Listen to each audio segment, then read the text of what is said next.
Welcome to the bonfire, everyone. And this is Andy. This is January 16, 2021.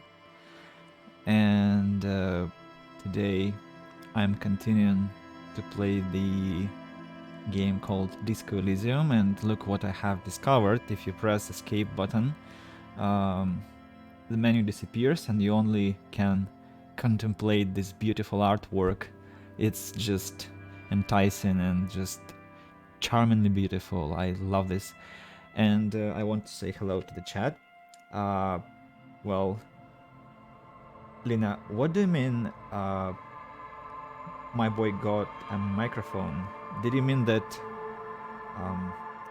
if it is about this microphone, it has been with me for almost 1 year already, since I went to online format of work. I bought it almost immediately in March last year. So yeah, but yeah.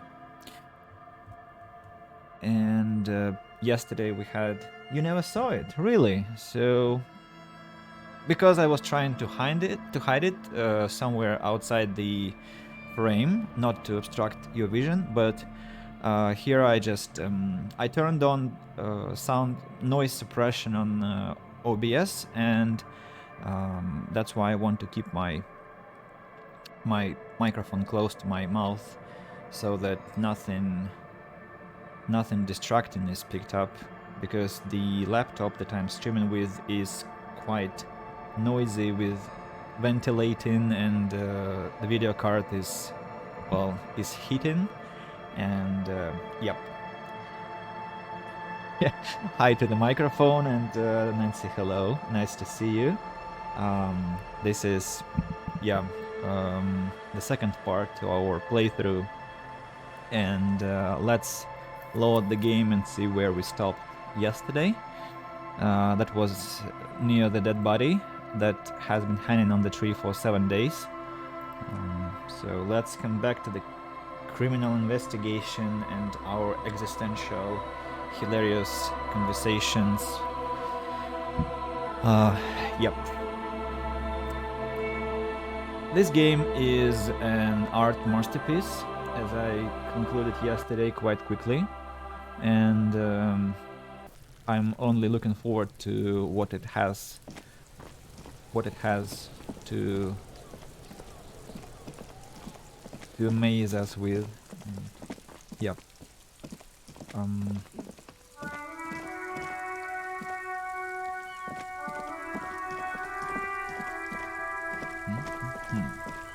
Let me just refresh the quests that we had. So we have to talk to the gardener. We have lots of connected cases, tasks, let's say. We need to gain some money because we need to pay for the havoc we caused in the hostel, and we need to sing karaoke, a sad song, which was absolutely out of question, as the manager of the hostel said, but of course we'll still try to sing that song. Map, what's that? Alright, so the tasks which appear in the dialogue options also are shown in our journal, which is very convenient, so we don't forget about that. But at the same time, you see, it requires electrochemistry, endurance, and physical instrument, all physique parameters, which I immensely lack. You see, my physique is 1 compared to psyche and intellect 5, and my motorics is also 1. I don't have any experience points to spend to develop my character, unfortunately, but I'd like to, I think, put a point on perception, because I have a suspicion that it kind of deprives me of some interface interactions, and let's eliminate this restriction. And also I have this interest in thought cabinet, where I'm developing some thoughts. So it really does take some time, and that's the mechanics which I've never seen in an RPG, but it's extremely intriguing. So 28% on Hobacop, 27 on uh, Guillaume Le Million, this rhyming name that the game said if it doesn't rhyme then you pronounce it wrong, which was such a lesson of French. Yeah, and also yesterday we met this phrase je m'avoue, I think, uh, and my sister sent me a Wikipedia page which explains the phenomenon. It's like when you meet something that you definitely know but you perceive it as something you don't know, and that's kind of opposite of deja vu. And well, I do recommend to go to Wikipedia and explore this phenomenon, which is very interesting. And I now have an urge to reread these wonderful thoughts because they are hilarious. Some of them are just like one more door, or well, date of birth generator, or finger pistols 9 millimeters. But well, let's restrain myself from doing that, and instead proceed with the missions, because yesterday I was so much I was exploring so much that I barely moved with the quest lines. So let's talk to this gardener again and ask her about the greenhouse, why she's cultivating something there in March. It's raining again. The young woman looks up at the overleading sky. It was clear just an hour ago. Well, it wasn't really. When I walked out of the hostel, it wasn't. It was raining, and then it was snowing somehow. But then it stopped when I reloaded. We had a wonderful conversation about the wall painting. And oh, by the way, yesterday as I was streaming, there was a message on the chat like somebody donated $50, and I was kinda suspicious about that because Twitch didn't tell me anything else, like that you got a payment and so on. And then I googled, and I'm kind of new to Twitch as a streamer, and so I explored that there is a lot of trolling of streamers. This way you just type /me, and that command colors your message in the colors of your username, and so it looks like something really has happened, but nothing actually has happened. And so streamers get baited, they get kind of distracted, and they think they got a donation, and some people actually pretend to have donated like $1,000, which of course provokes some attention. Streamers get excited, and well, what actually happens is nothing. So that is just trolling, kinda, and well, my intuition didn't fool me. But yeah, that is at the same time a bit sad that people choose this entertainment. Also, I get some comments sometimes that ask me to say something in German, and I know how many people want to teach you some bad language or want to trick you into saying some bad language. And so when I check that phrase online, it's usually something awful, obscene, gross, and well, I fortunately have never been baited to do that, but still it's kind of distracting. So a lot of trolling on Twitch, I imagine, but wait, it can't stop happening because people are people. So anyway, it was clear just an hour ago. Do you still have your salts? I think I could use some. And tell me, what exactly have you been doing in your greenhouse in March? Let's begin with interrogation first. Well, she points to her wheelbarrow, surprised at the question. This might be the last snow we get, at least I hope so. Snow has nutrients in it, helps everything green up in the spring. At least that's what my grandma always told me. She smiles shyly. Yes, think about the cute grandma, not the weird snow. I can use visual calculus, and it's like high chance. Squint your eyes and look at her intently. Let's try, hoping for the Success? No. All you can see is the fact that her skin is a different color from yours. That's literally all. You're gonna have to run with that. What does that mean? She doesn't flinch. So what kind of music do you listen to nowadays? Oh my god. Okay, let's well, that is embarrassing. Uh,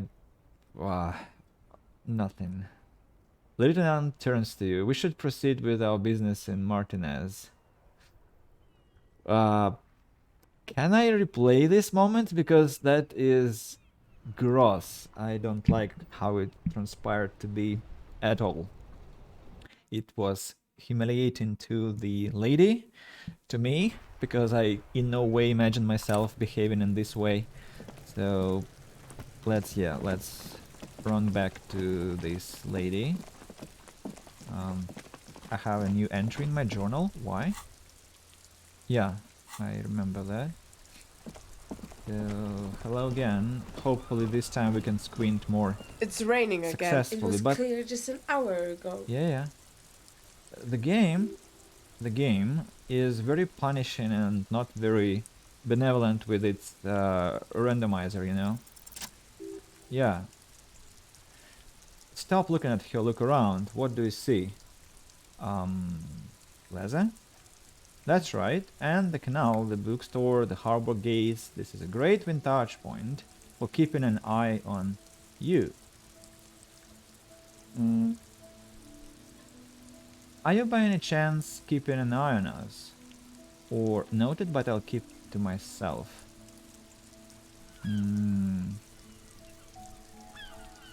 Huh. Well, let's ask her this. No, of course not. I don't understand what this is about. She looks toward the yard and her expression clears. The kid did this, right? The red-haired rat. Can't say a sentence without some bad words. He is always giving me trouble. I was talking to him, yes. Maybe you shouldn't be. I mean, you do a job, but that kid is beyond help, and he certainly won't help you. She shakes her head. You've been resting here for quite a while, haven't you? The lieutenant intervenes, looking at her intently. Yes, I'm tired. I understand. The RCM isn't welcome here and the locals want to keep an eye on us. Experience plus 10. There is silence, the smallest of smiles. That's okay, miss. Do what you have to do. The lieutenant nods at you. I think we're done here. Let's go. So, does it mean that she's a spy? Like she's checking what we are doing? And we lost the chance to ask for the... It's raining again. It was clear just an hour. For the nutrients, for some salt that will help us not to puke again. So there was some vendor we were recommended to visit, and there is some more tips. Good day, good from Lori. The surroundings. I have to be very fast at reading these notes because they disappear and there is no chance they will appear again, which is so frustrating. Right, let's look at this stall. Jump Jams, a popular music mag. Okay. A glossy magazine, most able-bodied man. This issue hosts a top 10 list. Welcome to River Shop. Alright. And there is a trash bin. Of course, I'm going to examine that. Magnesium. Aha. Some more hidden. And this says... Read. Sick. So that's the shop. 3 T's. How idiomatic. Yeah, I kinda don't comprehend how I'm supposed to read that, and what are these people? There's some kind of commotion happening here. Let's not yet go there. I'd like to talk to this man and ask him what he can tell us. Welcome to Revachol. So it is all about French again. Welcome to Revachol. I have to say Revachol. Revachol. Announces the rotund man. The remark isn't addressed to you, it's addressed to the lieutenant. I know Revachol. I know Revachol, that's where we are. Don't you welcome to Revachol me. My grandfather came here from a 3,000-year-old racist isolationist culture, while your ancestors came to this island a mere 300 years ago. Every school of thought and government has failed in the city, but I love it nonetheless. It belongs to me as much as it belongs to you. What's happening? You sound angry, Kim. It's men like you who keep Revachol divided, making it that much harder for everyone to climb out of this post-war limbo. Rhetoric. What he means is fixation on the Revacholian nation makes it harder for Revachol to actually attain self-determination. I think I'll have mastered French by the end of the stream series. At least pronunciation, probably. He's right, you're undermining our best shot at real self-determination. Stop ripping into this guy, he's just really proud of being Revacholian. Limbo is going on here. I'll go with the third option. Oh, come on, man. I just said welcome to Revachol. It's a lorry driver thing. Oh, it's a lorry driver thing. I think, massacring this pronunciation yet, but I'll try to better myself. I know exactly what you meant. You think my kind doesn't belong here, that I should watch myself and behave. Does he mean that? But you see, I'm an officer of the RCN. It's actually my job to make sure you behave. I would advise you to remember that. Silence. The air between them becomes tense. Esprit de corps. Your partner needs backup. Now's your moment to shine. I wonder how you pronounce this in French. Esprit de corps, something like esprit de corps. Nancy, if you're here, can you please help me out with transcription? I don't know. F and A, Kim, I've got your back. Give the lieutenant a punch on the shoulder. Well, I think we all learned something here. Smile at the lorryman. Now that's settled, we have a couple of questions. I have no idea what's happening, so let's smile and be friendly. I haven't learned anything I didn't know before. The lorryman shakes his head with indignation. The lieutenant exhales and resumes his regular calmness. You sense slight embarrassment for the outburst, or is it pride? Impossible to tell. Empathy informs us about this situation. So now that that's settled, we have a couple of questions. Whatever you say, officers. He waits impassively, cigarette smoldering between his fingers. What was that argument all about? It's about biological determinism, natural law, the sorting of the races. He spits on the ground. Not the most popular topic nowadays, with the coalition in Charnel. You might want to change the topic. You might want to change the topic, that is. Bury your head under the sand like common sheep. I get it, someone has to be the unpopular guy. Oh, so you're just a racist? Makes sense. To be honest, I can't really remember what that means. Please explain. On second thought, let's talk about something else. Can you explain? People who've studied these things say that you and me are superior by design. He glances at the lieutenant. So naturally, we Occidentals should be in charge. Obviously, you can see the merits in that.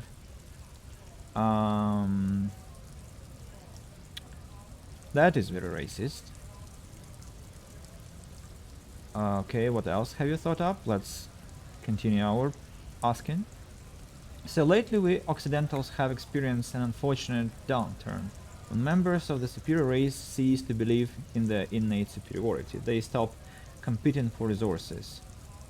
Okay, and this concerns you, policemen, so you better be vigilant. The damn kids are showing up good lately, same with the mosquitoes, and the other intruder species too. He throws a sharp glance at Lieutenant Kitsuragi. They are on the precipice of cultural victory. Conceptualization. Cultural victory, what is this then? Wait, what is this cultural victory? It's what keeps the Boogie Street are going for, right under our noses, and the others too on the radio. Heard any chansons lately? Heard any matatos or later? No. Dominating culture is how they plan to win. They say so themselves. Uh-huh. Yeah, I think you got it pretty close. In they is like more our Russian, yeah, and the corpse on the S in left is left out. So it's let's scroll up. Esprit, esprit de corps, esprit de corps, esprit de corps. I don't know how to burp properly, like to is it burp? I think so. Anyway, thank you for clarification. Uh-huh. Wait. It's really the word that I'm looking for.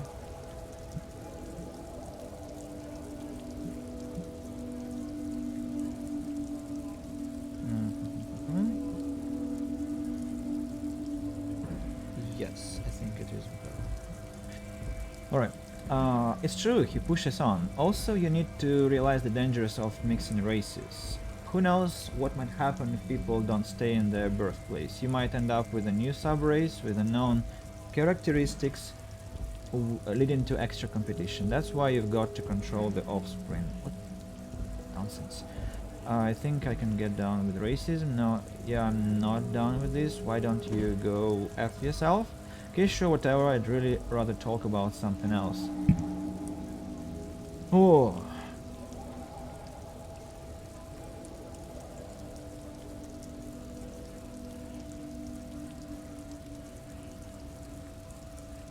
Well, I of course kinda, well, I disagree with him, but I don't want to throw insults at him because that helps nothing, so let's just change the topic, I guess.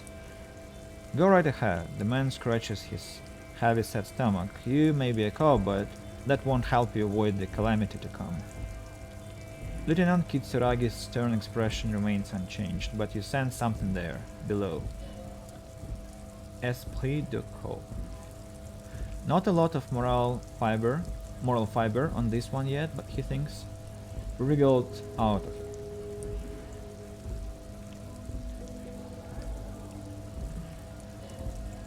What happened? Did your balls shrivel up? You had plenty of chances to get off this road, but no, you let this guy keep talking. Then when the time came to make your choice, you tried to split the difference. Weak. It's not weak. It's, well, maneuvering for a better chance to convince him in the like more moderate terms of self-expression and maybe more accepting psychology, but it is not done by throwing offenses and going to F himself. That's not gonna help. So, what are you hauling? Not much anymore. I'm here to pick up some cargo, but the dock workers are on strike, so it's a sit and wait on your ass situation. And wait, how long has this been going on then? What kind of cargo are you supposed to pick up? Well, let's go with the first question. That strike, they've been at it for a while, a month, 2 months maybe. He gestures towards the lorries, but this here is just the last week or so. What kind of cargo are you supposed to pick up? Apples. By the way, did his name change? Or was it racist lorry driver from the... What was it from the beginning? I didn't notice. Apples is exactly the kind of thing you would say if you had something to hide. Sounds like a cover story to me. Look, Ace Detective, I come from a long line of lorrymen. We got ancient rights and privileges. He loses his patience for explaining it. I'm here to pick up a load of effing apples, man. Just regular Kochko picked apples. Kochko may be another derogative for a person from Grad, you think. So they grow apples in Rad? Yep, it's one of their main exports. They grow them down south Yekokata. Beautiful place, got great scenic vistas. In fact, Yekokata is a desolate wasteland whose name literally translates to Zone of Ecological Catastrophe. It features no scenic vistas and supports virtually no plant or animal life. Yekokata maybe, I don't know, is not in the south and they definitely don't grow apples there. Yeah, says who? It's literally in the name, Zone of Ecological Catastrophe. The lorry driver glares at you intently and shrugs. Then I guess they grow apples somewhere else. You can never really tell with those kochkos, they are everywhere except their own homes. You keep saying kochkos. What does that actually mean? He means the people living in Grad. Yeah, you know, Gradniks, Gradwolk, those degenerates from Grad. Okay, but why the word kochko? Cause that's what they're all called. Kochko Pichik. Loslav Kochko. Kochkovich someone. Low self-esteem those guys have. Mind you, they look Occidental, but they're not really like us. I have to say that. Mind you, they look Occidental, but they're not really like us. Yeah, that's better. Okay, so it's an ethnic slur. Hey, if the name and description fit by the very glance of nature, who am I to say otherwise? So can I see the apples? 5 experience gained. Did you miss the part where I said they aren't here yet? Besides, even if I did have some, I wouldn't go putting my nose in them. He looks at you with a strange glint in his eyes. Relax, you've got all you can get here. He probably doesn't even know what he's hauling, even if it is something unsavory, so he'd remain unaccountable. You said something about the rights and privileges of lorrymen. Yeah, they're a big deal. My great-grandfather was a carter. Had a royal license and everything. We tried to hold on to our privileges. Hold on, what's a carter? Someone with a cart. What did you think it was? That's how deep into history our thing reaches, before machines. Well, I can again insult him with garbage man, and that's a privilege. Sure, effing is. We have a guild and everything, very ancient, very prestigious. So you are in a Carter's guild? Goddamn right. They've been trying to F us out of our heritage in the name of profits, but when they try to replace us, they'll regret it. Trusting street thugs with the goods is going to F them right up in the ass. Mark my words. Generations of practice ain't no laughing matter. I'm not sure how I should censor this language, if I should, and like how effective and successful I'll be with that, because I read kinda like I see the text for the first time and sometimes I don't have speed to react to every single bad or questionable word, so sorry in advance. We're done for now. That was a trashy conversation. Very trashy. Let's go to the shop and buy some medicine. Police work is tough. Take breaks, talk to strangers, explore. Yeah, sure. Well, that's a good piece of advice. At least quite good for the game. Not sure if it works for life. So what do we have here? Tear machine. Tear machine stands in the corner. Sign says 1 bottle 10 cents. What is this machine? The clerk looks up out of her magazine. Oh, that's the tear machine. But yeah, what is it? She knits her brow, confused. It's a machine for tear, you know? You find tear outside, like bottles or whatever, and put it in the machine, then it gives you money. I see. And how do I pick up tear for the tear machine? You need a bag, I guess. We used to have some, but we gave them all out, so... She shrugs awkwardly. Feel free to use it if you find a bag, though. I'm sure there are some out there. She points outside somewhere. So I can collect bottles and put them inside to gain 10 cents per bottle. Exciting. That's exactly what I wanted to do in life, to collect bottles.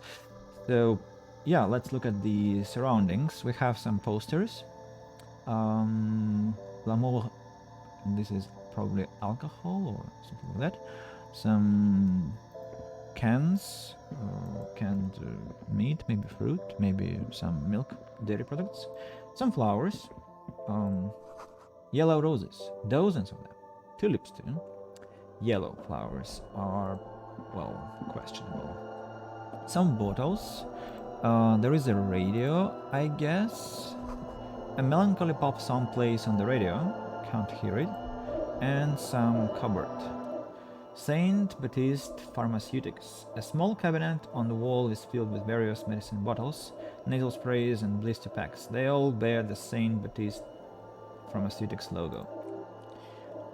Encyclopedia. The logo is the bloodless rose, pure white, untouched by harm.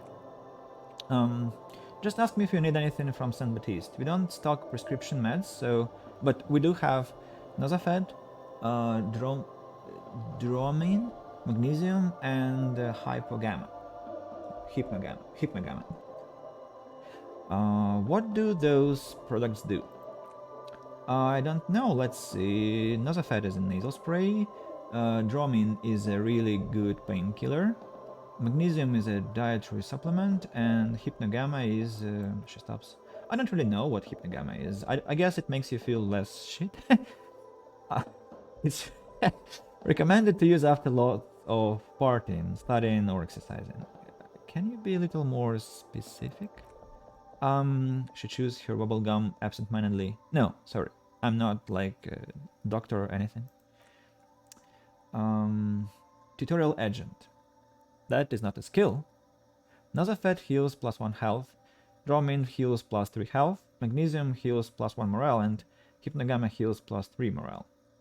Got it, thank you. I feel like there is a game designer sitting like next to me and sending these messages to my chat window. It's kinda, well, weird, you know? Like I'm not here alone because the game kinda predicts, as I told last stream, what you want to ask about and tells you that before you manage to ask. Who is Saint Baptiste? Saint Baptiste, you know, she nods slowly at the cabinet. The pharmaceuticals company?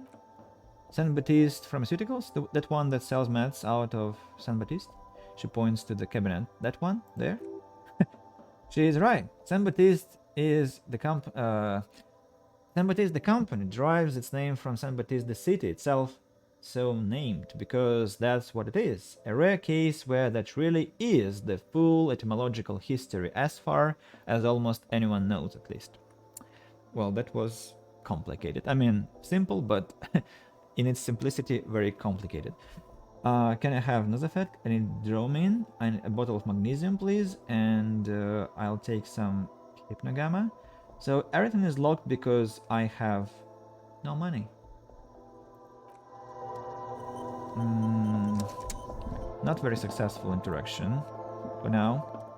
Shimmering wall of vices. A colorful display of cigarettes and alcohol bottles lines the shop wall, inviting you closer. I'm in heaven, I need it all so bad.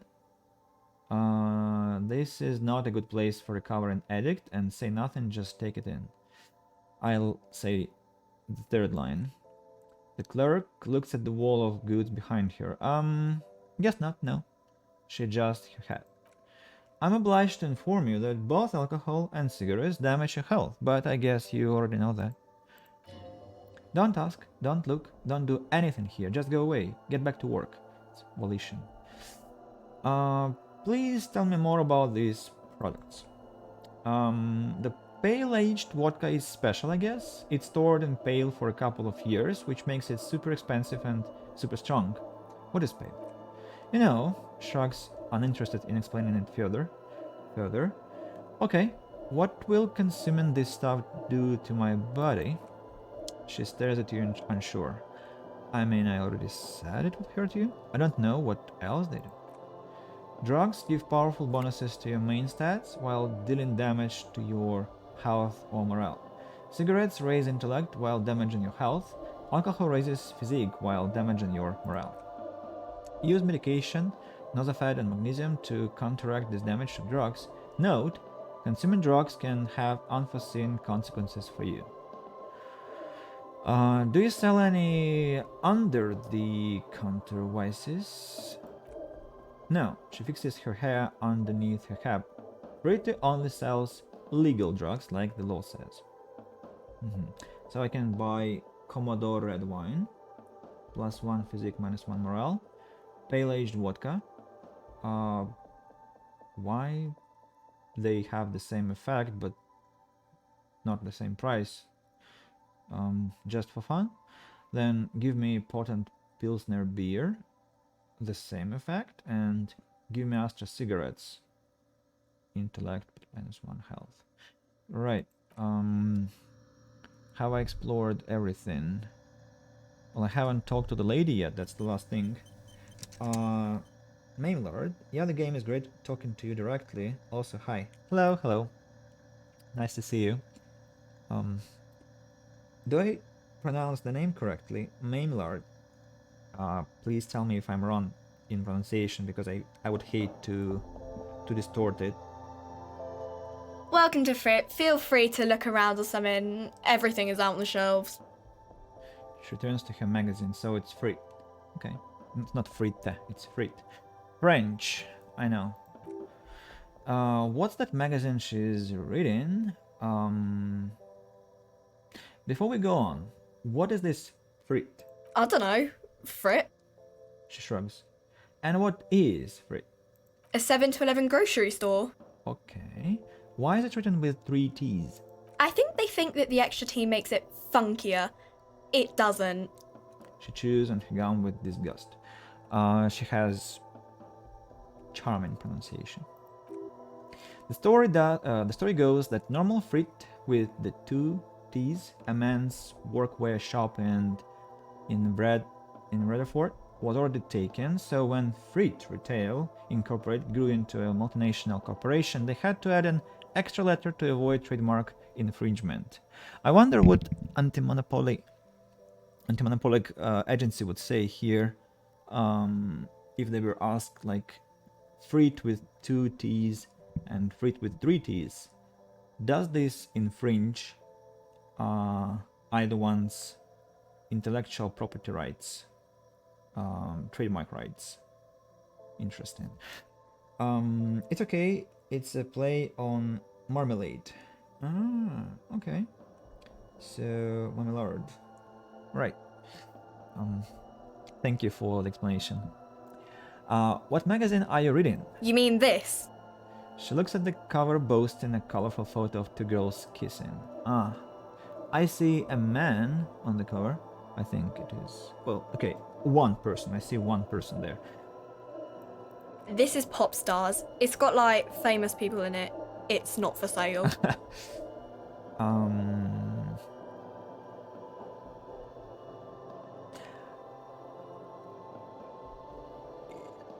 This is hard choice. I am interested, and I know why I asked. I do support natural trends of people, of human civilization, but can I call this like futuristic? I would say it's just realistic, because that's what people do. And definitely I won't go with the first option because I don't think they're stupid. So let's go with the least of evils, the smallest of evils, the lesser evil. She pops her raspberry flavored bubblegum and nods. The lieutenant frowns at you before turning to the clerk with an apologetic half smile. What are you apologizing for? Curiosity is punishable now. Okay, let's proceed. I have some questions for you. Okay, I'm not really supposed to be chatting to anyone, but... That's interesting. That's an interesting statement, because she's a shop assistant and a clerk, and she's supposed to be talking to people. So she puts down the magazine. Can you tell me anything about the dead body? I don't really know anything. I mean, I know it's there, but I haven't seen it, so... Did you know the man who died? Not really. Not really. Does it mean you knew him a little? No. I don't know him at all. How long has he been there? I don't know. Really long? What do you think happened? I don't know. No need to worry. The lieutenant's voice is soothing and professional. It's just standard procedure for us to ask around. If you hear anything, let us know, okay? Okay. She scratches her nose. Thank you for your help. Uh-huh. She brushes a strand of hair off her face and tries to return to her magazine. Can you tell me anything about this reality we are in? Of course, some existentialism. Reality? You mean, what reality? Economic reality or... She is like a student unexpectedly called upon by a teacher. Can she answer the classroom question? That's a feeling I experience with people. That's actually what quite nails it. I like asking questions and people say, like, that's a difficult question. And, well, I don't qualify this question as difficult usually, but it's a very interesting question. And yeah, it does feel like I asked somebody who wasn't really ready for this question and kind of doesn't feel prepared for such a challenge. So yeah, sometimes I kind of feel both embarrassed and frustrated about my expectations to be failed. And embarrassed because I feel that people don't want to be challenged on that ground. But still, I think it's quite exciting to talk about such issues. Anyway, yes, tell me about the economic reality, or no, I meant the physical reality. Let's go with physical reality to play the existentialist. I don't know, what about them? Where are we? We are on Crete? No, I meant, where are we on a larger scale? As mankind, or as a nation, or... What will her essay prompt be? Essay prompt. Yeah, I know that feel.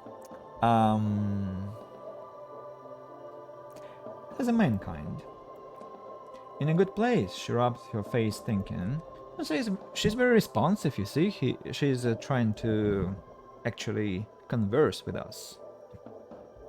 I mean, science is doing great, and this radio computer thing seems to be kinda big. I don't know. She shrugs, then folds her magazine back. What time is it? I don't know, look at the clock. It's right behind you on the wall. Trivial success, perception. The clock shows the time at 9 minutes past 10. The hands seem to be still. It's apparent the clock doesn't work. Yeah, because it's 2 minutes past midday. What is the revolution? When ordinary people take over the government and demand democracy? What about the one we had here in Revachol? Yeah, it happened like 50 years ago, so sorry I'm not very good at this, at history I mean. The coalition, what's that? Someone told me there is one. Our government? Or do you mean something else? Sorry, I really need to finish this article. She taps the magazine on the counter. I won't bother with this nonsense anymore. Cool, she seems happy to return to her reading. Actually, what I have to say here is that she's a very nice conversational companion, because she didn't, like, do what some people can do, like, you are being, they say, well, they just kind of reject any possibility for the palaver, and that's always kind of, well, that alienates you from society, because you want to explore the philosophical field and people reject this, and so you're left with your kind of frustration and resentment and kind of self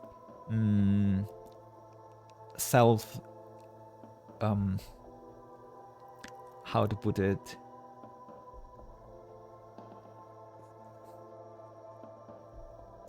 let's be simple, think in isolation. She gave us a chance to talk and actually responded quite thoughtfully. So, and then she politely said, like, I want to keep reading. It wasn't like, you are tiring me, you are being tedious, you are being gross, you are being whatever. She just said, I want to do something else because I was doing this before you interfered. So I quite enjoyed that conversation. She was gentle as much as she could be. So, let's now move on to back to the street and go to this crowd of, I don't know who they are, insurrectionists, I guess, or just striking people. So we cannot talk to this crowd. We can talk to this man. We can talk to this man. And we can also have a look at this. It says GRIH. That's Greater Havashel Industrial Harbor. Greater Havashel Industrial Harbor. I need to remember this. Lots of people. And the barrel. And the door. You can't win this, just let us work. Any more responses? The lorries probably stored fuel here, now they store booze. Okay. Can I find something behind this door? Grad Factory of Magnets and Miracles U49. A lorry stuck in the traffic jam. This big heavy Grad-made machine is well kept for such an old machine. Look in the window. Life experience. The windows are clear, they've been recently washed. You can see a lorryman's cabin with personal belongings, stickers, insignia. What kind of? Driver has adorned his space with a substantial collection of peculiar paraphernalia. Proclamations about honor, strength, and purity are glued to various panels. What about the backseat? Perception. The back end of the cabin has a small perch to sleep. Large ashtrays. There are several suns and wheels sewn into the curtains. I have to increase my perception definitely because apparently it's playing a lot of. It contributes a lot to the environment and how much you perceive.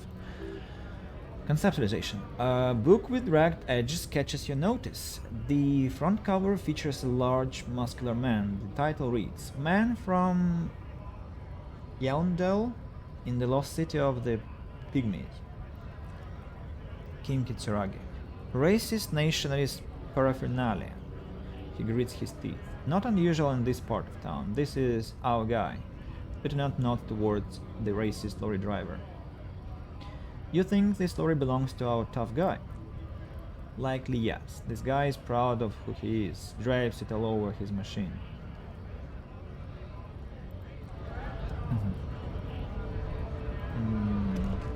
Let's talk to the purged guy. Scab? Asks a man with jolly eyes, tooting his head. You're hazy on the notion of a scab. Smells like politics, though. Maybe it's got something to do with the flask he reaches for from time to time. What exactly is a scab? A kind of a worm, content with mere survival. They come, they want to do our job for shittier pay, screwing over both themselves and us. Everybody loses. Hold on. Where did they all come from? Beats me. Somewhere in the ground, I think. You don't seem to like them much. Gotta be bloody stupid or freaking evil to Scab. Or I guess, scared maybe. But scared of what? Of who? Looks at the mask, squinting his eyes as if trying to ascertain what they are scared of. Personally, I'd rather beg than Scab. If the gentleman shouting on the street came begging, maybe they'd have gotten something.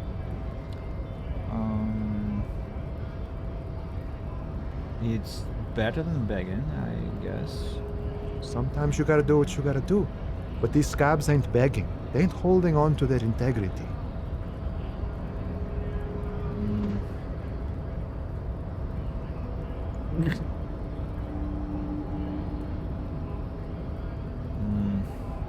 So, I'm not a scab, I'm a cop. I was just messing with you. No one's ever seen a cop scab. His smile deepens, his wrinkles even more. Imagine, you cops going on a strike, but then another cop comes in and says, let us cop for less money.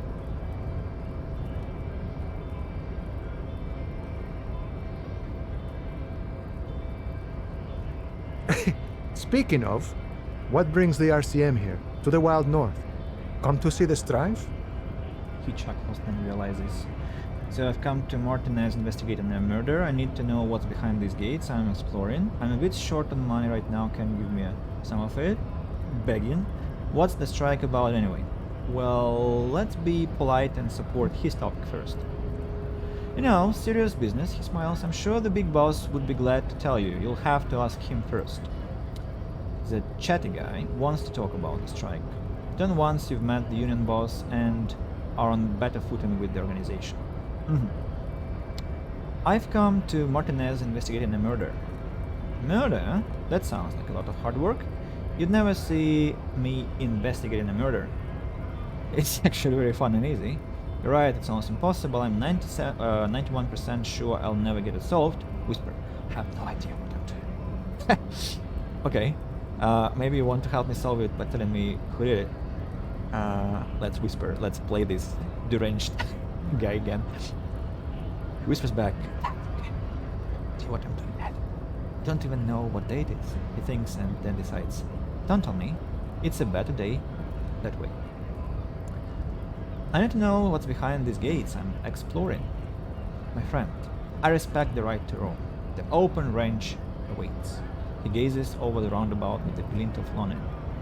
Does this mean you can let me through the gate? I don't operate in that capacity. I'm not a grantor of passage. He takes a swing and points up the stairs with his flask. The passage grants itself. Beneath the joyless, he suddenly seems doubtful. If it's all so simple, why don't the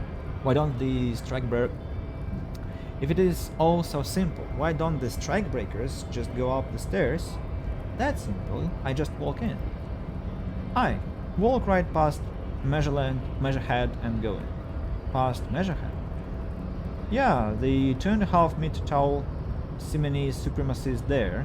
He points to the breach above the gates. Walk right past him. Right. Then press the button to unlock the door. Then go past him again. Okay, and you enter the harbor through the office. Esther.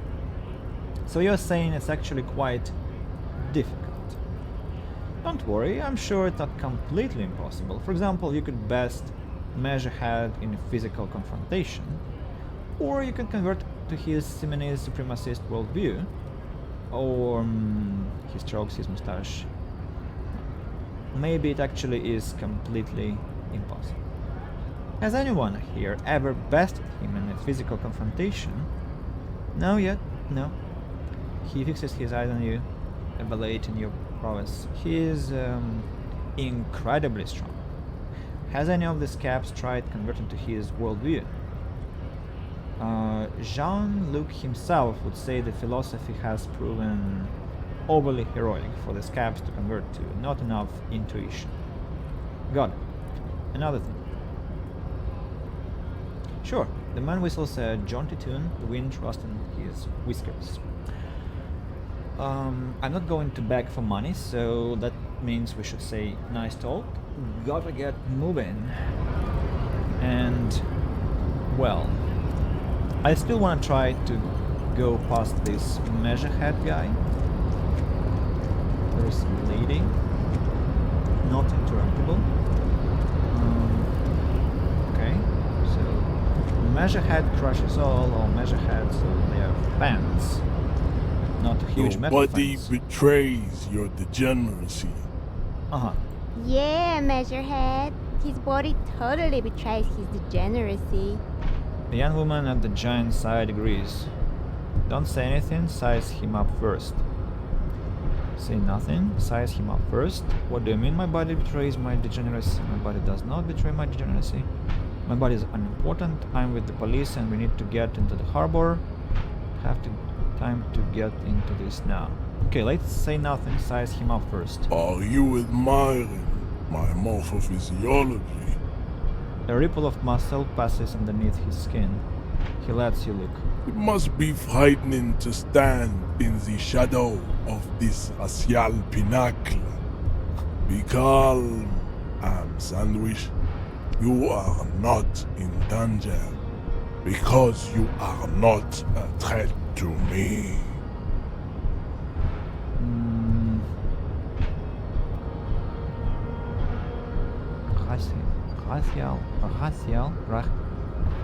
Racial pinnacle. I like this pronunciation, but it's difficult for me to imitate this, and probably I'm causing ear hemorrhage in those who speak French. I'm mortified. I'm sorry. Let's try going with the police option. That is precisely the negligence that has led you to succumb to Al-Ghul. His face contorts in disgust as if he were smelling a dead rat. You reek of it. An invisible sword of Al-Ghul emerges from your throat. You cannot see it, but others can. It is making the woman in my company sick. Al-Ghul. Yes, Al-Ghul. Al-Ghul. He means alcohol. Ah. Do you mean alcohol? Correct, my small skull servant. He nods approvingly. Al-Ghul is an ancient Ilmaran poison, a parasitic fungus that has colonized your race. It is a trick the desert pygmies played on you for humiliating them and stripping them of their land. Intentionally fermented drinks have existed for 10,000 years. Let's embark on an intellectual journey. The Ilmaran people did not invent alcohol. It's existed since the Neolithic. This is a fabrication the alchemists of Yizot and Bashir and the Rolam and Ghul have fed you people. Go on believing in it, raise loser. I don't think that's how history works. Why don't you have another drink? Your features are not yet congenitally deformed enough. Oh yeah, Measurehead. Babe looks at him with eyes full of admiration that transcends the merely sexual. It's going well for Measurehead.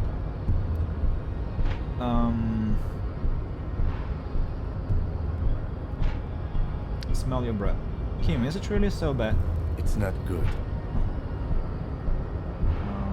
I don't have a problem with Al-Ghul, I just drink a little on the weekends, that's true apparently.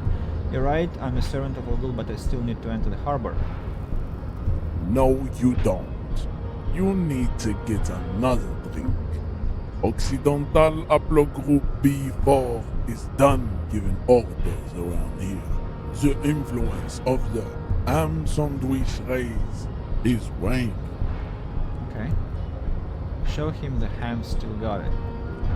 Authority speaks. Rhetoric. Does this remind you of someone? The guy down there. That fat racist over there, pointedly racist lorryman. You're just him after pumping some iron. Actually, I think the ham sandwich race still has it on them. I'm the police and I need you to comply now.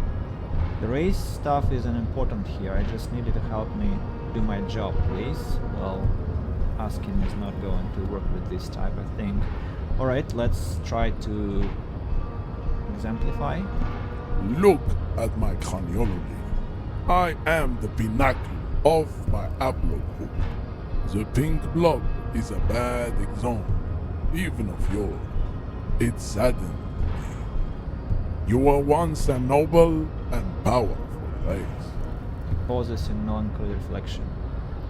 You gave the world eugenics, electricity, and powerful weapons of war like missiles and aerostatic aircraft. You made great gains in metallurgy, race theory, and statecraft. You dominated lesser cultures. like the deformed Hemians and the inexplicably potato-obsessed Koikos. But now your ascent to the genetic summit has halted. You are obsessed with sadness and with frivolous pop culture. You will be superseded. Isn't that right, babe? It is, baby, yeah. You know it. Interfacing. There is a button right behind him, just out of reach. Must be the one that opens the door to the harbor.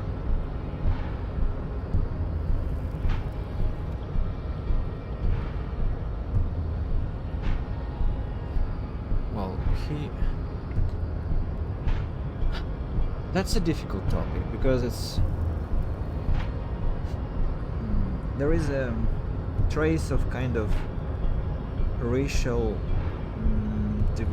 development here. I mean, like that he is kind of superior race already. I don't know the origin of him, but the game kind of hints that way, that he is like this like next step of evolution because of his health and muscles and the way he thinks and contemplates the world.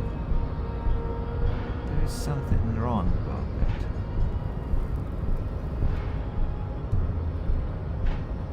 He looks like a cultist who is obsessed, who is too orthodox in his views, who doesn't accept anything. I agree with that dialogue option that he is exactly like that racist lorry driver, but just more muscular. That's it. And the way he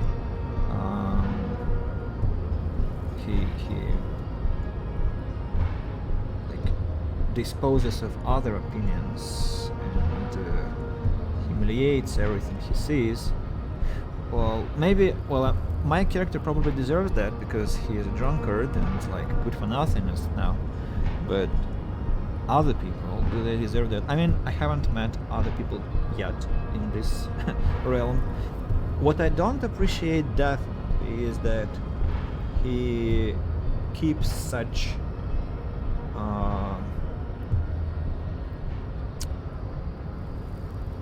leeches around, let's say. So people who just look at him lovingly and completely unquestioningly, like these ladies.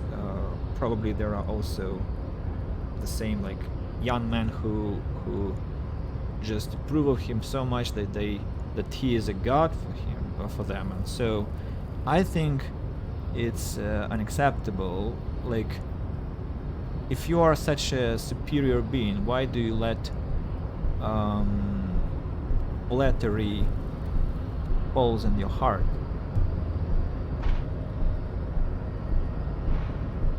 Does it exist, this word? I just invented it, I think. Yeah, I wanted to say, well, let me rephrase that. Why do you let flattery intoxicate your heart, spoil your heart, your thinking, your intelligence, your philosophy, like all this stuff? And so I don't get it. I don't trust him, I don't trust his philosophy, I don't see proper level of reflection and self-criticism. At the same time, I don't deserve that yet because, as I said, I'm a pathetic drunkard who cannot solve the case without his companion. So let's say, come on, I just need you to move about 20 centimeters back. It is my task to keep the degenerate drunks from entering the yard. Yeah, I see. So let's say this is going nowhere. I don't want to, escalate. Can I just move? No. Move past him. What is this door? And what's this thing? And notice, in case of a strike, press button behind guard. And this door, a hermetically sealed door, locked by electronic means.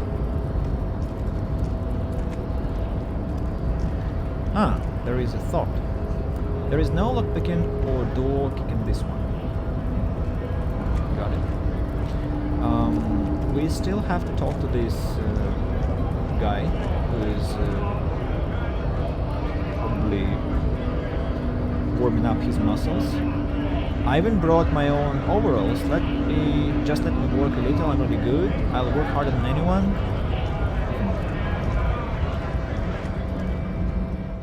Scab leader. Bastards!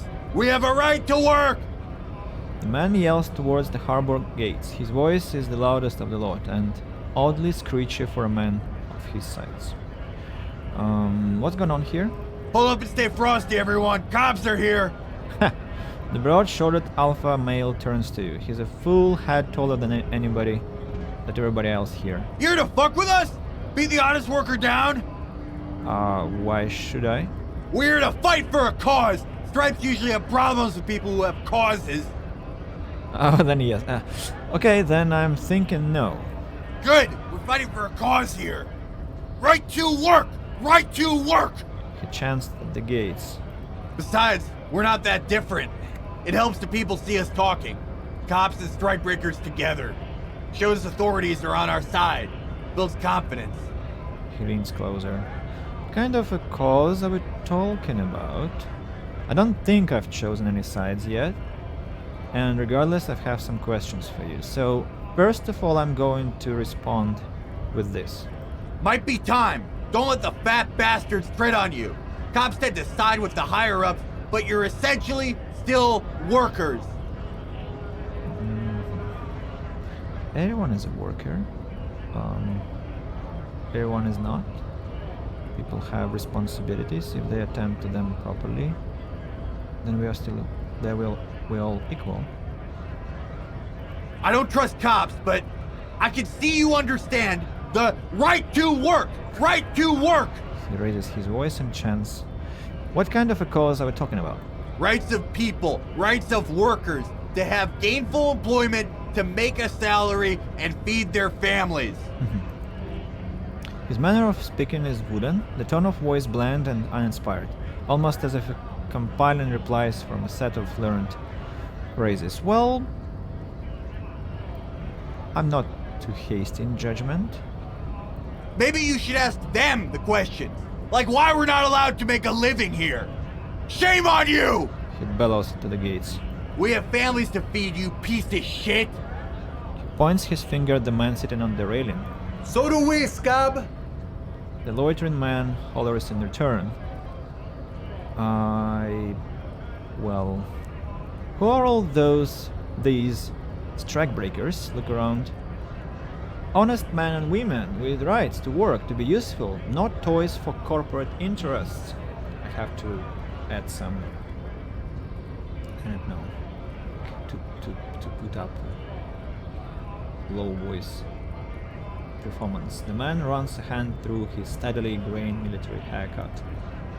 We came here to help the harbor run smoothly in time of crisis. If union thugs don't want work, they ought let in those who do want work.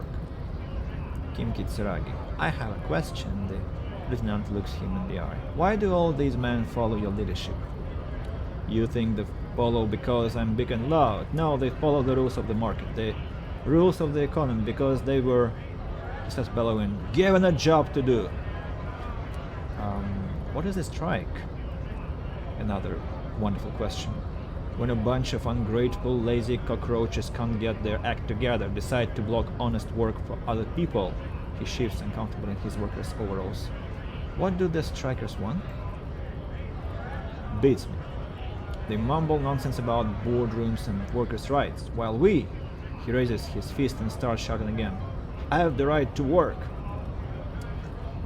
What exactly is your goal here? We're promised work, he points to the gates. We'd been there working if the bastards hadn't shut the gates. Are you unable to breach the entrance? Main gain is locked. Would take heavy ordnance to bust it all. Could try to get in through the secretary's office. He points up the stairs. Door's locked. The guards blocking the way to the access panel. And I don't mean this crony, masked punk either. He points at the dock worker. I didn't on the staircase. I mean, head measurer, or whatever he is. Wait, head measurer? I've met him. Huge feminist guy standing up there on the overhead passage. Won't let anyone by. The access panel is right behind him.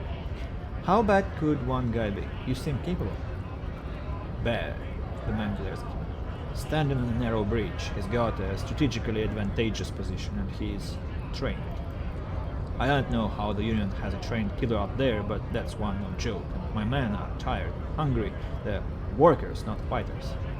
Have you considered storming in, like all of you? Why don't you just talk to them? Second option. Like civilized folk, you mean? The man rubs his chin.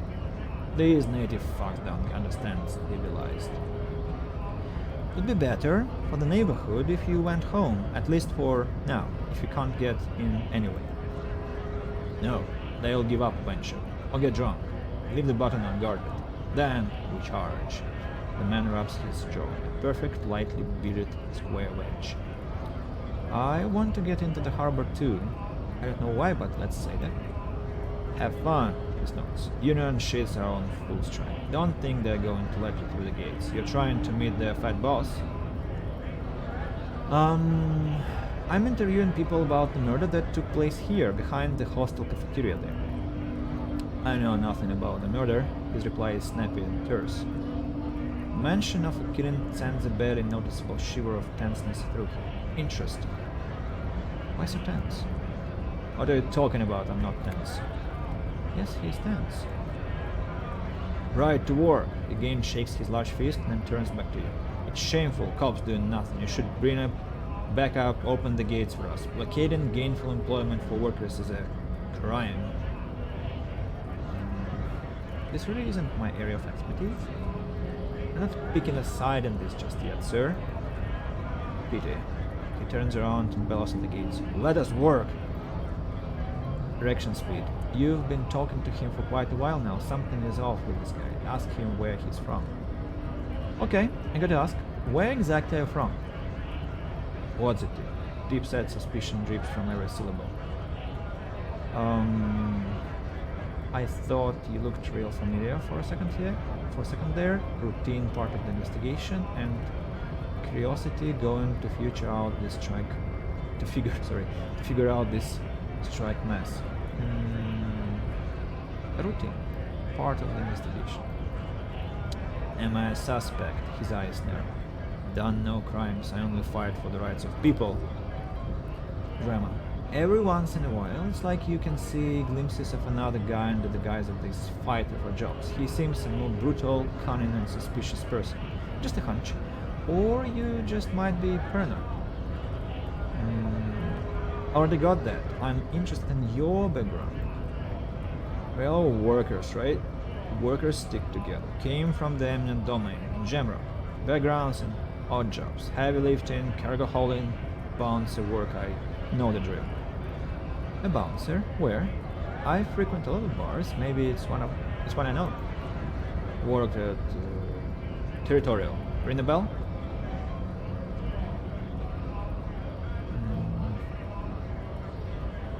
Never heard of it. Are you lying?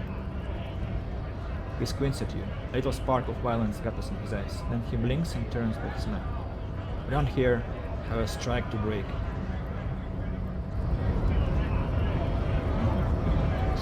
Right to work! Right to work! Shame on you! The ostensible leader of the strikebreakers chants furiously.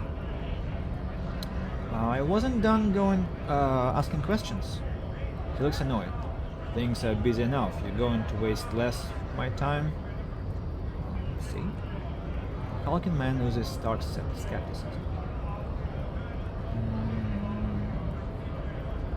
Let's try to explore this again.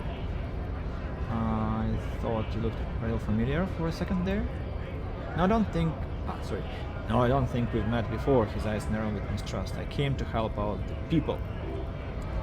Drama. Every once in a while, it's like you... And...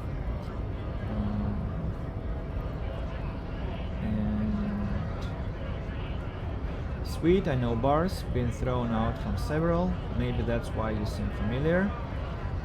I don't really drink, but work has taken me to some. Which one was that? Let's go with the second now. Tutorial, ring a bell. Let's go with the second one now. Not right now, but I might have been there. Okay, let's... Big mess caused by human greed. He shoots a very distrustful look, but I only fight for the rights of people.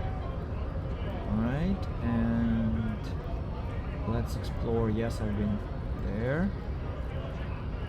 So nothing is going to get revealed like that. That's probably because I suspect I don't have perception, because my intellectual skills are high, so it must be something about perception, or well, or he's just innocent. I don't know.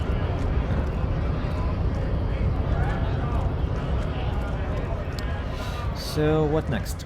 What next? We have to explore on. A car, a cab. Faster. Foreign car, kept in good condition. Okay. Change of music, some peaceful stuff. Here is a monument, I assume. Horseback Monument. An old monument stands in the middle of the traffic island, pointing toward the sea. It looks as if it's been reassembled piece by piece, secured and mounted in the air with the aid of numerous ropes and rods. Who is this? Horseback Monument. The silver plaque on the statue's pedestal reads, I am Felipe III, the Squanderer, the greatest of the Philippian kings of Revachol, son of Felipe II, the Opulent, father of Felipe IV, the Insane. Not a good track record of mental health in that family. What did this king do? Let's reach for our encyclopedia skill. Please, success, thank you. Even by the standards of the Philippine kings, old sumptuous Felipe was known for his profligacy. In what way? Well, he blew through the whole national treasury, starting the decline of one of the penultimate century's greatest superpowers, the suzerain of Revachol. His own administration foreshadowed the fall of the monarchy during the anticentennial revolution and an end to his family line and the monarchy on the Insulindian Isle.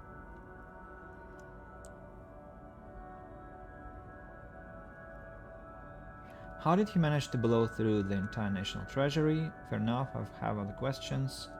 No, I go with more questions. Stories have it that he had his bedroom converted into a treasure chamber where he stored unfathomable wealth.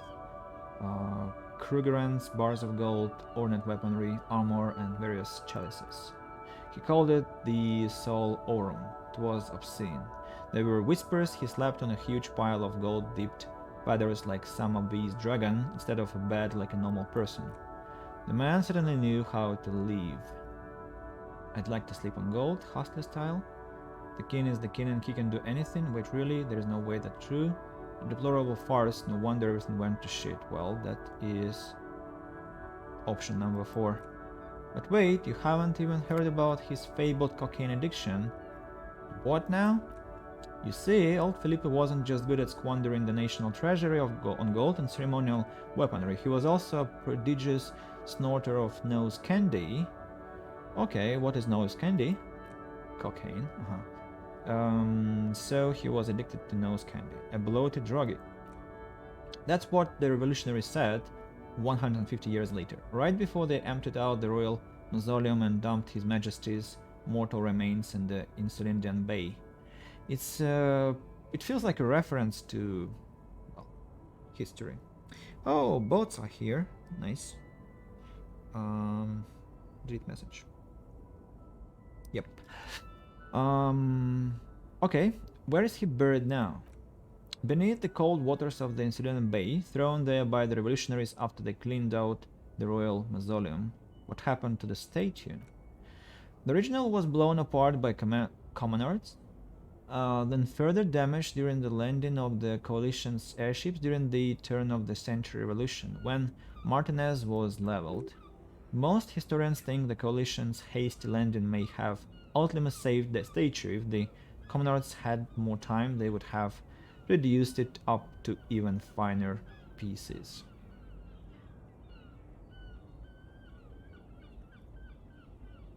Why is it not? If the commoners had more time, I wonder. Who restored the monument? Some years ago, a group of liberal, artistically inclined individuals, designers mostly, thought it would be ironic to restore the statue of the most wasteful ruler of Revachol in the poorest part of the city. That's brilliant, so funny and nihilistic. That's such a bad idea. I really don't get art. No, that's brilliant. People on Martinez tend to disagree, as do many prominent art critics and thought leaders with more nuanced social awareness than the young ironists. Those critics might have it wrong, though. There is more to it than just ironism, but you can't say what precisely. Perhaps this art mystery will be solved at a later time?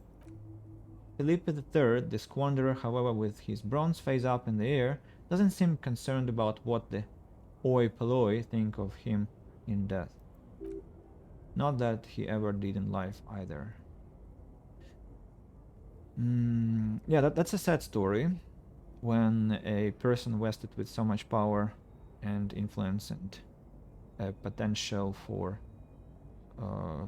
future glory of his country and prosperity and thriving wastes everything to golden ashes and is thrown away from the throne, but still the damage is kind of irrevocable, so at least not as soon as a human life passes. So yeah, that's quite a reference to many historical figures. I know French monarchs were of some kind of similar sort, but of course that stretches way beyond one country.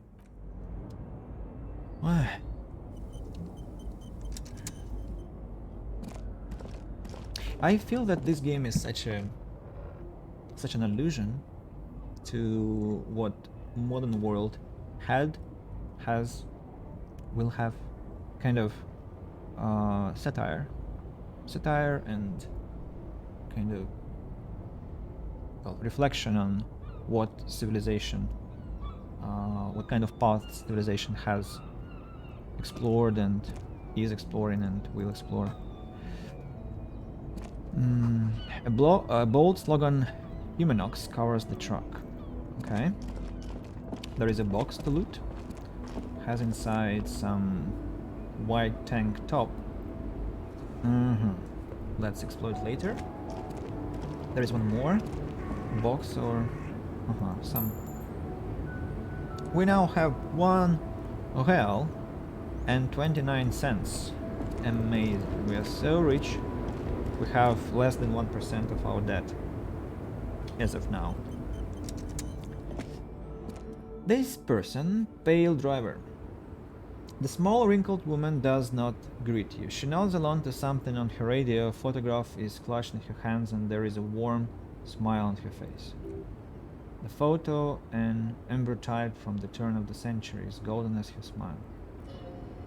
It's the warmth of a winter night's fire. Maybe she could give you comfort and shelter, some cigarettes and food money. Food money? Maybe she's your grandma?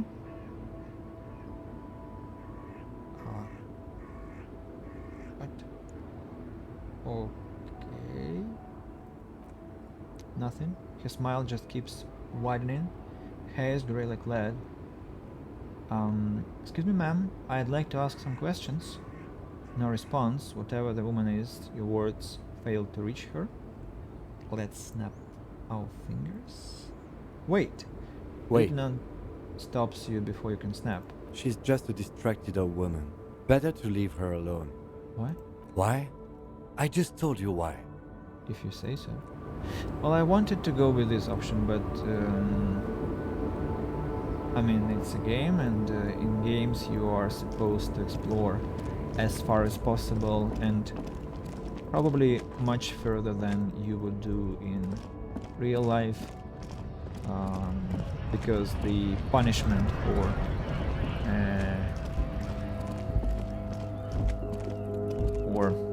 non-conventional ways is less.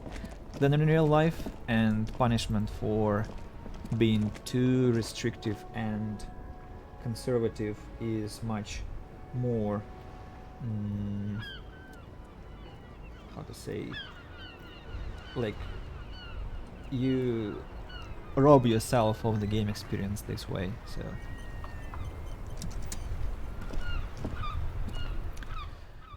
Kupri, I don't know if it is Kupris or Kupri, but I think it is Kupri because everything is French here. Kupri Kinema. Before you stand the motor carriage. The body work is covered in blue and white livery bearing the number 57. That's the police precinct's car. Vapor emanates from the large engine on the back of the vehicle. It hasn't had time to cool off yet. Logic. This must be the infernal machine that tore you from your oblivion. The Kupri Kinema motor carriage. Open the door.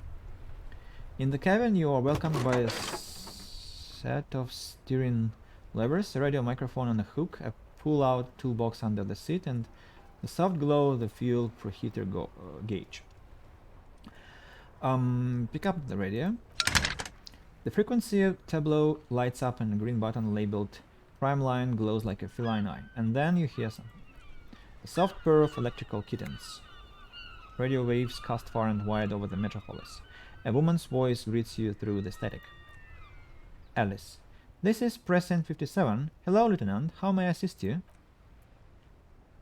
Kim. Why are you not talking? Hello, Alice. Please assist our colleague from the 41st Precinct here. I am putting him on.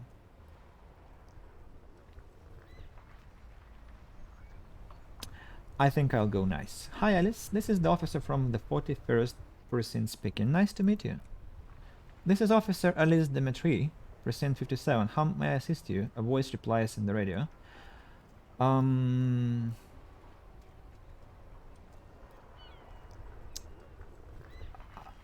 Could you connect me to the 41st Precinct? I have something I need to report.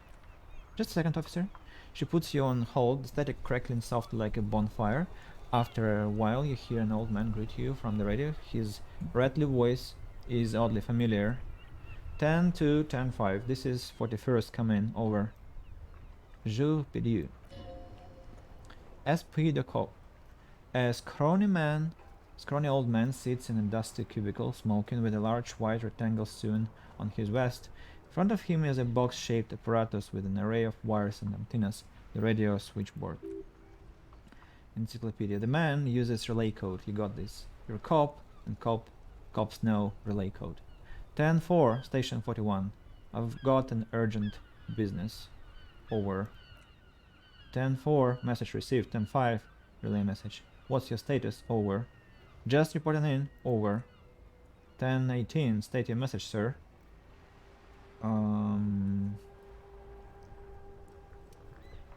This might sound odd, but there is personal details I'd like to discuss.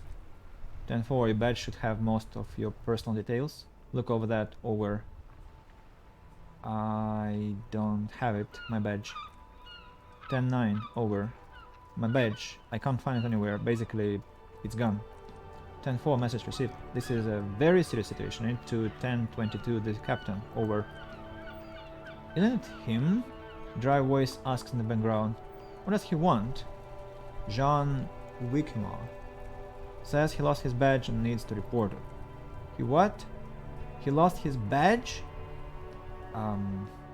Hey, who is this? This is Communications Officer Jules Pedieu, sir. Over. No, the other one. You mean your partner? Over. What is he saying? He's asking who you are. I'm his goddamn partner. It's your partner, Satellite Officer Wikimar, sir. Over. Did he lose his memory along with his fucking badge? The man in the background sounds like he's losing his patience. Who lost his badge? Chester McLean. Dick fucking Mullen. Who do you think? That's my name. It's Officer Dick. He tries to speak through laughter. Mullen from the bestseller Dick Mullen, The Lost Identity. Dick Mullen is not your name. It's the name of a fictional detective who would not lose his badge. Ah. Oh, okay. Defend yourself immediately. They're laughing at you. Well, yeah, I deserve to be laughed at.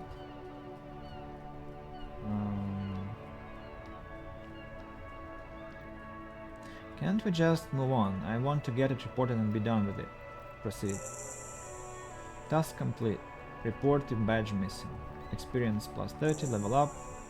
New task, track down your badge. 10-4, I hear you, officer. I'm just going to make a note here that you are in pursuit of your misplaced badge. Over. Help me, Mac. Come here, we've got to hear this. Dick Mellon lost his badge. What's going on? Super Cop here lost his badge. He lost his what now? His badge. He lost his goddamn badge. Could you all please stop saying lost his badge for a moment? Or enough with this now, I have other things to discuss. Second option. 10-9, come again. I didn't get that. Over. The animated conversation in the back is making it difficult for him to hear you. New heights even for Captain Sober. Ask him, the speaker gasped for air. Ask him if he lost his gun too. The room rose with laughter. Sergeant Thorson wants to know if you lost your gun too. Over. Check your pockets. Check your... Olia, you don't know where it is, do you? I don't have my gun. No, it's gone. It's not effing on you. Don't sweat it, Brutan. You don't need a gun to have fun. You can still have fun, so not all over. Bratan.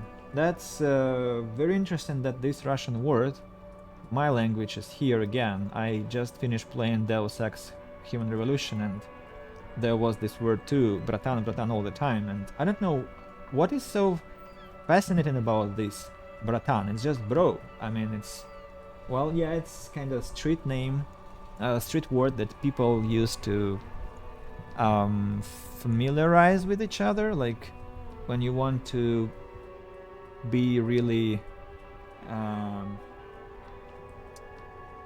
well, this is just very colloquial. I don't like it. 10-9, come in, officer. Did you get my question? We were wondering about your gun. Over. I'll say nothing. 10-1, you're breaking up. 10-9, repeat please. Over. Don't say anything. 10-9, come in, officer. Over. Remain silent with terror.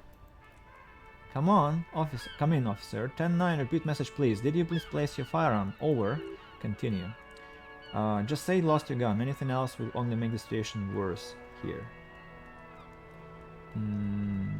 That's affirmative. Over. He says he doesn't have it.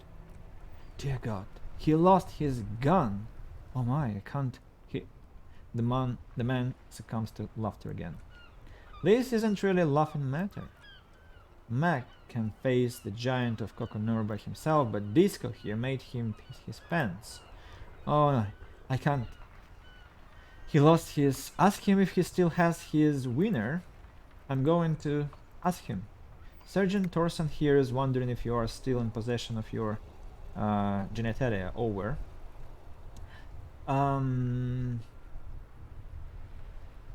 Yes, I lost my winner too. Just lay off, okay? He acknowledges your joke and asks you to lay off. Lay off. Lay off. Tell him we'll lay off when he retrieves the gun and police property that he has been entrusted with. Satellite officer, I heard him and I'm on it. 10-4 affirmative. Officer is in pursuit of his firearm. There is static. Oh god, the man is fighting back tears. Officer, do you need further assistance? Over. I'm in dire need of financial assistance. 10-4, I hear you. I don't have the authority to grant your request, but what does he want now? He's asking for money. Is he fucking kidding? I don't think he is. Don't give that asshole anything. He's just gonna drink it all. Alright. The operator turns back to you. That's a negative on the additional funds, sir. Over. I'm not going to beg. Well, it's paramount to the investigation that you grant me more money. That is true, kinda. He says it's important to the case. He isn't getting a red cent, you can tell him that. Request denied, sir. Over. Okay, I heard you. No funds. Anything else? Over. 10-10. Transmission completed. Standing by. Over. End call with the 41st. Roger that. 10-10. Over and out. The static ends with a loud click, then everything is silent in the cabin. 18 kilometers to the south, in the 41st Precinct's relay booth. A small crowd has gathered around communication officer Jules, old boy, with you, around a dozen cops. The small room is filled with cigarette smoke, abuzz with laughter, when Officer Judith Minot enters. Her left arm is in bandages and her hair trimmed short. What's going on here? Did something happen? She asks, startled. Jean Wickham turns to her and says, what happened is my partner made contact. He's not good. He's lost his badge and his sidearm. He seemed confused, delirious even. He stops to think. Mac the Torson is finger effing his fist, laughing hoarsely and apparently telling some dirty story to his partner, Chester McLean, near the entrance. Suddenly he interjects. Yeah, Mullen was effed alright, sounded effing drunk to me. The tall ginger on his right still has tears of laughter in her eyes. Yeah, Mac's right. This was some gnarly shit there. I mean, before he started begging for money, it was. Satellite Officer Wikimar bites down on his knuckles. Enough! He shouts across the room. The commotion dies down. All eyes turn to him. None of this is funny. It's effing sad, that's what it is. He's a cop. He's one of us, goddamn this. Mina looks down at her neatly polished black shoes. There is a quiet firmness in her voice when she speaks. We must help him. Yeah? How do you fucking plan to do that, huh? Get him off the drink? Go jogging with him in the morning and get him some carrot juice? He's a lost man. I just know we can't give up on him when he is at his weakest. He wouldn't. The crowd in the room has started fidgeting uncomfortably. Someone's trying to slip out unnoticed. Mac, man the door. He gestures Torson to block the doorway, then turns to Mina. You know what he told me? I don't want to get better. I want to get worse. Those were his words. He sighs heavily and turns to address the room. That shit doesn't leave the room. Not a word of this to the captain or anyone else. We'll give him a couple of days to pull his shit together. Old boy lights another cigarette and says, I guess I can hold off the report for a few days. Good. Wikimar turns to the others. Okay, everybody, nothing but a prank call here. We all got our laughs. Now get back to work. +5 gained experience. Sorry, I need to take a screenshot of this message.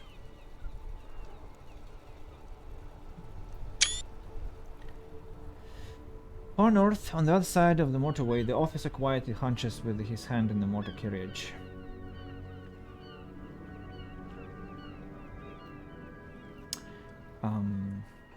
Pick up the radio again.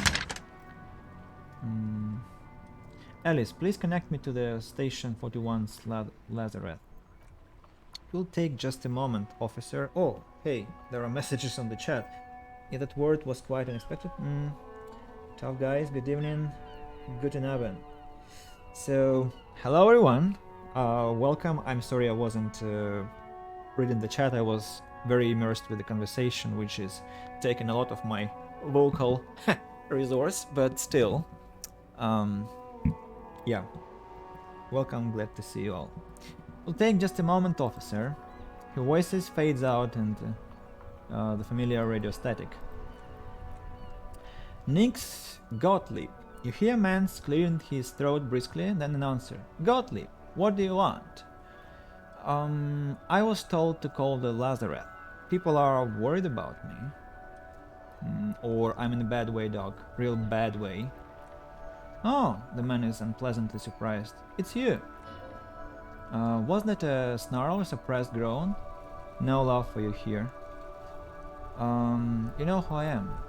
Yeah, there is no end to the misfortunes fate has seen fit to rain upon me.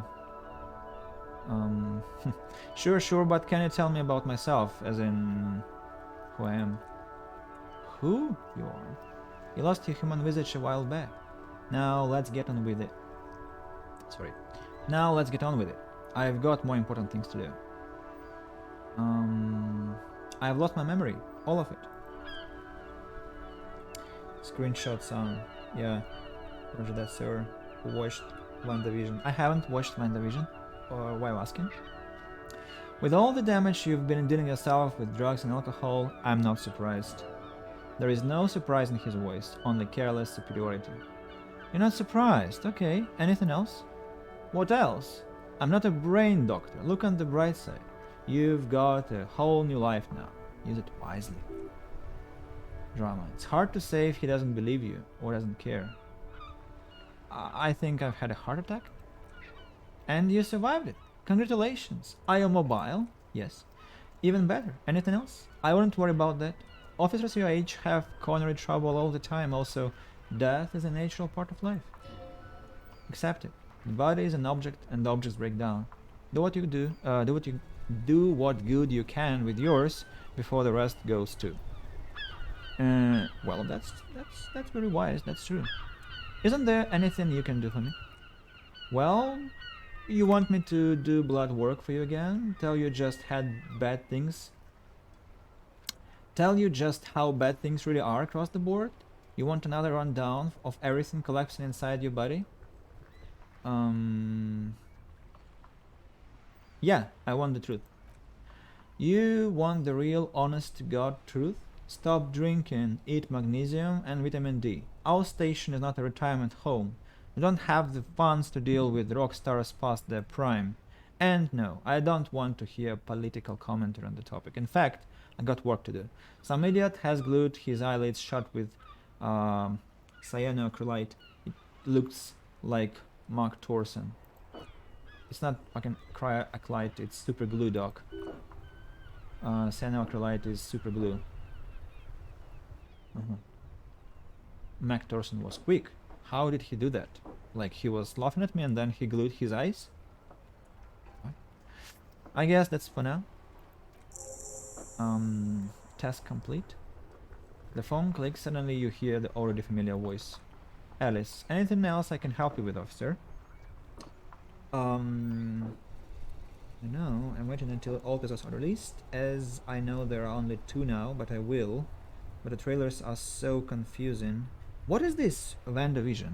What's the show? Could you remind me, because I think I've heard this before. WandaVision. Some of my students told me, but I don't know who. I don't remember. I need you to connect me to a civilian. Sylvie? She may have reported a murder. Of course. What is her number, officer? Kim, didn't God give you Sylvie's number? Yes, hold on. The lieutenant takes a look at his notes. Her number is the following digits. Received. Hold on, officer. Wait patiently. Lieutenant Kitsurugi slowly begins to tap a little rhythm with his right foot. Quite a lot of time has passed. Officer, she finally returns. I have Sylvie Malaika on the line for you. Sylvie. Yes, hello. A female voice greets you through static. It sounds like she's a million miles away from here. Well, I got told yesterday that this game is going to get full voice over with the final cut in March, but you can imagine, guys, how much better that would be if it wasn't me who is doing the whole voicing over, because I mean probably it's kind of tedious to be listening to me all the time. Marvel series. I like Legion tones of music and dances. No. Marvel series. WandaVision. But who about? What kind of hero? If it is Marvel. Hello, this is the police calling. I have some questions for you about your last day's work. Oh, right. She recognizes your voice almost immediately. Hello, officer, what can I do for you? You can hear resentment in her tone. She's not thrilled to be talking to you again. Okay, let's re-say that. Alright. Hello, officer, what can I do for you? You quit your job at the Whirling. Why? You mean, why did I leave the bar? You can hear her tense up on the other side. Honestly, I'm not really comfortable discussing it with you, sir. Why not? Wait, why aren't you comfortable discussing it with me? I am... The static waivers. Let's just say I left because I needed to get away from someone. Get away from whom? You know whom.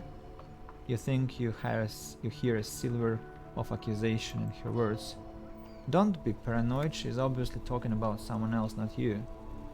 You mean me? You needed to get away from me. I really don't want to talk about this. Let's just forget about this, okay? Have a hunch that I was this terrible, terrible prick and pervert before I woke up in the game. Vanda and Vision are Avengers.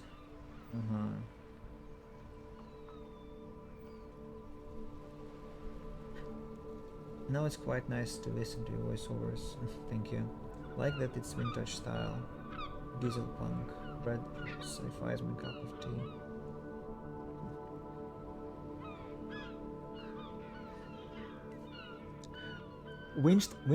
Vintage style is the WandaVision series or the game. It's kind of confusing because there are like two lines of, maybe only one line of discussion about WandaVision, and I'm not unfortunately, guys, I can't follow. I cannot call myself a fan of Marvel series, so apologies on that. Alright, I won't push you on this. Are you ever coming back to work? Maybe, I don't know. She seems to relax a little bit. I just know I have to take some time off right now. Was it you who called the police? No, not me. But why didn't you call? Didn't the corpse behind your workplace bother you? What? Of course it bothered me, but I thought the union already knew about the corpse. What does this union have to do with anything? No one calls the police. You can hear her adjust the receiver in hand. The union would get angry. What do you mean by that? You know, she seems to be looking for words. What the union says goes. People listen to them and they take care of their own, which is like everyone here. Authority. Garbage. Wait, Kim, lower your microphone. Is she speaking truth? The union is the law around here? Kim Kitsuragi says, legally no, in reality yes. He looks around. Martinez is de facto policed by the dock workers union. Words are not necessary to feel the lieutenant's discontent for the situation.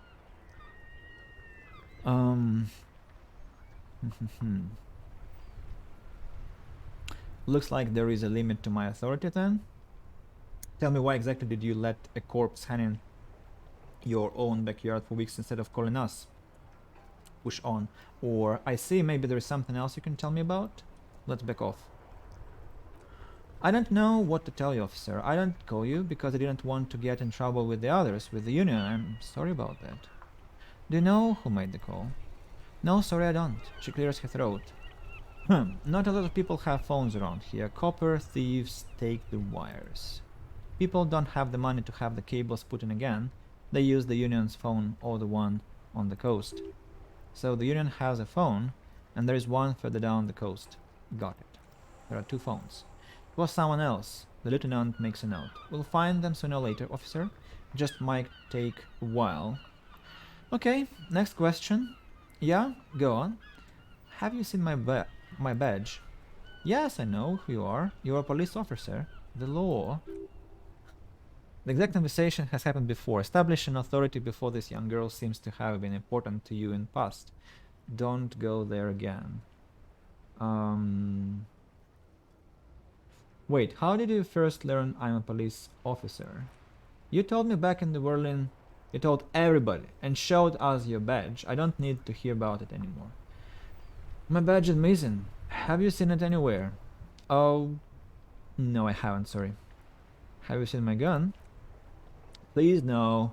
Not this again. Everyone saw your cool gun, detective. She sounds beyond exacerbated. I showed you my gun? When did it happen? You were trying to impress some people with it. Everyone was eating and... She stopped hesitantly and not sure if she'd continue. And what? What did I do? You were waving it around in everyone's face, begging them to describe it. You said it calms you. And then you started making suicide jokes. It got pretty graphic. Oh, those again. I have been trying to wean you off them. Off what? You know, when you put your actual gun, on your temple and pretend to shoot your brains out? Off of that. People don't like that. I remember this. You were screaming things like, my brains are all over the walls, painting them red, I won't be seen it, cause these are my brains. I can't see without my brains. Very nice visuals there. Some poor sod was trying to eat his pudding, while you were screaming, spit blind, imitating the mercy shot right next to him, spat some in his food. I don't think he touched it after.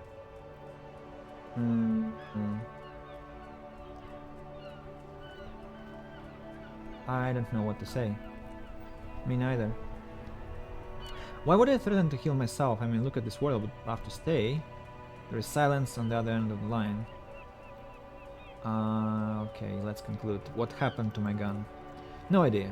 All I know is next you were waving around money instead, saying things like big bucks cannot lie and guns can't buy money, but money can always buy guns. It almost looked like you pawned it, but believe me, I did not ask, she says. I think I got everything I need, thanks. I do hope so. Please don't call me again. Bye. She's ready to hang up. Wait, why does she seem angry with you? Let's use empathy. Yes, you have obviously done something to upset her at the Whirling in Rags when she was still working there.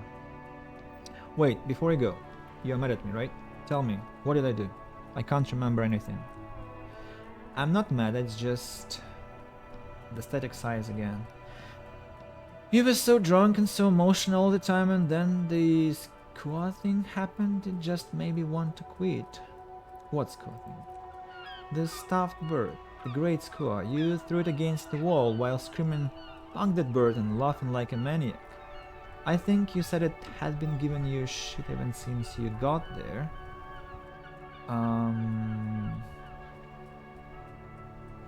Why do I always end up screwing everything up? It was a pretty bird there since I started working in the world, and I really liked her. We called her Scotty.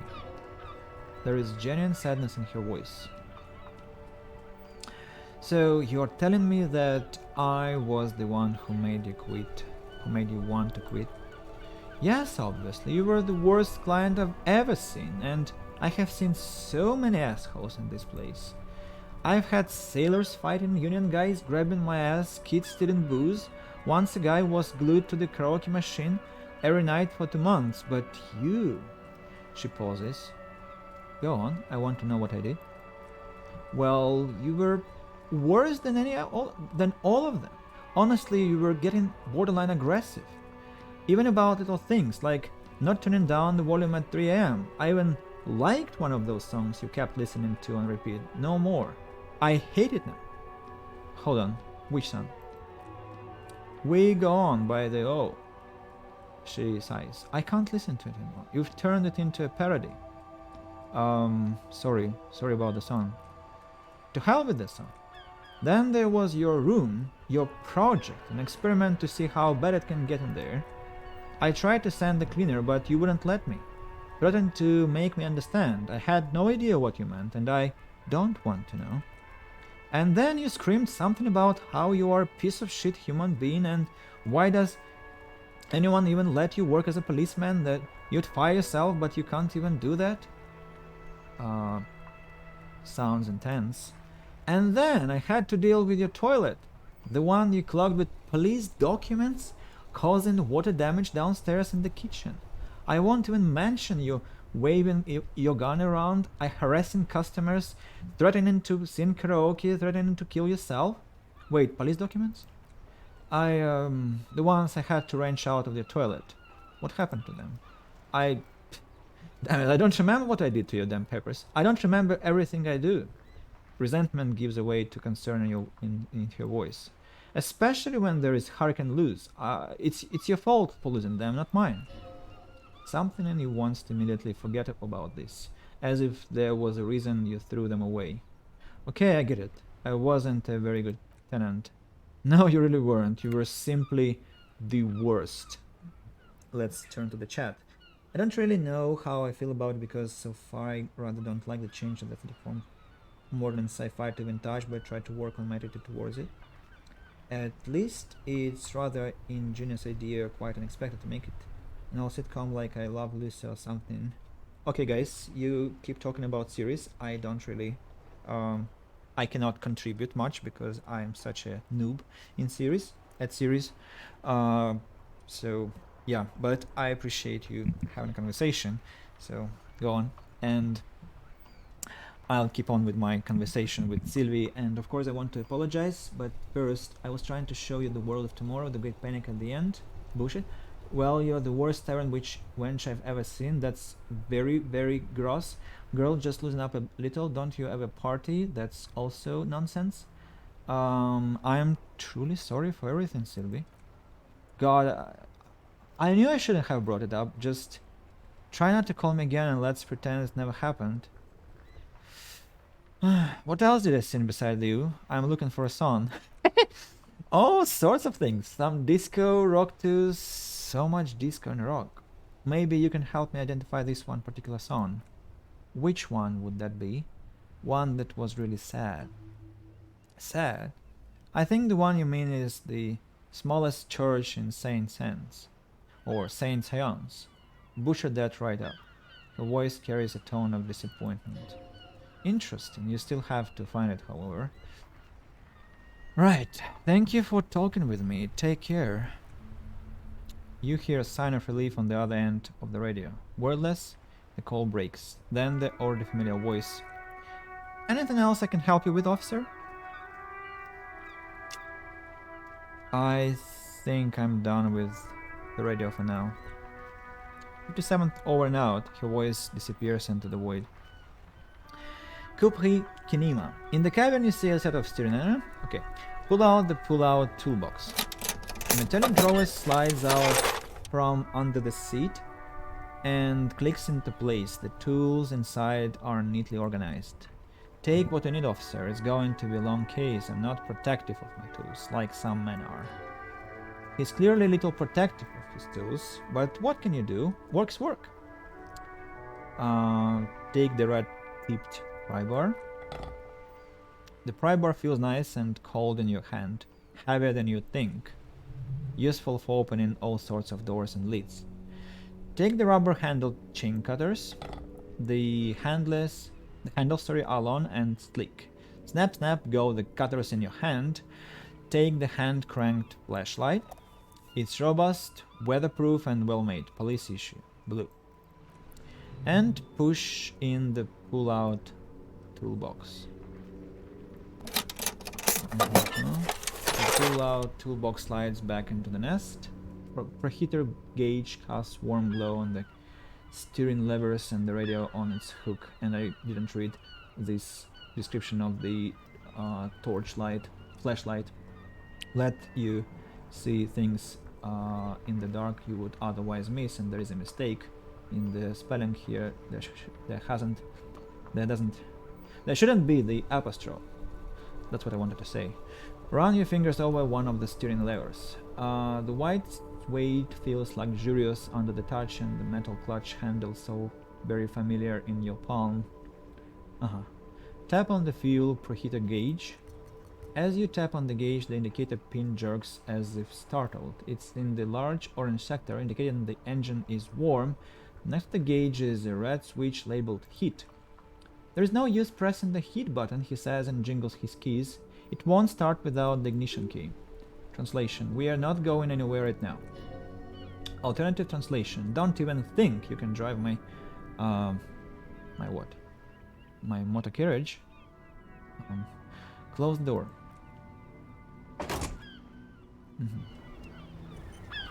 Okay.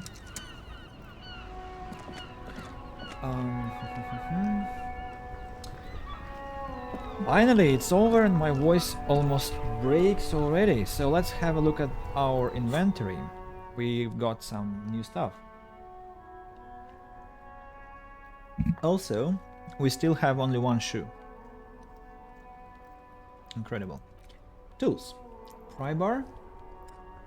We have read some description, but it's another one. The red-tipped pry bar has Carson T Heavy Duty engraved just below the handle. It is Satisfyingly heavy, and perhaps one of the most useful tools to carry around. Can I take it as a weapon? I can, just in case. But I wonder if people will react to that. Chain cutters. The meanest looking pair of cutters you have ever seen, made in Gottwald by Wallshorn Werkzeug. No chain, wire nor barbed fence will ever stand in your way again. They look hungry, ready to chew steel. Wow. What a man with these weapons. And a flashlight. A police flashlight bearing the logo of Grandstellan RAO. The small dynamo packed inside this handheld illumination device theoretically gives you the ability to produce a tiny amount of electricity anytime, anywhere. Equip this to discover secret orbs in shady areas. Isn't it smart to say that? Like, wow. Secret orbs. That's what a torchlight is for, to discover secret orbs. Know that, people, from this moment here. Right, I like flashlight more than cutters. Woohoo! Discovering secret orbs. Woohoo! What if I... Yes? They don't react to that, unfortunately. And I guess batteries are unlimited, so we can take advantage of that. What else? Clothes. We have white tank top, +1 physical instrument, which can replace short. I think I'd like to go with conceptualization because it's more important to me as a artistic soul, you know. So yeah. Items we have explored. Now let's check the level up. We have 2 levels to spend. So how do I do that? How do I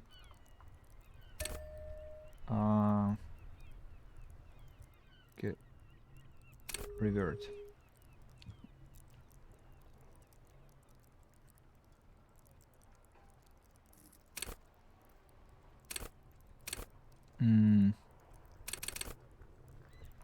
So I cannot increase the skills, I guess. I cannot, but I can increase perception. I will increase perception. Right? Can I increase it again? No. And why is that?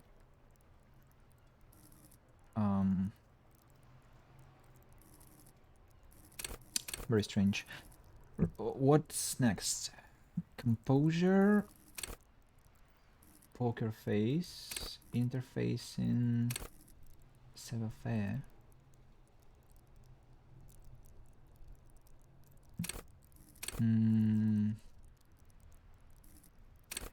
Reaction speed, hand-eye coordination,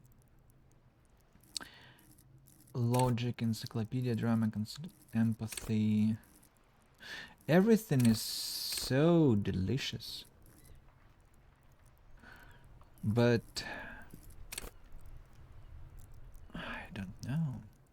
I think I'll go with my long established tradition of collecting skill points without spending them until I know, and usually I know after I finish the game, so I end up with lots of undeveloped abilities, but I cannot think of anything better. So I need to track down my gun, track down my badge, I need to pay for damages, yeah, and I need to find the person who made the call. I've done 5 quests already. Wait, something disappeared. Physical instrument, sleeping dock worker. No, I don't want to do that. And mirror, electrochemistry.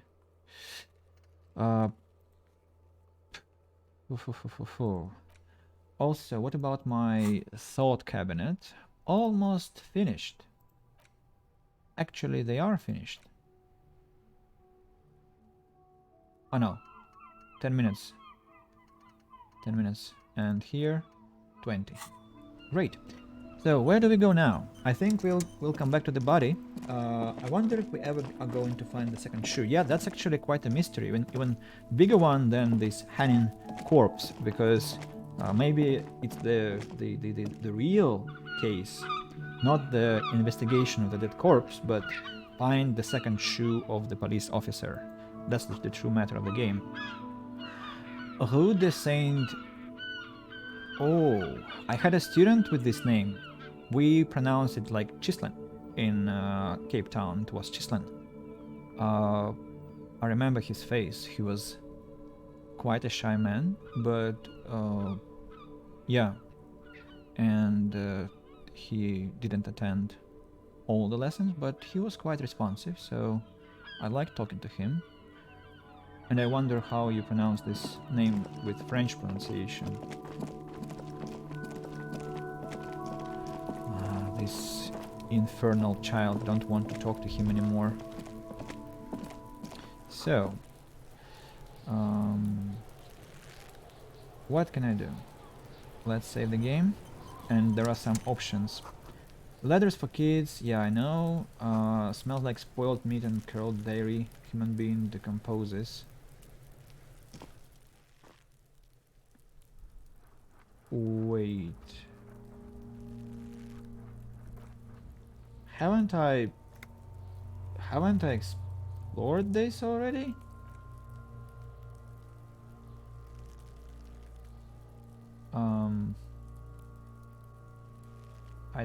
I think I'll lose this again.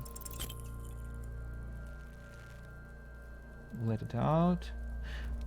Does it mean that I saved the wrong game? Loaded the wrong game? I don't understand. Yeah, another time we have had this sin, and I'm sorry. Thanks. Yeah, definitely I loaded the wrong save. Where do we get ammonia from? Ah, I get it. So I used quick load, and that threw me back before I explored the body. I see. That's so bad. Active decay, turn, leave. But I think I've talked to this abominable child. Fuck this cone, okay?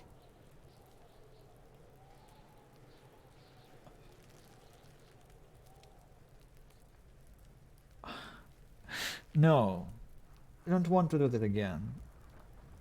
This is such a disturbing voice, but I have to do that. Okay, Kino, I threw up. I can't investigate the body now. Yeah, like a effing volcano. The kid is mimicking violent picking noises. Effing pathetic. You're lucky you didn't die there.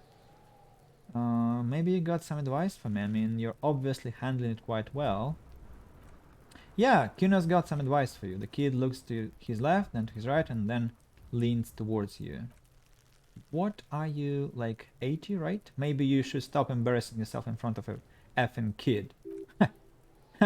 Perhaps you could compress this negative energy and turn it into some sort of cunified non-vomitor. Cunified non-vomitor? Here I come. That's right. Turn your weakness into conceptual strength. Try it again now. Okay, let's go with empathy.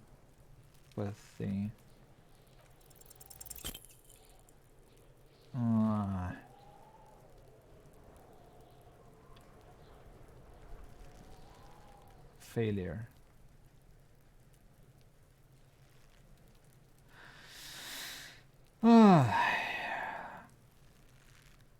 Hey Kuna, think you can turn the Kuna down for a moment? Let's talk like normal people. Trying to fuck with the Kuna, trying to fuck with me, trying to Ah, he speeds fast. Kuno only gets higher. It's faster, faster, faster. Can't take the Kuno. Stay out of the reactor.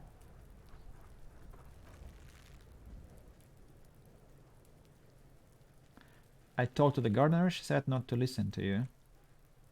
Pig. Kuno slaps his forehead. Do you have any idea how effing stupid that sounds? Kuno's cruising his bitch on the town and the bitch comes back griefing to the Kuno. What is that? What's it up with?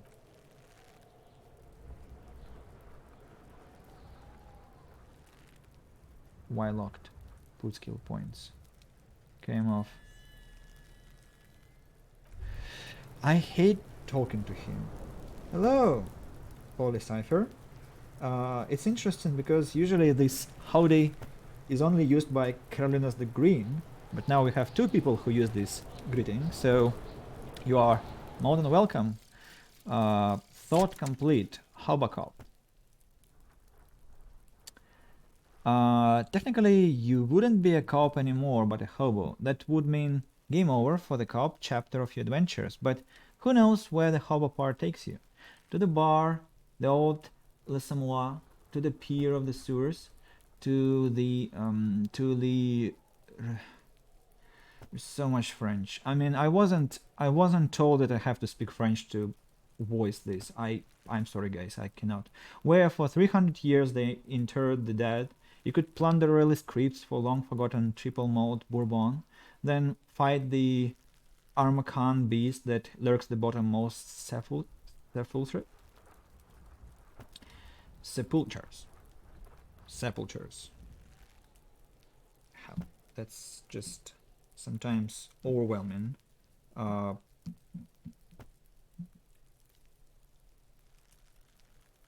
So it's sepulchers. The secrets of the city are all yours at last. Reveals extra special collector's edition bottles on the map. More money from selling tear. Learning cap for shivers raised to 6. Okay. Okay.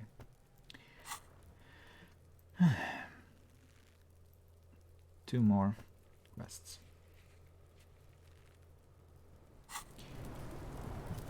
I just got demoralized after conversing with Kuno, and I kinda...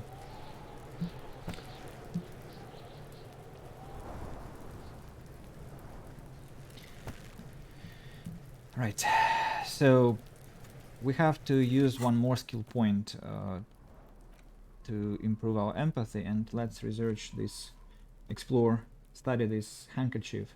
Handkerchief given to you by Lieutenant Kitsuragi. One corner is adorned with lace and a tiny embroidered cord here. Yeah.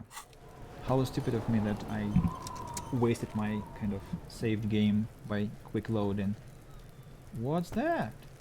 Hey, there are bottles here, I guess. Or not. Perception. So perception is a lot of important information to be found. There are several footprints in the mud left by work boots. Anywhere from 6 to 12 pairs have walked here. Let's get an exact count. Success. Maybe more than 12, no. 8 pairs of boots have shuffled back and forth in the mud. Go over them one by one. 1. Standard work boot, steel reinforced toes, number 46. 2. Standard work boot, steel reinforced toes, number 44. Hobnailed work boot, steel reinforced toes, number 43. And standard work boot, number 45 or 46. Wait, which is it? You don't know. It's a miracle you can tell the prints apart as it is. The code must have preserved them. Count more. 5. Another standard work boot, steel reinforced toes, number 44. An aberration, light as air, even pace. Same make of boot, but number 41. Male or female? Impossible to tell. Could also have been an adolescent. The gait is undeveloped. Undeveloped. I'm pretty good at this, ain't I? You're not bad. It's as if the whole world darkens. Everything else has a thin film of unimportance on it. And the tracks burn in the middle of it, in a strange, beautiful way. Count the rest. Number 7. The glowing outline of a standard work boot. Number 46. But the imprints are twice as deep as the others. The weight exceeds 200 kilograms. Ooh. And yet another standard work boot, number 44. There's an aberration in the pattern of the sole, however. The right sole is smoother, more worn. How many? The lieutenant has been tracking your eyes' movements. 400 million. 8. I was pretty off then. I counted 20. The same guys are going back and forth. I never got the hang of hyperopy. Sounds like something about eyes. Maybe hyperopia, but no distress. He points to his glasses. Do you see anything out of the ordinary? Point. Light step, number 41 shoe. A woman or a kid? I don't think there is any way to be sure. Understood. Anything else? Heavy one, 200 kilogram imprint. 200. He thinks for a moment. Could it be the combined weight of two people, one carrying the other who's tied up? Let's say a heavily built worker carrying a similarly built, soon-to-be dead man? He might be right. 200 kilograms of living weight is unlikely. One of them was carrying him over. Maybe it was a giant. Could have been an extremely obese person. I don't know. I do. The lieutenant marked something in his notebook. One of them carried him over. But why? You are thinking why did they have to carry him? Yes, they could have used a makeshift stretcher or just marched him up to the gallows. Maybe there was a physically impressive strongman in their midst, someone who wanted to impress their peers. Well, maybe the victim was unconscious. Even easier to carry on a stretcher or between two men. Anyway, it's for future consideration. What else can you see? An aberration. One sole is smoother than the other. Interesting. Let's name it the odd sole. Do you have any ideas, Lieutenant? Someone operating a workbench with a pedal? Like a joiner at the harbor? He thinks for a second. Or maybe a drummer? He regrets it the moment he says it. So one of the people we are looking for is a drummer. No, it's not. Forget I said it. We're not looking for a drummer. He raises his index finger. Perhaps it could be a driver. A driver would wear out the right shoe before the left. The accelerator is on the right.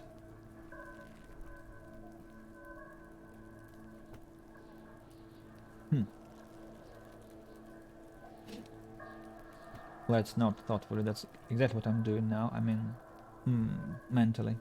We should keep our eyes open. We should keep our eyes open around the traffic jam, see whether anyone strikes out as a potential suspect. Seems prudent, no?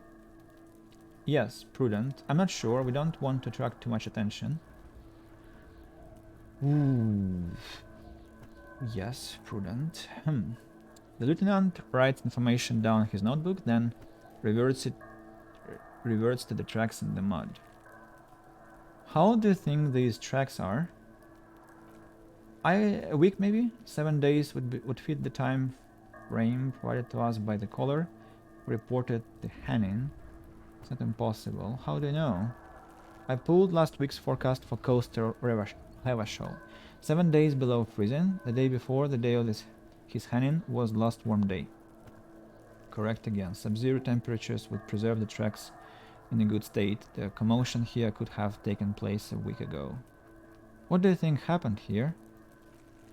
What do I think? A mob of people brought something heavy to the tree. One of them was carrying the victim. They stopped around. They shuffled around, especially under the tree. Then, after hoisting him up, they stood in a semicircle facing his direction. At first glance, this appears to be a lynching. Indeed, they all stood in a row here and looked at the tree. Yes, everything fits so well. Carried him over, hoisted him up, washed him hang. This is easy. Isn't it strange to have your assumptions confirmed like this? This is what someone whispering suggestions in your ear would like you to feel.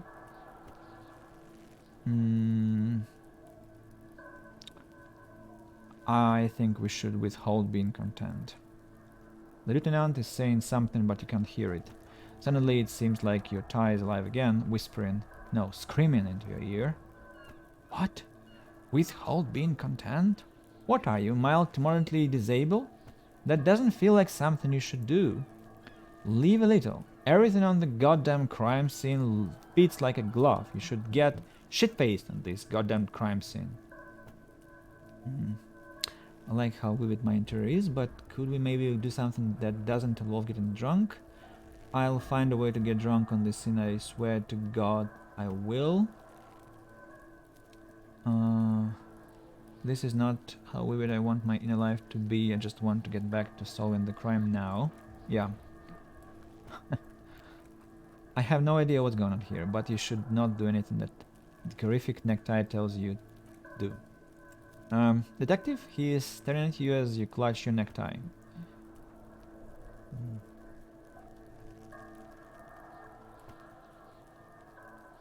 Everything fits. We should celebrate by getting absolutely under the hammer in this yard and say, I'm experiencing a mild malfunction, Lieutenant. Something to do with my tie. It will pass, but can you hold on for a moment? The lieutenant looks at you curiously. A bit passes in silence, the wind blowing, the cargo belt squeaking. The lieutenant doesn't understand what's happening right now. You are twisting at your tie, looking sweaty even by your standards. He needs to say something. I agree, he clears his throat. Our assumptions could be wrong, better not to have them confirmed just yet. Do you see anything else? We've been through all of it. And some thought is pulsing. Pulsating. Thought complete. Guillaume le Million. Bad news. Guillaume le Million didn't become a cop. In 1938, he went on a tour to the Xinyao province in Sahar, where he died of autoerotic asphyxiation. His body was found hanging from a decorative dragon tree in his junior suite, amid drug paraphernalia, unwholesome objects, and the Sylvia Traynor single Wonderland skipping in the background. And yes, you can take this as a metaphor for Hevashol in the 30s, and also as a warning. +1 pain threshold, blood oxygen is boring, and all psyche learning caps raised by 1. So thinking thoughts is very, very advantageous to character development. Unfortunately, I don't have any more thoughts to process. That's quite a disaster. Yeah, pain threshold increased. Can I now level up my perception again? No. Why now? I wonder. Okay, let's level up our empathy. Yeah. Because I want to, oh my god, talk to this Kuna, but first let's check the box. Magnesium, again. Another pack of magnesium. So, Kuna. Fuck, does Kuna okay? Okay, let's try empathy again. Success! It's not Kuna. It's Kunas. Interesting. How? Kunas is by far the worst of the two. Kuna has no problem being near you, but the other hides behind the fence, afraid for her life, like she's done something very bad. She came up with that psychopathic scheme of screaming for help before. Kuna just wanted to talk to you about his name. Kunas was the one who wound him up and directed him. Also, Kuna hasn't stopped talking to you, even enjoys it from time to time. When you talk to the other one, it's like talking to a cornered animal. She only hisses and says murder was the case that they gave her. All in all, Kuna respects madness. You cannot hope to outdo her on that front. You must win yourself a few minutes with him alone. Act on it, try and separate them. Kuna? Psst.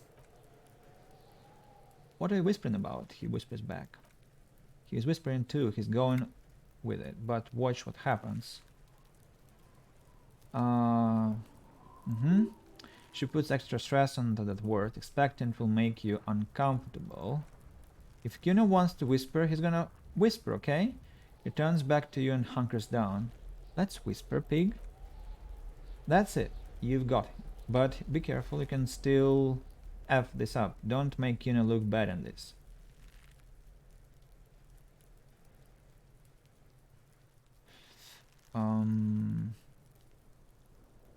What's up with her? She is terrifying. Crazy scary. Crazy? He whispers tensely. You don't know the half of it. She's not crazy. She's insane. Dangerous. She smoked a man. She's done people in. Probably even pigs. Stop talking to him. Kuna, I'm effing warning you. You're gonna get us into shit. She understands what you're trying to do. Yo, see? He pops his head up. Did Kuna not tell you? Kuna told you. Kuna talks to whoever he wants. He hunches down again. Talk, pig. Kuna's got it under control. You did it. They're separated. He's even turned his back to her so she can't read his lips. What do you mean she smoked someone? Kuna means she killed someone. That's right. She's a killer.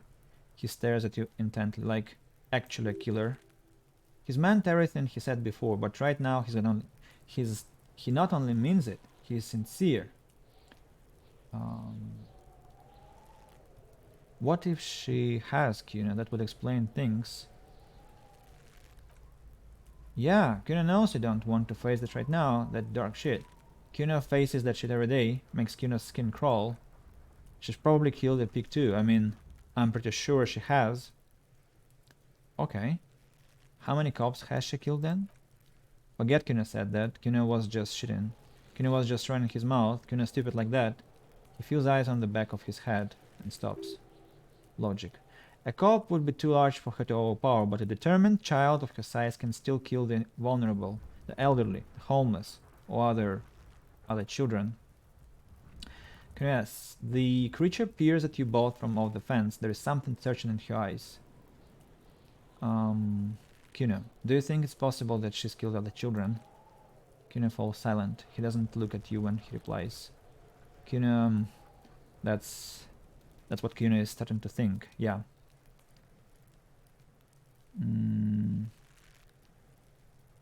You think she has anything to do with the dead man? Yeah, she should have killed to fuck him up, but she didn't. Kuna wasn't around, and C was with Kuna. Where were you? Look, Kuna's gonna put you at ease. We didn't do it. He speaks the truth, my liege. So you said she's insane? Yeah, she's a psycho. He leans in even closer. None of that kiddie psycho, cat-burning shit. She does the real deal.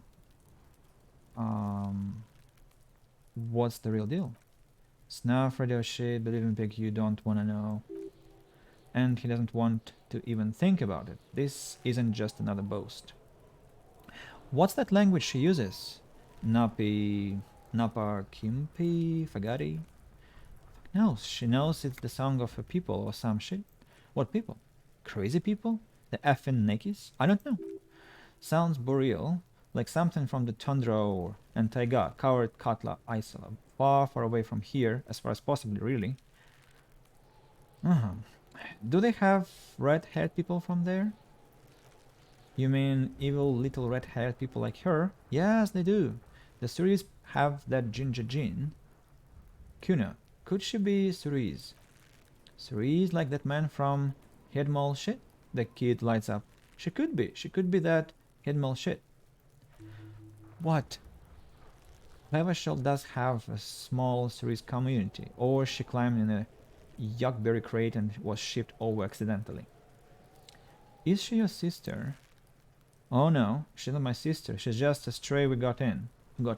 Like a mad dog or some shit. Stray? Yeah, she was just there. He points at the apartment building behind the fence. What was that, Kuna? The little twists her neck, looking at the building. Kuna flinches, then lowers his voice even more. She was in the hallway, dripping wet, by the fucking shoe rack, in the dark. Why was she dripping wet? Kuna's got no effing idea. Her hair was all wet. I think she pissed on the floor too. She was there for 3 days in the corner every time Kuna went out. You said she got in? How? I don't know, someone left the door open. Kuna comes home and she's sleeping under the desk, under a pile of clothes, like a dog. What about your parents? Kuna's dad doesn't give a shit, doesn't even see her there. Or thinks it's fucking Kuna. He points at himself. She's all on Kuna. Kuna? Kuna's? Two of a kind. Why is she called Kuna's then? Cause she's fucking looks like Kuna. You don't know her name? No one knows her name. Kuna told you that shit was psycho killer. How are you dealing with all of this? Kuna's didn't just fine. He doesn't need you effing with any of it. C doesn't either. Kuna's got this shit under control. He spits through the gap in his front teeth.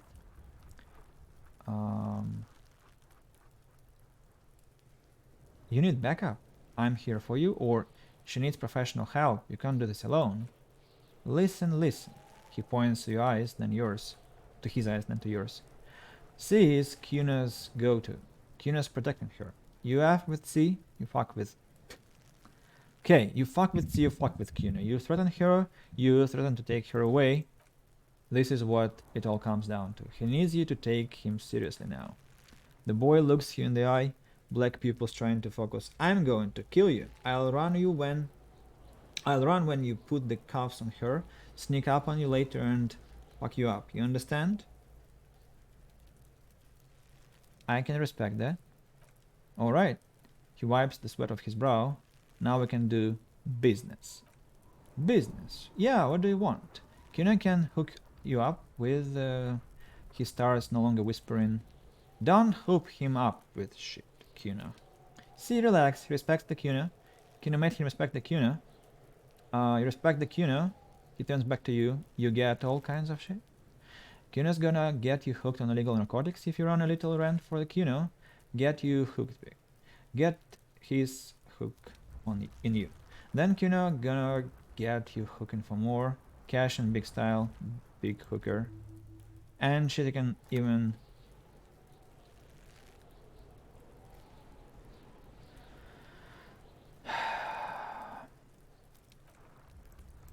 I don't know, I mean, I hate these conversations with him.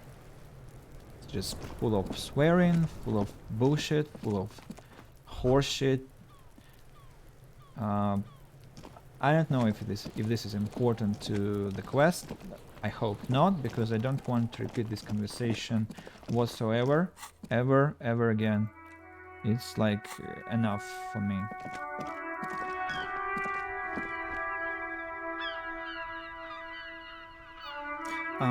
What do you mean about the new update yet? If you mean the final cut, I think they're going to publish it in March. That's all I know, but nothing else. Mail collection box. This post-L'Aventurier mail collection box has been heavily vandalized with graffiti. A close inspection reveals 2 bullet holes in the front. Good mail delivery box. Pat the box. Okay, let's pat it.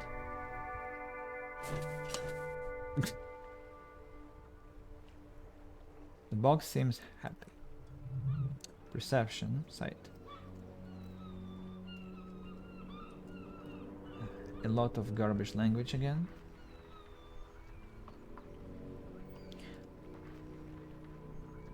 Let's say been there.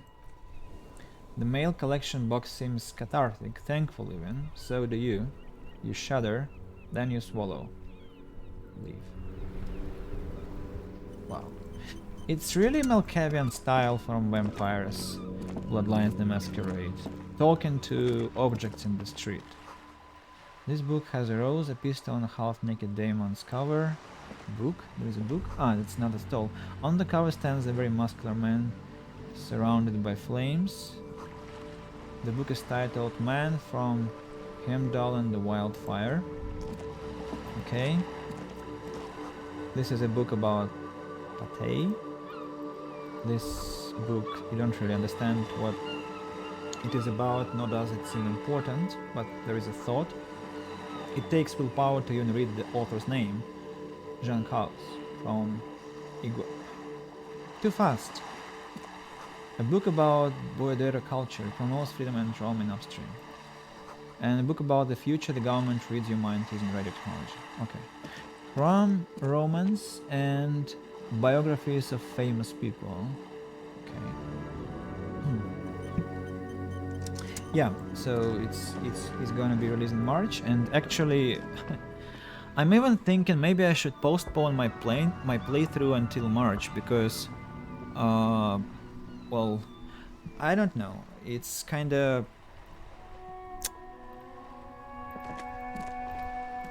like I appreciate that like most of you said that you are okay or you're actually kind of well enjoying my voiceover, but at the same time I'm kind of feeling that I'm robbing you of the authentic characters because they all have to have their distinct voices, and I don't know, it just feels wrong to voice everyone, and also it kind of kills my voice after like 1 hour, 2 hours of playing. I'd always do another one. I've replayed the game twice and it's great. Yeah, it seems great, it's just like a bit exhausting to be reading everything out loud, especially that there are so many French words which I don't know because I don't speak French. It's only English and Russian. I mean, I'm trying to like this Revachal. It's quite enjoyable actually because I have a pattern to repeat here. And yeah, well, maybe I just need to stop whining and just hold her on. Let's keep it. Looking for something? The lorry driver recognizes you. You could push him by asking him to show you the soles of his boots. He definitely looks like someone capable of a lynching. Let me see the soles of your boots. Been admiring the stompers, huh? He grins. Sure thing, check them out. He lifts his left foot, then the right. Look at the sole. On the bottom of the man's boots you see an intricate tangle of threads with no immediately discernible pattern. What's up with your soles? It's Hevashal. Where did you get boots like that? Custom made. Cost me a pretty penny. He rubs the back of his balding head. But why? When the invasion comes, he glances at the lieutenant. The last thing they'll see before the lights go out is illustrious Hevashal. It doesn't look like the lieutenant cares, he just makes a little note.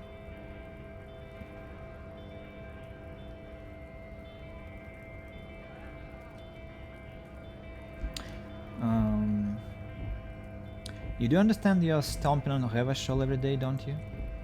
No, it's not like that. He looks at his shoes. You don't get it, it's when I kick them, you know? F it, it's too complex for you. He's not the person we should be interested in, anyway.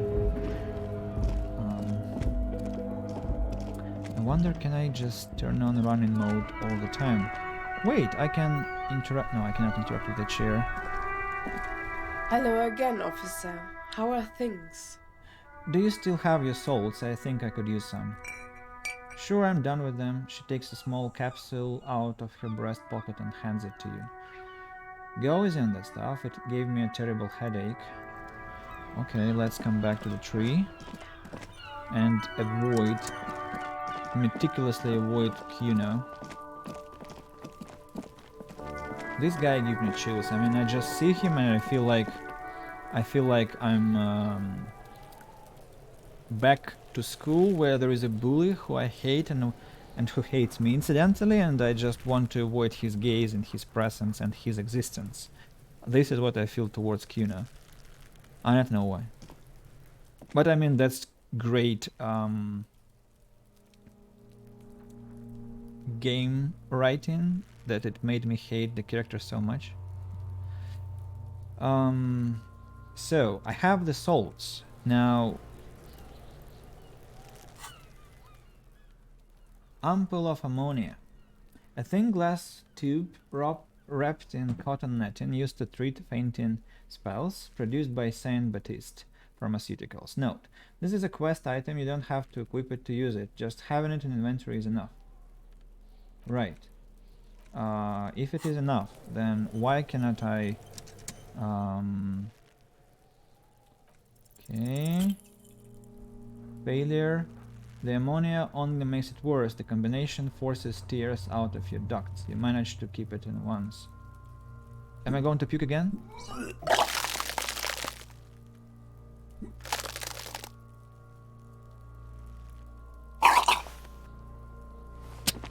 The second time, not so much. When the vomiting is done, your cheeks are wet with tears.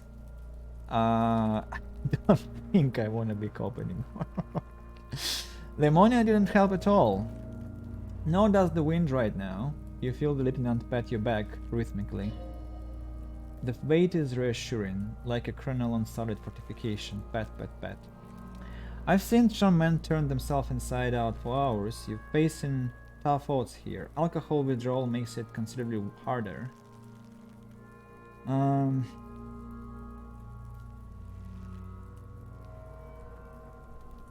Why can't I keep it in if I've been a cop my whole life? I've seen captains puke their guts out. It never gets easier. You never get used to the smell. Every Monday is cadaver day. Throw up, investigate, throw up, initial autopsy, throw up, bag it. He pats you back again. Well, that sounds like fun, actually. That's quite invigorating after talking to Kuno. Then drive to the station, maybe throw up on the way where if you didn't bag it, the thing tight enough. You seem to be fine. I think I've lost my sense of smell. There is a pause. A white lie. Not being hungover helps too. Can't we do something else? I think I want to solve something else now. That's probably a good idea. Clear our heads, but before we can do that, he withdraws his hand from your back and looks you in the eye. You need to get your shit together. Okay. You should go talk to the locals, find something else to do while the wind changes. It's pretty bad right now. You have received a thought. When this dialogue is over, go to your thought cabinet in the bottom right menu and equip it. Give it half an hour, get yourself together, sorry, then come back and have another go. Let go of your nose. Turn away. So what's the quest now? Equip and complete volumetric shit compressor. These names. So, volumetric shit compressor. Your shit is apart, and it's rather unbecoming of a cop and a human being. It's supposed to be the opposite of that, together, compressed in a small area. To achieve a solid level of shit compression, squeeze your butt cheeks together for 30 minutes. Do something similar with the two hemispheres of your brain. Talk to people, maybe that will help. Right. Let's equip. What is going on? I want to equip that. Wait. Why doesn't internal? Okay. Internalize. And it takes half an hour. Not much game time.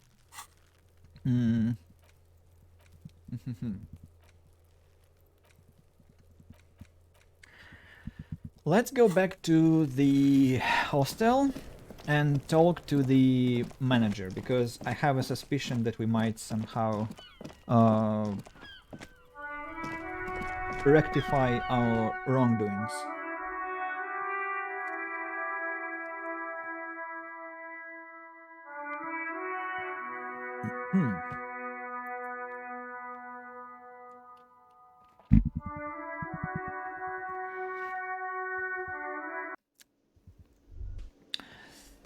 Oh, a new person. Let's talk to this lady first. It's kinda refreshing to be back home. Hello again, sweetie. Nothing new. Nothing new to talk about with her. This man here, what's he doing? And we have increased perception, so probably we'll notice more. Faster. I don't see anything. Hey man. It's all about money, you know? What is all about money? The kitchen is open. Okay. The dishes are drying, they smell of chemicals and pine trees. Pine trees, beautiful. Hello? Grazie Quebec. A thin man is smoking below an exhaust hood, occasionally sipping from his mug. This must be the Whirling's cook. As you step in, he nods towards the table and says something in a completely foreign language. The only words you can make out are Gorazzi and Quebec, his name. Okay, it is definitely not his name. The game is just... I don't know how to call this in any language. It's...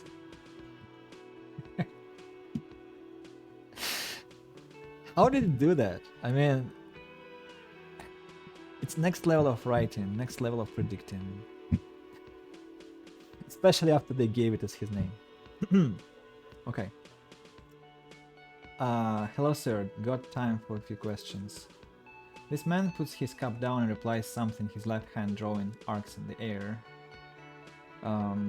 You've got some impressive pots there. He smiles and bangs his ladle against each of his pots in turn.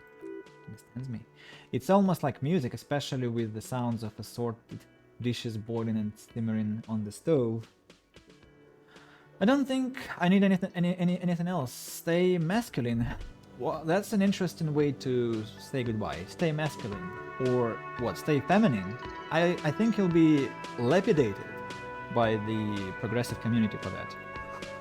An aroma of spices, alcohol and tomato hangs in the air. Spices, alcohol and tomato. Nice combination. Blue door. You see a heavy steel door with a prominent dimple lock. It's painted blue. You immediately feel drawn to the color. Blue is for mystery and police. Touch the door. The cobalt blue surface feels rough to touch. The stainless steel is door flush with its frame on every side. It leads to a side building adjacent to this one. The old building next to this, half ruined. Whatever is behind it must be older. Try to push on the door. The door doesn't budge. I wonder where this door leads. You do. The lieutenant regards you with patient skepticism. Okay, you do. It's a door in the back of the kitchen. Why do you care where it leads?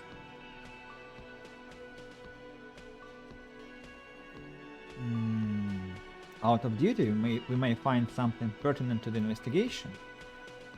Yeah, I suppose it's worth seeing if we can get in, just to be thorough, as a side investigation. It's hardly a side investigation. We already have a name for it. Mini side investigation. No, mega investigation. And the door and the main investigation will merge into stereo investigation. Let's go. Let's just ridicule ourselves even more in front of our companion. No, the door is a mega investigation. I'm calling it Behind the Blue Door. Kim Kintsuragi. It's hardly worth a title. He looks at the door than you. Anyway, Gart is the person to ask about this, the cafeteria manager. Yeah, I know. So let's go and talk to Gart, who is busy repairing this poor bird we destroyed. But what is this message? The soft purr of an electronic juicer comes from the kitchen. Someone's working. It's interesting that thoughts pop out only at some certain locations, and if you shift from there, then they disappear. Oh, there is a box to loot. What's inside? Oh, 1 real. Or real? I'm confused a bit. Explore the Whirling's secret passages. Secret passage. Let's ask the manager. Hey sir, can I talk to you please? Can I help you? Yep. There is a mysterious blue steel door in the back of the kitchen. Oh yes, that door, sure. There's nothing mysterious about it. It's just a door. He shrugs. Do you know what's behind it? Do you have a...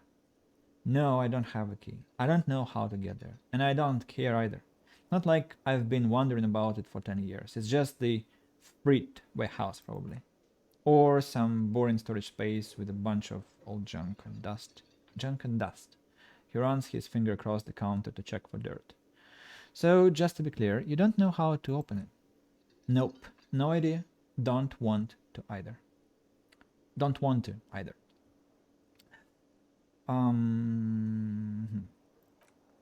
So I think that's it. But how do you open it? I have the instrument in my hand. I have this crowbar, pry bar. Why cannot I... Wait. Why cannot I... Too bad. By the way, does this flashlight improve our perception? No, it doesn't. Strange, because it should. It's like extra illumination, so has to somehow influence our you know, senses, visibility area. Now I want to come back to the room because yesterday I was told that there is something about the window and my perception was 1. So I now have a chance to actually learn what was that. And no. Oh, there is something on the floor which I haven't explored. What's this? Broken window. Aha. The window stands broken in its frame. Cold wind blows in. Visual calculus. Assess the damage. Sorry. Yeah. The shards face outward. Whatever broke this window came from the inside. Did I break it with my own hands? Look at them. A fine web of scarring covers the back of your right hand, but none of it is recent. What did this then? More likely a projectile than a held object. There are no fragments on the floor from pulling a tool back in after impact. Wait, what am I doing? Something you've done before. Assess the size of the impact. It is too large for a bullet, yet too small for a piece of furniture. You are looking for something heavy and larger than your fist. The single green shoe you found fit the hole almost as well as you. It would have also been heavy enough if thrown with force. Congratulations, you smashed the window with your own shoe. Now you only have one. If you are lucky, you can still find the other on the balcony outside. The door to it should be outside your room. Maybe it wasn't me. I should go and get that shoe. I don't need it. I don't need anyone. No, I don't need it. I don't need anyone. Maybe it wasn't me. You mean someone else took your shoe off and smashed the window with it? This person also forced the drinks on you. You should go and get that shoe. A cool wind gushes in. Your toes curl up from the cold. So I didn't probably... Could it be that... Probably I was looking at this window, not this window, and that's why I didn't get it. So how do I get to the balcony? And this freaking door here, I want to open it. It just doesn't let me leave peacefully. So how do I go to the balcony? Is this the door? Ooh! I didn't see that yesterday. Wow. I didn't think that was the door. Right. Ha! My boot. My shoe. The second shoe. Task complete. Find your other shoe. Gain experience. Plus 10 composure. There they both are. 2 identical shoes, both copiously green and indiscriminately snakeskin. United on your feet. Conceptualization. Like 2 baby crocodiles. I don't like this. Stripping other animals of skin is not the best idea to make shoes. Wait, these do not look like normal cop shoes. It's pretty clear normal cop is not what you are. How do they fit? Good. They are balanced, comfy. Feels like the only good thing about you right now, truth be told. Well, it's also quite cruel, so nothing good I see. Let's remove the flashlight because I don't enjoy this illumination. And remove the instruments and... gloves, let's skip, but that looks freaking ridiculous. Shoes. +1 composure, -1 savoir-faire.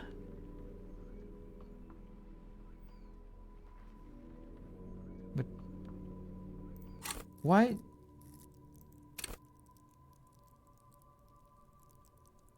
Ah, it's to sneak.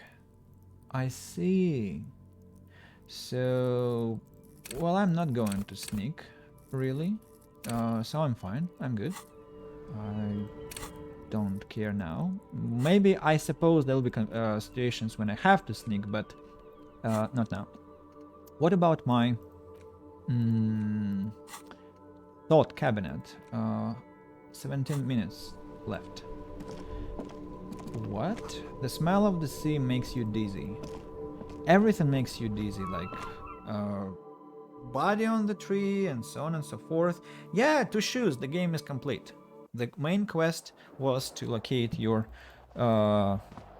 shoe, of course. When I press run, it's Kim who runs, not me. It's super strange. Let's try to knock on the door again. The lady doesn't want to... doesn't want to open yet. Too bad. Okay, let's go downstairs. I think we are done here. Oh, Revachol. Oran is Orange. Orange. Class, yeah.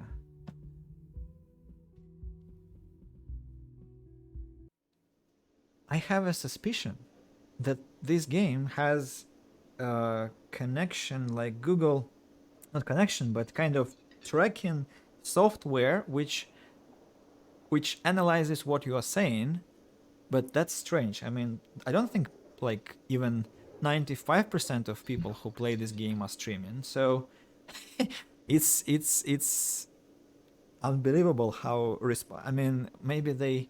okay, that's kinda calming. I mean, I do feel so much embarrassed about how much I mess up the words and names in this game due to my lack of well, French. I don't speak French. Secondly, there are some English words which I'm not really sure about, as yeah, I do teach English, but I cannot say that I have mastered the Oxford Dictionary yet, and probably I'm not going to in my life. It's too short, my life is, for that. And but the fact that the game even has on loading screens some clarifications means that probably they expected players to be struggling with that, and so I'm probably not the most deranged person in the world. Let's hope so.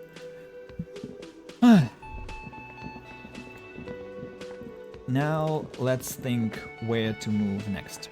Probably to the street, but new thought cabinet slots or forget old thoughts. So skill points can be spent not only on skills but also on here. That's surprising. Very surprising. About quests. What can we do next? Track down your gun. And badge. Get reality locked down. Box damages. Call. Competition. Victim's body. Sing karaoke. We haven't talked to everyone yet, so well, and let's explore the streets. Electronic doorbell. Oh my god, so many options. A note call box with a matrix of push buttons lists all the companies in the East Delta Commerce Center. Whoa. Okay, let's try something like first option. An off-key melody starts playing after you ring the doorbell. Then a woman picks up the receiver. Kuna, please stop calling here. Grown-ups don't have time for your stupid games. She thinks you're the gremlin child. What would he say to this?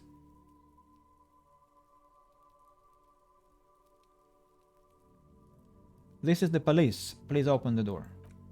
Oh, I'm sorry, officer. I thought you were... There's a spot of static that overrides her words. But the doorbell is broken and the bookstore shouldn't even be on this list anymore, so I can't help you. Please don't call here again. Thanks. A single beep indicates that the line has gone dead. Let's call again.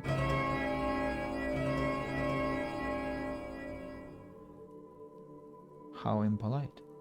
Okay, Andrew Orlando Hare SCA. No one answers. I know where it's going. What an ominous name for a hair salon. Doesn't bode well for anyone's hair. So, we are to open the door, and probably we're going to like exhaust all the options before we finally find one to open it. Artemiteps boxing for young athletes and gym. All you hear is static, but no one answers the call. Okay, 24-hour window. Nothing happens. Emma's fashion atelier. Silence. Fabron's taxi. The rest has been burned off. Looks like someone has melted half the plastic off with a lighter. The doorbell doesn't work anymore. Slipstream SCA. You hear static from the intercom speaker. It sounds as if someone has picked up the receiver but isn't saying anything. Hello? Is anyone there? Hello? Yes, this is Tricentennial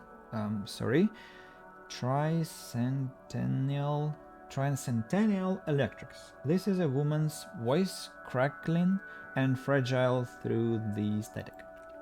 Have you come to place an order? She sounds almost antique, as if her voice was being played off an old wax cylinder. Her receiver must not be working properly.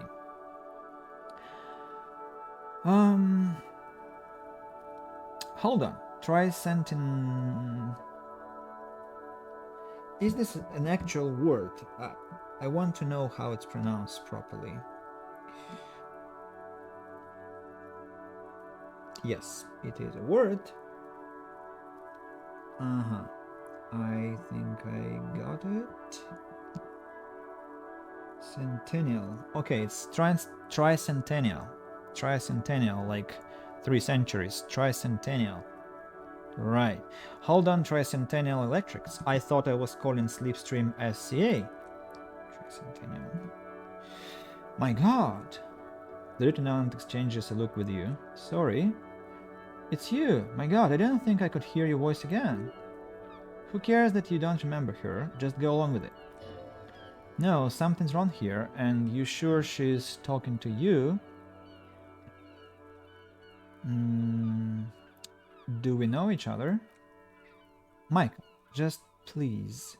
She stops and you can hear her breathe heavily, her breath distorted by Asian static. Why did you even call? I don't understand. You've been gone for months. She sounds like she's shaking. I thought you didn't care. Hold on. Tell me what's going on. What did I do? Ever since I came to work here has been different, as if my mind's been wiped clean. A spot of static overrides her words. When she speaks again, it sounds like she's submerged. It's so nice. So nice to be able to finally forget. Forget about what? She sounds like she's about to cry. Hello? She doesn't answer. You said it was nice. What's so nice about forgetting? Silence. The only thing you can hear now is static and waves washing the shore on the bay. I get it. You don't want to talk to me. No one ever wants to talk to me.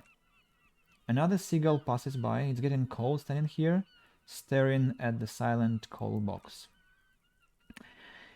It must have been some kind of faulty wiring. We should maybe stop playing with this doorbell. It looks ancient. Alright, it's goodbye then. Hang up the call.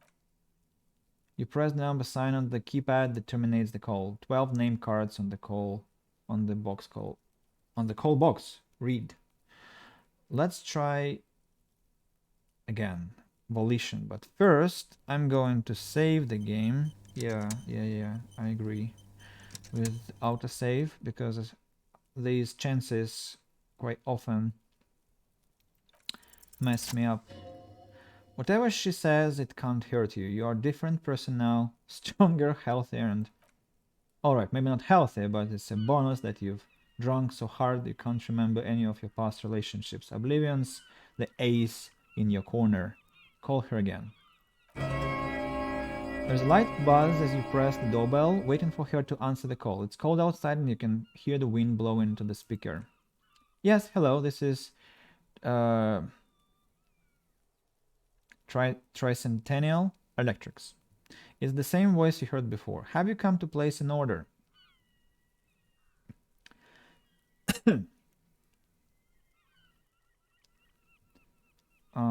Last time we talked there was some confusion. You got me mixed up with someone else. My god. Here come the bad vibes again. Relax. Distance yourself from it. Please don't hang up. I just want to explain myself. Before you can finish your sentence, the voice continues speaking. It's you. My god, I didn't think I would hear your voice again. Didn't you already say that the last time we talked? Michael, just please. Even her breathing, the way her voice drops when she finishes the sentence sounds exactly the same. Why didn't you even call? I don't understand. You've been gone for months, she continues. I thought you didn't care. Is this some kind of a joke? It doesn't matter what I say, you're just going to continue, right? The voice from the intercom doesn't answer, but you can hear her breathing. Wind blows into your microphone again, crackling and echoing in the box. It's over? Can we talk now? Ever since I came to work here has been different, as if my mind's been wiped clean. Say nothing. It's so nice. So nice to be able to finally forget about you, and then it hits you. You are recording.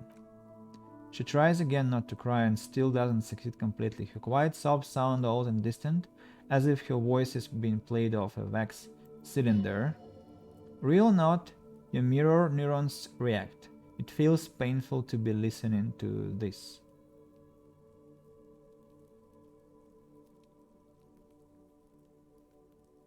Why does it still feel like it's my fault?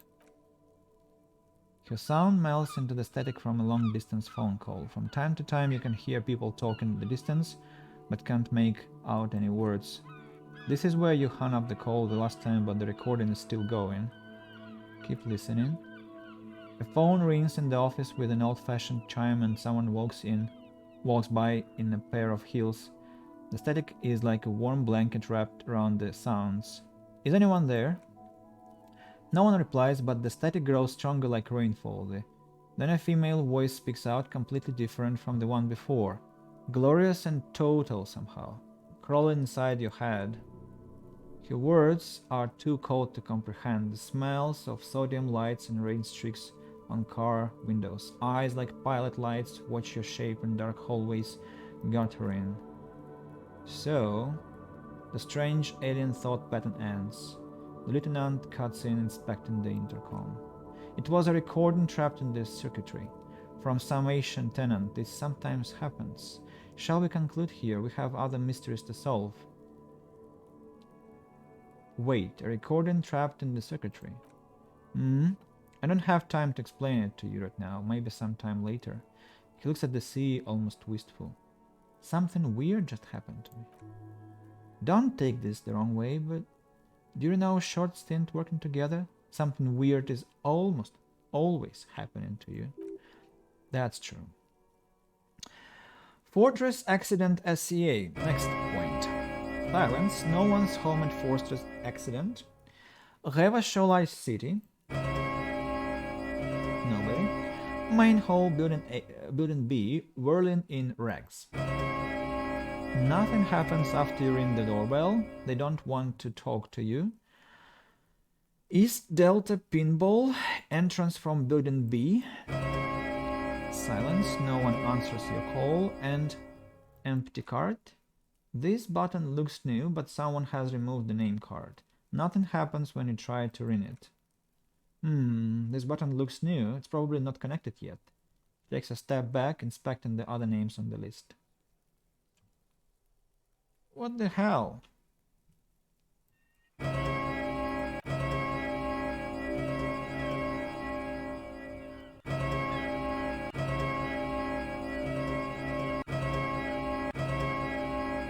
This conundrum is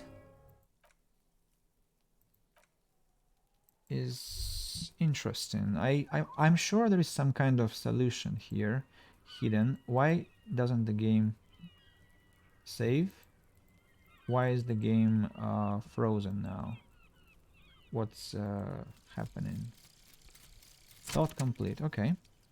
Volumetric sheet compressor. Bizarre scientific news from Revachol West today, where a police officer's shit has been observed at a pressure of around 495 gigadecimals. These metallic hydrogen levels of shit togetherness were thought to exist only at the center of collapsing stars, not law officials. It remains to be seen how long the shit singularity lasts. All endurance white checks unlocked. Learning kappa for endurance raised to 4. Accept. Task updated. Right. Can I now move? Thank you, game. So how do I open this freaking door? It's locked. I don't want to give up. I'll try again and again and again and again and again and again.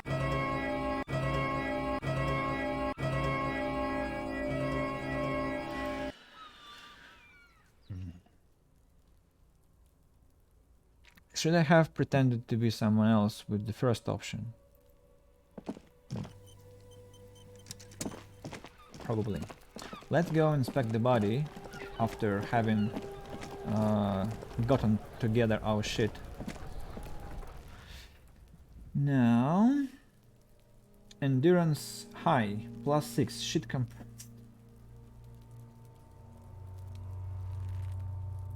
+1 cunified non-vomitor. Hey! As you breathe in, the order comes over you. It's a spell of the mind telling you to run, and your stomach to wring itself empty, with your hands at your sides and your eyes squinting. You stand in it. Conceptualization. It's a puzzle. What's hanging in front of you is a puzzle of decaying flesh, tattoos, and tendons. Do they always do that? They do after 7 days, yes. We are deep in decomposition here. Step closer. The man before you is naked, but for a pair of underpants and the man before you is naked, but for a pair of underpants and enameled boots. His skin is greenish, marbled with decaying veins and blotched by lividity. A fading web of tattoos covers his chest and shoulders. The cargo belt used to fasten him to the branch above appears industrial in strength. Inspect the boots. The material appears to be ceramic. Its clean white stands in dark contrast to the decaying flesh above the knee. The man wore thick polymer socks, probably for padding. A fine array of interlocking plates covers them. Delicate and fragile, they feel alien to the world around you, out of place somehow. These are clearly not boots, they are armor, possibly part of a larger set. These aren't just boots, are they? This is the armor he was stripped of. Indeed, says Kim. With his notebook under his arm, the lieutenant crouches to inspect the soles. Technically speaking, these are sabatons, not boots. To the gates of hell. Sabaton. That's a music band. Prima Victoria. What kind of armor is this exactly? Ceramic plate. Zirconium dioxide most likely. This is where the make would be. Where? Under the heel. Fair weather. He turns the boot slightly. Fair weather model T500/VE. I'm guessing that's vitreous enamel. This is advanced stuff. Where's the rest of it? Scavenged by the locals. He nods, piece by piece. He's been out here for 7 days. It would be odd if they didn't. New task. Where is the rest of the armor? We should keep a lookout for these pieces. The armor could yield information. He nods toward Keenan. Maybe he'll know. Oh no, please, no. Keenan knows nothing. Please, no. Please. Maybe he was just wearing these boots and there is no rest of the armor?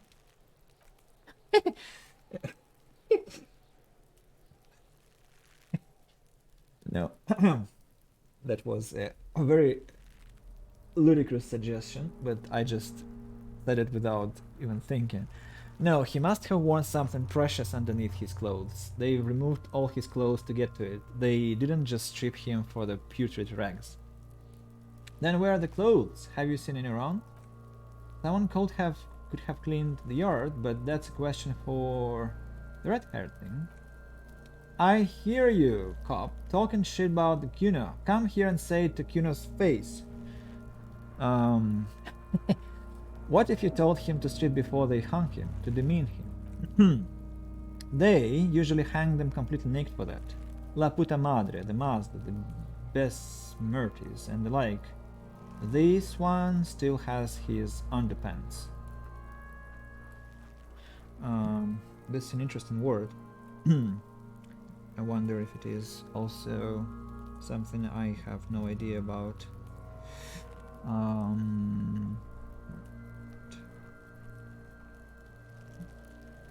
Nope, nothing my dictionary knows, but probably it's something from Wikipedia, but I'll check it later.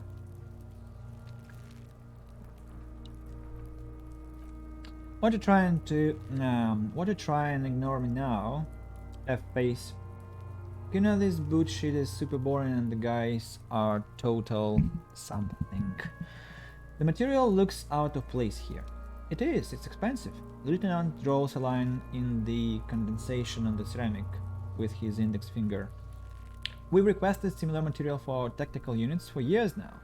The constabulary deemed it too costly. In that time, we've lost 6 men to semi-automatics.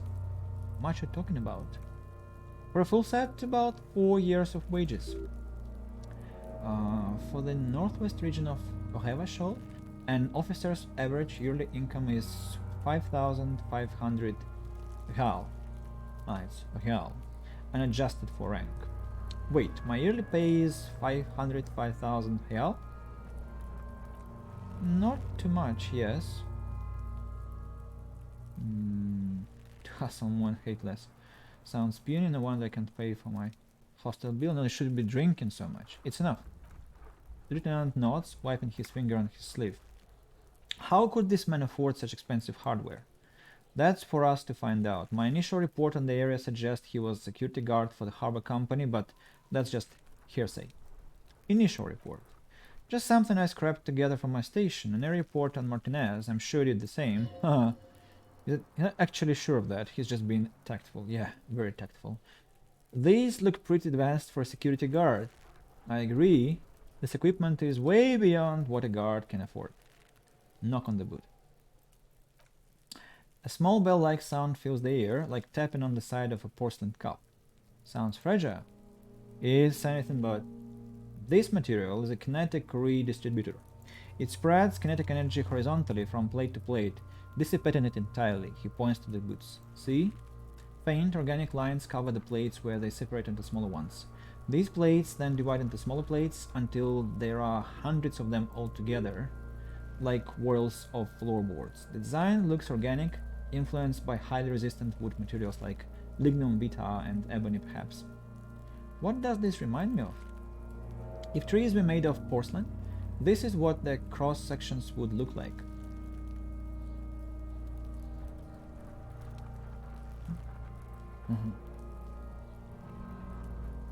That's too difficult. The smooth, glossy surface fractures into even more intricate interconnections, peaking on the right sabaton, Prima Victoria, where you notice the whorls are in the shape of a letter and number combination, E50, 100, 1000. Point to it. Looks like there is a serial number on the right sabaton. Good, can you read it to me? He tips the drying ballpoint of his pen on his tongue. Ooh, let's lie. No. Run the number on the victim's armor. That's new task. We have a make and number. That's something. We can use the ratio in my kinema when we're done. Either station can chase it for us. Not my station because they are making fun of me. Pull the boot off. This feels dangerous. Are you sure? Of course. Grab the foot under your arm. The stench fills your nostrils. As you push downward, an ominous creaking sound comes from above. Stop! Lieutenant's voice is sharp. He looks at you with the boot under your arm. He's gonna pull his head off. Brutal. Lieutenant, you seem distressed. Why? You're about to pull his head off. Do it, Homo. Do what? Pull his head off. There is no point performing an autopsy if you do. We'll have compromised the coroner's case. Indeed. From this angle, it does look like the neck isn't going to take much more. Being dead for a week has all but liquefied his muscles. You're trying to achieve... What are you trying to achieve anyway? What are you hanging on to that boot? Why onto that boot? These boots would go super well with my bell-bottom pants. This is advanced enemy technology. We should conduct research into their weaknesses. Are we not detectives? There might be clues inside the boot. And you said they're expensive. I thought I could pawn them. I heard some look. I'm sorry I didn't even want to take them off. I just thought I should try. Yeah, I think that's the best option. I mean, I felt like that. Try what exactly? If you can't experiment, how will we learn? I wanted to see what happens. I don't think we should do anything just for the hell of it. Besides, the lieutenant taps on the boot. There is no way they're getting them off. All the organic matter in this body has been flowing down into the boots. They're fused to his feet now. And why do you think the locals haven't scavenged them yet? There might still be a way to peel them off, but first the body needs to be down. And second, it would probably be better if the lieutenant wasn't around. Steal a dead man's boots, but that would be dishonorable. Refuse for honor, of course. Alright then, you can pay the hostel bill in honor points. How many honor points have you collected? Zilch? There are honor points. Of course there aren't, don't be naive. You still feel as though there might be some honor points.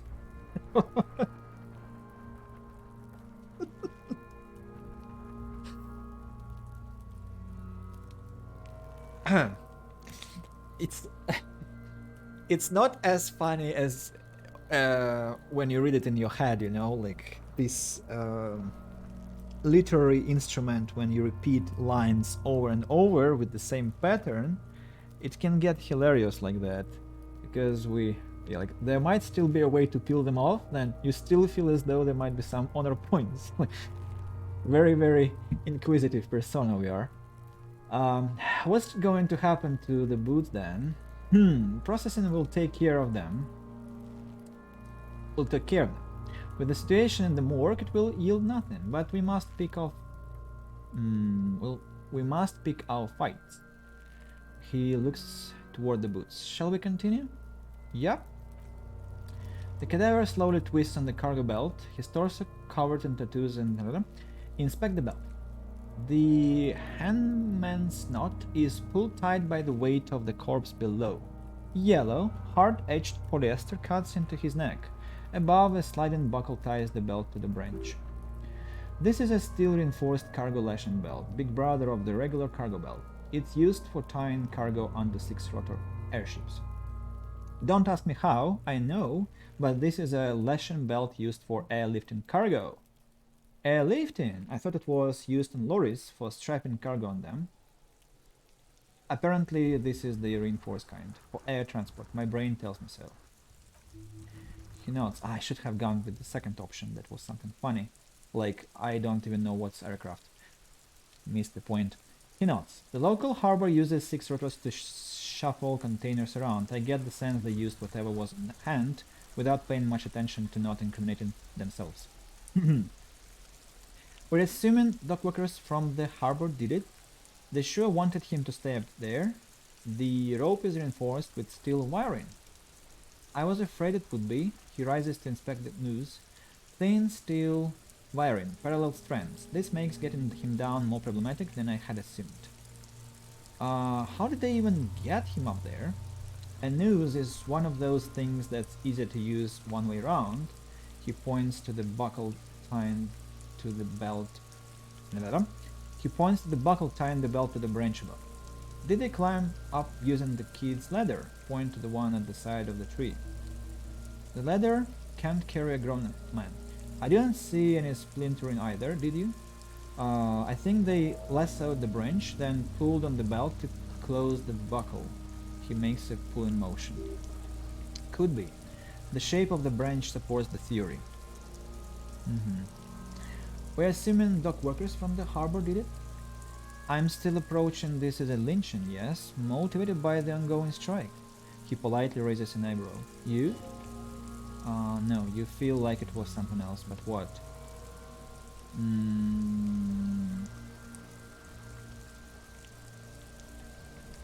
I feel like it was something else. Let's trust our inland empire. Yes, he covers his nose. It often is. The belt worries me. Back off and look at the corpse. Inspect the tattoos. An intricate web of blue lines stretch across the torso. From the right shoulder to the solar plexus, each time they intersect a small white star is formed in their crossing. Hundreds of fading asterisks riddle his skin. Their concentration is highest around his heart. His corpse is marked by stars. What will mine be marked by? Alcohol and heartbreak. Is this a microelectronic system? I have only a cursive knowledge of the science of cybernetics. I wouldn't know if it were, but it's not quite complex enough, is it? We are missing something here. I agree. A sudden ring fills the air as the lieutenant pulls down the zipper of his orange jacket. What's happening? He takes a thin piece of milled aluminium from his coat pocket and pulls it open. Sounds like a sword being unsheathed. A small lens appears, some sort of camera. What's that? A Trigat Sunshine Mini. Trigat is the world's leading manufacturer of intercommunication devices, primarily projectors. The camera before you looks familiar somehow. Shit, Kuno. What the fuck is that? An instant color camera. He produces 2 metal capped ampoules and clicks them into place on the side of the apparatus. A thin slot shines there. This is the first time he openly acknowledges the kid's existence. I have only 2 ampoules, so nobody move. I don't want to waste one. He points the camera at the corpse, peering into it. The lens needs adjusting. Then... Wow. What a photo. A sound, a shrill flash, followed by the breaking of a small apple of glass. You see streams of color pour onto the thick, glossy piece of paper rolling out. On it, a color-perfect copy of the dead man's tattooed chest, in case we need it.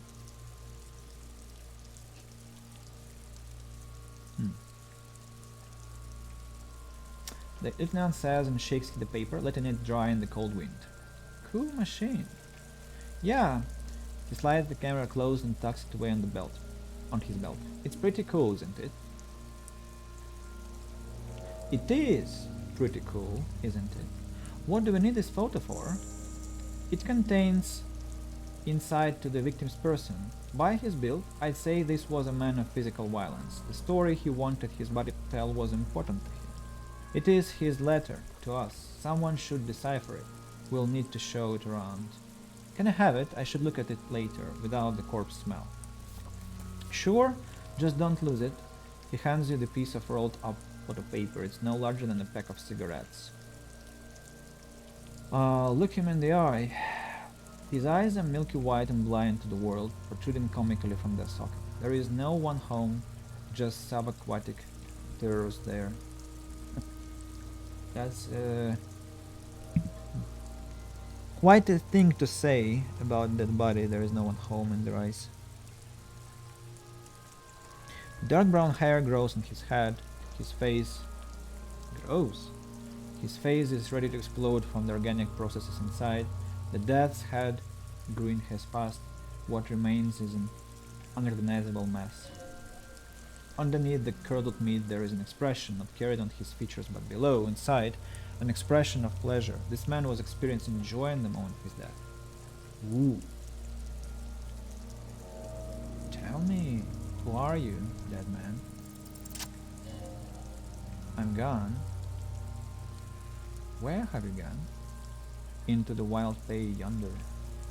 Where's that? In the past, way out in the west. I can see you're gone, but who are you? I'm a joke. Look at me. There is nothing funny about you. There is nothing funny about jokes either. That's a statement. That's a big statement. And I can actually agree with that one. Who were you when you were alive? A killer, a motherfucker, and a killer. I have other questions. Another question for you. Go ahead, Kobo. What's happening? What do you mean? I'm talking to you. Now I'm thinking about Pillars of Eternity, talking to the Animancer in the... I don't remember, something Golden Village or like one of the first locations in the game, in the first part. You're talking to a woman who was hanging from the tree using your Watcher skill, talking to the spirits, to the dead. It's the power of your... Black, rowdy liquid starts bubbling on his lips. Imagination. Yeah, man, don't be crazy. Inanimate objects and dead people can't really talk to you. Your wild imagination is doing this. Ask some more of those questions you love so much. He loves those. Why do I love questions so much? Because you're a copperoonie. Look at all of them go. Do you want more questions? Yeah. Give me a comical amount of questions. Is my name Rooney? No, you're no Rooney. Rooney is not who I am, obviously. Between you and me, your name is probably Harry. I feel like I've been getting out of Harry lately. Could I really be Harry? You can be anything you wanna be, brother Copper. I am enjoying this conversation. Why do I feel like I've forgotten something terrible? Because you have. Who killed you? Love did me in, brother Copper. It was love all along. Can you ask me a question? Sure, Lobo. I can ask you a question. Why are you doing this? What? Looking at my face, motionless? Looking into my eyes, standing here? Why are you investigating my murder?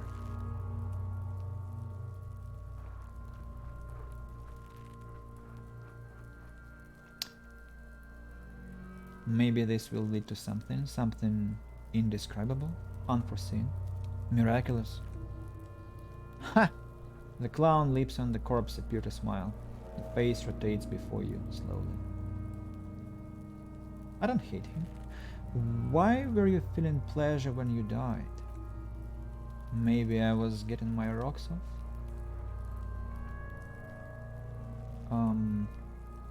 First, do you have to speak like that? What dialect is that anyway? It's a mishmash, Copperbola. You think I'm Messinian, don't you? For you, this is how people from Messina speak like... I'm not even sure what Messina is. Well, I'm not from Messina, am I? My hair is too light, a shade of brown. Trust your inner racist. What are you, racist now too? You think I am? You think I was a racist because this lump looks military and has tattoos? That's called profiling. So you were feeling sexual arousal when they were handing you? Do I look like an erotic auto asphyxiation type to you? Let's just clarify things. What is erotic auto asphyxiation? Captain Copodrome, I fear we are drifting away, fixating on sexuality again. Let's go with a simpler question. He didn't choke himself, you know it. Well, I think that was a good conversation. I don't want to call him boring, and I don't want to tell his things because he has been quite nice in our conversation. The Handman, you can come back and look into this face anytime you want. Ask me little questions, freshen in memory, create associations, remind yourself of your mortality, Copolopa. I have something I need to know, Corpseman. Squint and take a step back. As you narrow your eyes, the monster before you blurs into a violent mess of green and pink. This is a trick. You've done it before. Pink is where the blood settled in the first hours post-mortem. You can use it to see if the corpse has been tampered with. Does his position at the time of death match the discoloration? Ooh. Only the lower extremities are pink with a dash of blue, his fetid hands, thighs and his neck just above the nose. The rest of the corpse appears dark green in the cold spring air. His face and hands are pink, thighs too. I see it. He adjusts his glasses. His neck too. The lividity goes right up his chin. We have good, well-pronounced discoloration here. Relax your eyes. The monster comes back into focus. An explosion of color, coursing with dark marbled veins. His stomach appears pregnant with something black. Liquid streams down his thigh and onto his boot. So what do you think? I think he's dead. I think he was upright after death. His hands, feet and neck are discolored. Cover your nose, something's coming out of him. He's beaten up, see the bruises? Back off and catch your breath. I have to...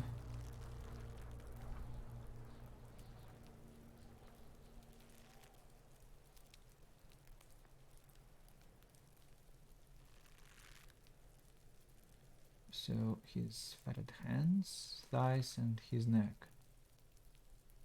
His fatted hands, thighs and his neck. Just above the nose.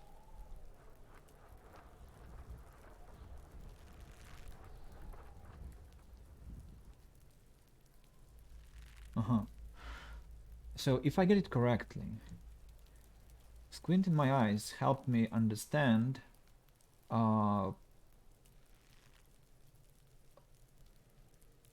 like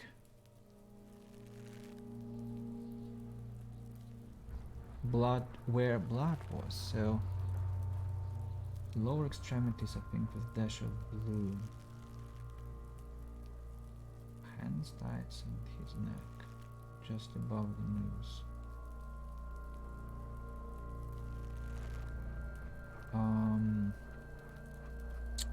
I think he was upright after death. His hands, feet and neck are discolored.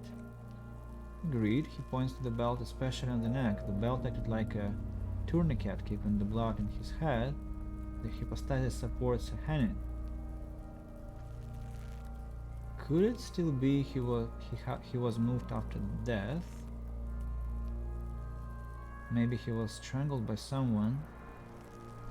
Yeah, I think the second option. There's always a chance. We should check for ligament marks on his neck to see if they're in tune with the belt. We'll have to get him down first. Something is coming out of him. A pool of blood and feces has eaten into the frozen mud below the man's feet. Purge liquid is dripping into it drop by drop. The victim appears to have contained no more than half of a kilogram of digestion at the time of death. That's insane. Maybe he went to the toilet sometime before death.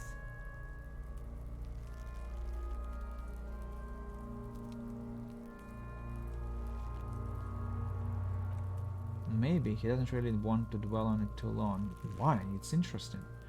I think he's dead. Let's put this statement forward. There are crow's feet in his eyes. He's laughing silently. Huh.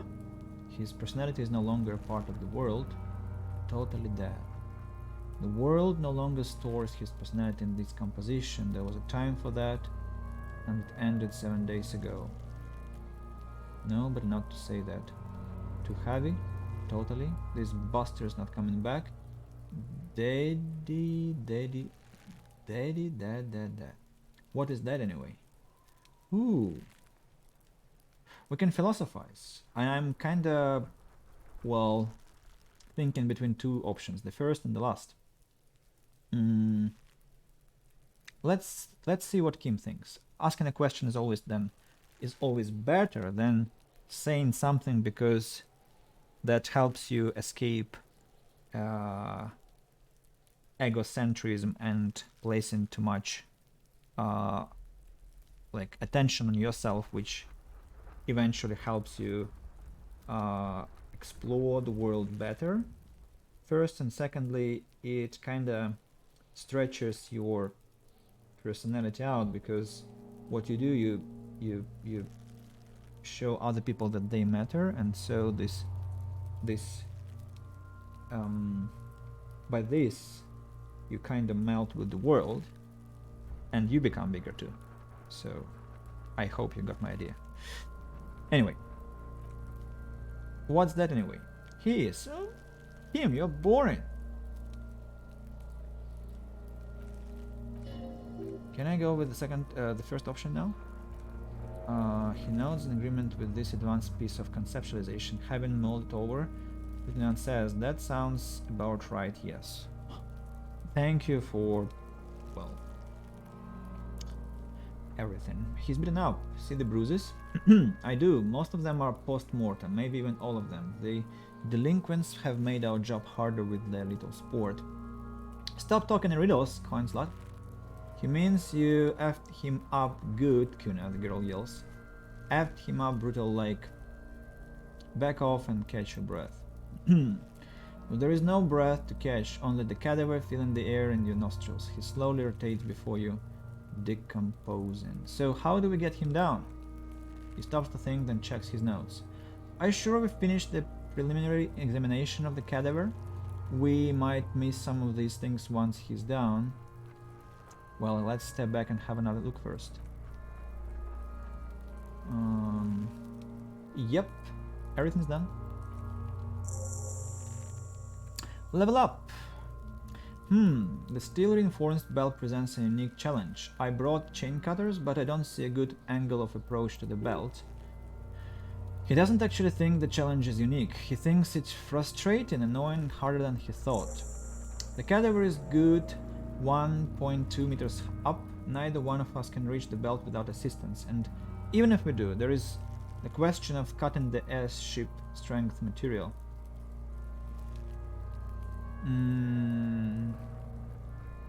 Maybe we could shoot him.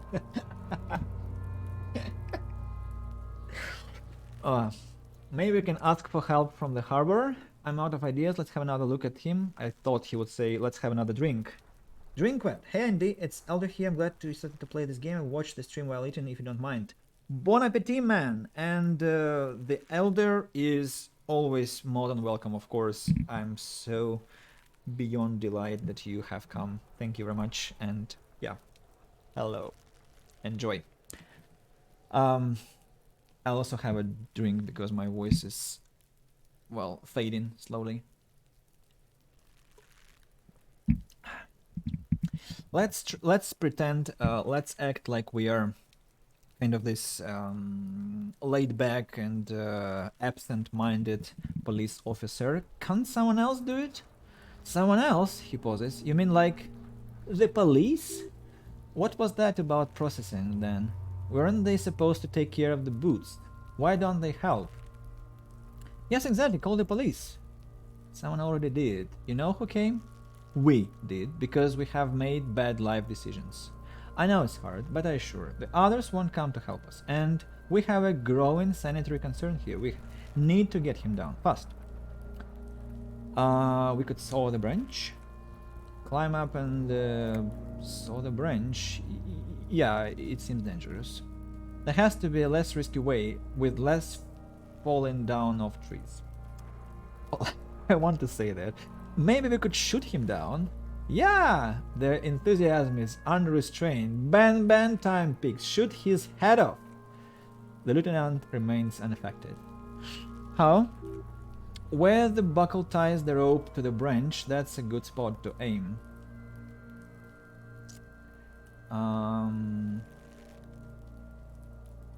Point to it. There, the buckle holds the belt together. Where? He corrects his glasses. Oh yes, I see. If the shot hits that there, might be a chance to release the belt. Yeah, now we're talking. Entertain the Kuna with some shit. They'll miss. The pigs will miss Kuna. The lieutenant is undecided. On the one hand, he wants to shoot some gun. On the other, it's an awfully stupid idea. I'm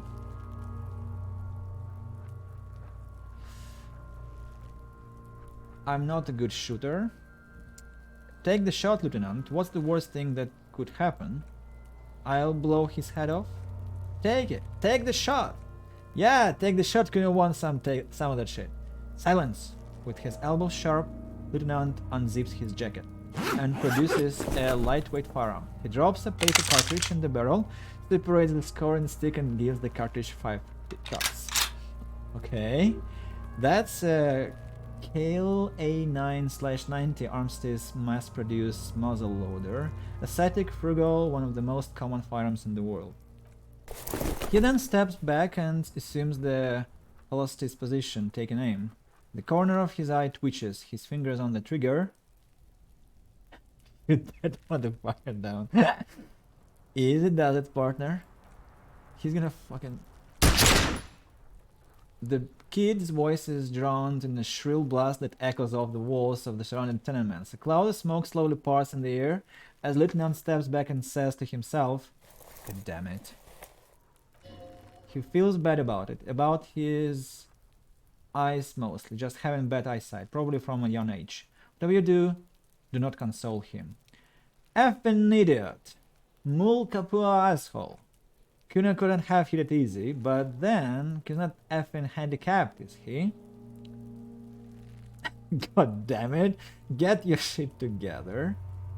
Try again maybe? No, we are lucky as it is. We didn't break anything, and the victim remains uncompromised. He looks around at the windows overlooking the yard. Any more mistakes could put us in an unfortunate position with the locals. We have eyes on this. I didn't do us any favors with that. What now? Have to say it's beginning to look unlikely we can get him down without assistance. Seems like a lot of hassle. Let's not do it. Let's not do it. We're not getting him down already. Not getting him down is a task that's already accomplished. Sadly, it's not our job to keep him up there, but to get him down. I don't really want to pull his head off. How do you plan to get him down then? With social sensibility? Are you going to educate?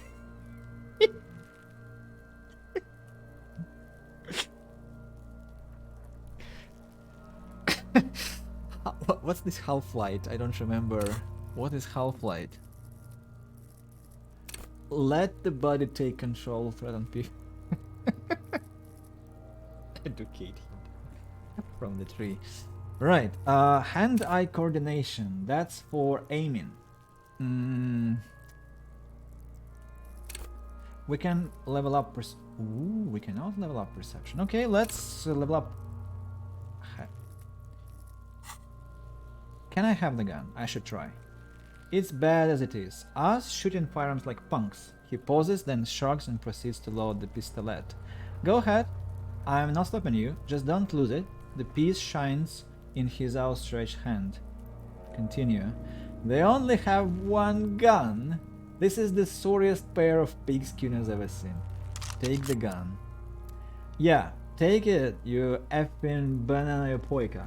Take it and shoot yourself in the mouth. Feel the weight first. The cold piece of bakelite and gunmetal is surprisingly light. You... bakelite, I think. Your finger fits right through the guard, instinctively resting on the trigger. The F are you waiting for, Cunard? Tell him to shoot himself in the mouth. Point the gun at the belt. The buckle comes into focus in your sights. You stand with your feet planted firmly in the ground and your left hand supporting your gun arm. Continue. Why don't you shoot yourself in your effing mouth? She hisses. At least you won't miss. This isn't a mob boundary pushing. There is a true suicidal rage in the kid as she's provoking you. Ooh. Hand-eye coordination. Pull the trigger. Challenging 12. Say... point the gun at Kunes. Kunes is going to hate us. Okay, let's say shut up.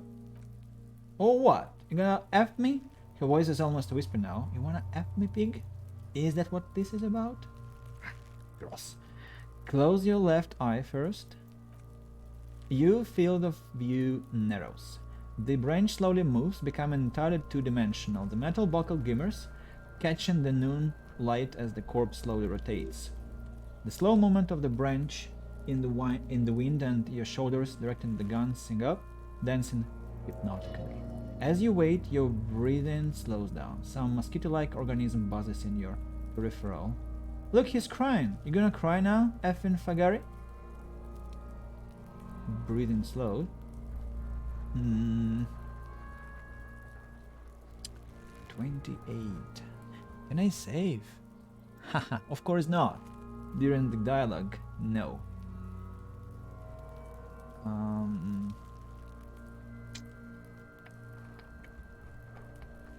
Cannot be retried. Let's invest 1 point in hand-eye coordination. Even 42. What a moment, what a moment!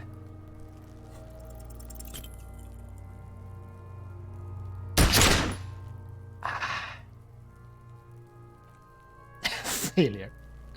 Plum of smoke erupts from the barrel. Your hand goes numb from the explosion. With your ears stirring, you lower the weapon to see what happened. You missed the belt, but hit the corpse straight in the chest. Bits of ribcage protrude from the skin, no blood on the murky sludge dripping down his belly. The sudden stink makes your eyes water. Oh my god, he's gonna effing cry. I knew it. What milk are you? Because it sort of feels like you are. Please don't cry. Start crying, you're sensitive. Well, let's start crying. It will help us clean the eyes. Feels dry, nothing comes out of you as you stretch and bend your face into crying. Too furious to cry, apparently. I can't even cry. Throw the gun in the mud. Try harder. Try really hard to cry. Lieutenant watches you jerk some tears to his shoulders. Your eyes dry. The gun begins to slip from your fingers. The lieutenant gently picks his gun from your hand and holsters it. We still need to get him down somehow. His tone is growing tired now. The stench makes him turn away from the corpse, but how? The way I don't want us to, he sighs, by asking the harbor for help. They have the tools and the men. If they put him up there, they can take him down too. But won't it be dangerous to ask the suspects for help with the victim's body? To be indebted to Errant Claire? Very much, yes. Which is why I would have preferred us to handle this ourselves. Clearly we can't. Who is Errant Claire? The leader of the Union. A dangerous and corrupt man. From what I hear, don't want to owe him much. Yeah, don't be being someone else's bitch. You're Kuno's bitch. How do we get inside the harbor? From the gates, by negotiating or fighting. It's unenthusiastic about fighting. I'm enthusiastic. He looks around. Or we can try to find some secret third path. It's unlikely though. To the gates, let's negotiate. Let's go then. I got a lot of damage. I failed the check on shooting. Should I try again?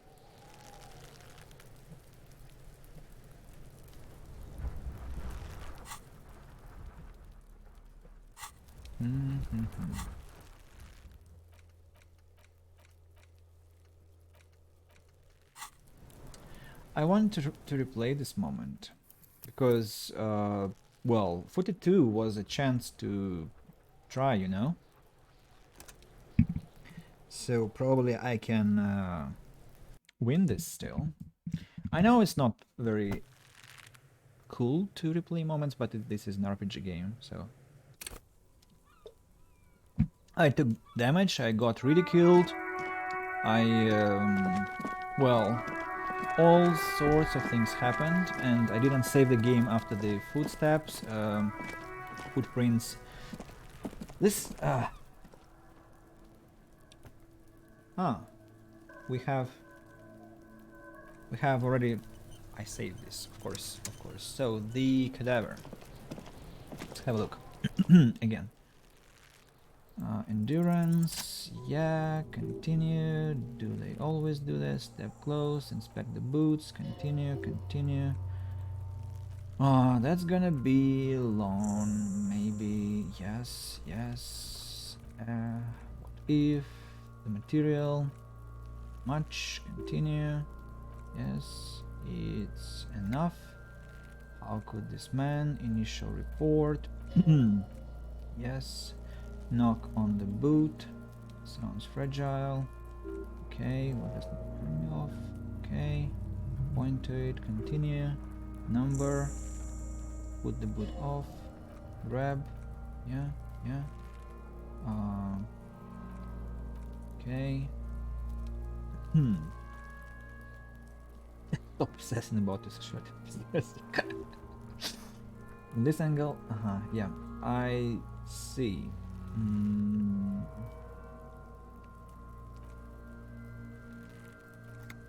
Yeah, sounds like a plan. Dishonorable. There are honor points, of course. What is going to happen? Back off. Inspect the belt. Continue. Don't ask. Assumed they sure wanted. How?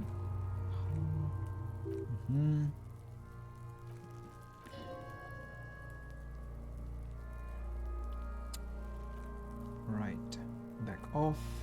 The tattoos, continue. Night sky, map of the stars. I do see. So am I. So he's going to take a photo again. What's that? Cool. 2 amples. A photo. Yeah. We got it. Cool machine. What do we need this photo for? Got the photo. Can I have it? Continue. Look him in the eye. How wonderful. Where have you gone? What is that? There is nothing funny about you. Question. What is happening? I'm talking to you. Continue. Imagination. Continue. Why do? Give me a comical amount of questions. Rooney. Rooney is obviously. Could it be Harry? What do I feel? Who killed you? Can you ask me a question? What? I don't think miraculous. Feeling. So not even. What to try? Arousal. What is it? Continue. Enough. Have something I need to know. Corpseman. Nothing. Squint. Continue. Observe. Eyes 2. Relax your eyes. Continue.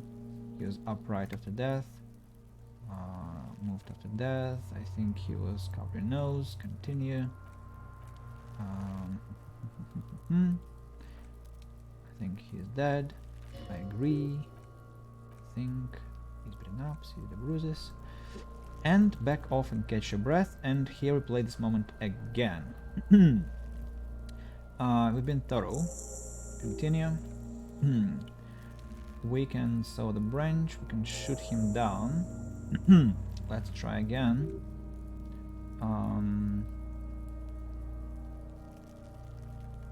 Shoot the belt. The boot will break it. Absolutely not, officer. Thread loose.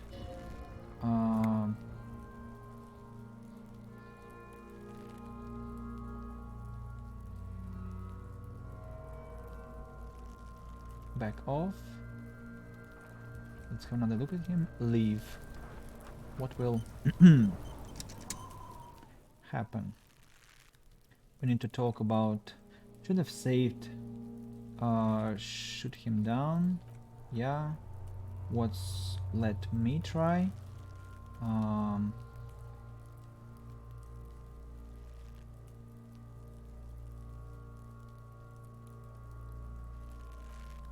Silence.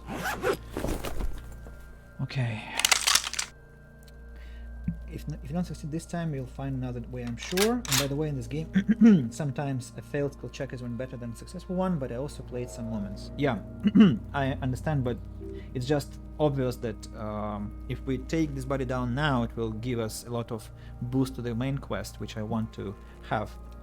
And I'm okay with like failing this check, but I'm not okay with what happens next, like loss of morale points, humiliation from the kids. I don't like this, that they see me fail, and it might influence our conversations with them, I imagine. So is it doesn't partner? He's gonna miss, and he missed. Now we invest 1 point into hand-eye coordination. Accept changes, continue. God damn it. Continue, continue, continue.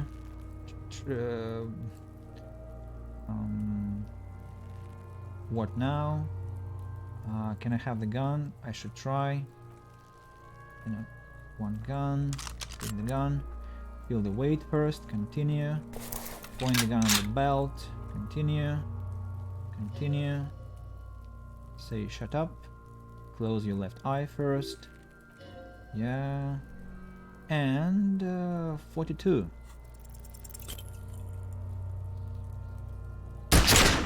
Ah.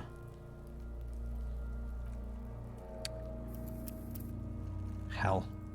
42 is a decent amount of percentage. It's very decent. Has to be enough. Has to be enough. Yeah.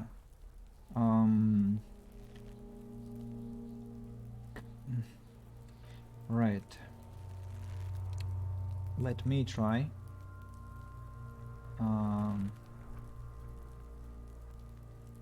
Let him choose.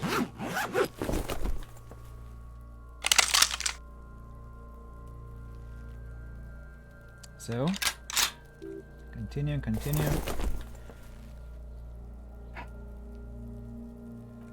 Maybe I should be silent. No, it doesn't help.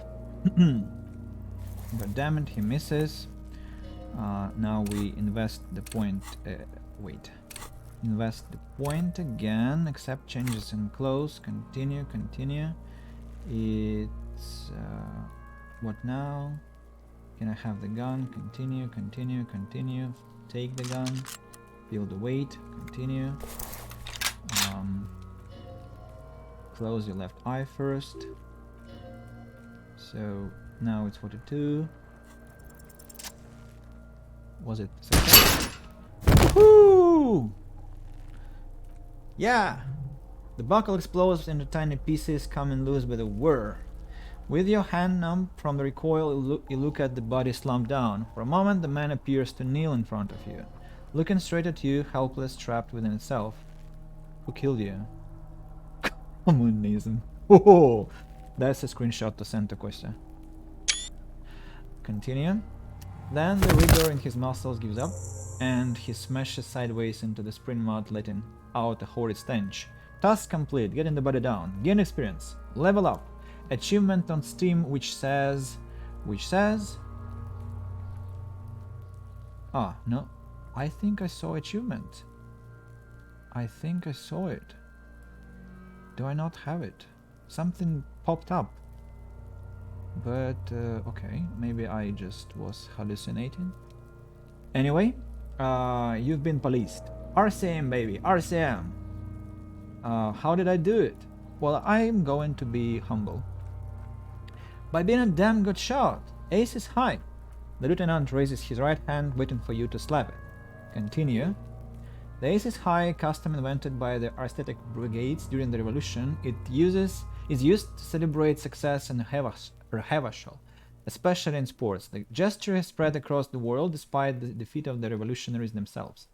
Slap it, of course, my colleague. Hey! With a gun in his hand, could have killed him. The lieutenant takes a little hop to perform the custom recitation. Your palm hurts from the slap. It's precise and down to the point. I knew these guys were... his voice is deeply approving. So, even if we were, what's the problem? Are you a homophobic person? Kama cracks with laughter. Sounds like someone stroking a seagull. It's clear he enjoys himself. I knew this, Archalarov. What now? New task, perform field autopsy. We'll perform a field autopsy and determine the cause of death. But before... Excuse me, he needs to turn away from the corpse. It looks like I feel like taking a break from the stench. I'm sorry to interrupt the jubilations here. Just a little breather before we do the autopsy. Wait, field autopsy? Yes, he covers his nose. Nose. The 4 phases of a murder scene. 1. Investigation of the scene. I can't say I'm satisfied with the part yet. I still want to know what's in the trash container, he points to it. 2. Initial examination of the victim. We were exhaustive in our efforts here. Good job. 3. Field autopsy. This will not be pleasant or easy, and it will have to be performed on the scene. The F added on about. Cop's gonna cut his shit up next. 4 and final, transport of the coroner's case to the district morgue. I'll do that. The lieutenant stops. God, he stinks. Don't we have someone else for the autopsy, like a doctor? No. You and I are detectives. The honorary rank of detective signifies our ability to handle the entire incident chain. From crime scene to autopsy to cleanup. We do it all. Honorary rank. An honor and a burden attached to your rank. Mine is lieutenant, detective, unfortunately. I can't tell how tired I am of this corpse. I don't think I'm a detective. With shooting like that? Oh, of course you are. Heh, third attempt. Your station would not have assigned you to this case otherwise. Alright, give him back his gun. In the meantime, we should try to interview Eret Clare, leader of the Union. Harbor property was clearly used in the Henin. He points to the belt. The harbor just east of here. Getting in might prove a challenge though. Or we could ask around for a representative of the logistics company. My initial information says the Wild Pines have sent some sort of strike negotiator to wrangle control back from Everard. Is this the famous list of initial interviews? Yes, he nods slowly, and those were the interviewees. Let's go. Let's go. What trash can he was talking about? This one. Money? But I looted this already. There was no money. What? Can I talk to this pile of Eternite? Looks stranger now that Kuna told you about this pad. What is this? It's nothing. Someone just left some roofing material slanted against an old shack. Perception. Medium 11. Why am I looking at this pile of the roofing material? Because unless Kuno lied, you should just be able to pull the panels aside. Pull the panels aside. There it is. You see a shabby something I didn't.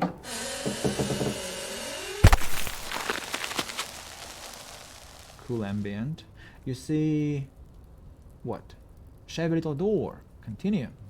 So this is the shack Kuna mentioned. Let's take a look inside then. By the way, how do I get here? How?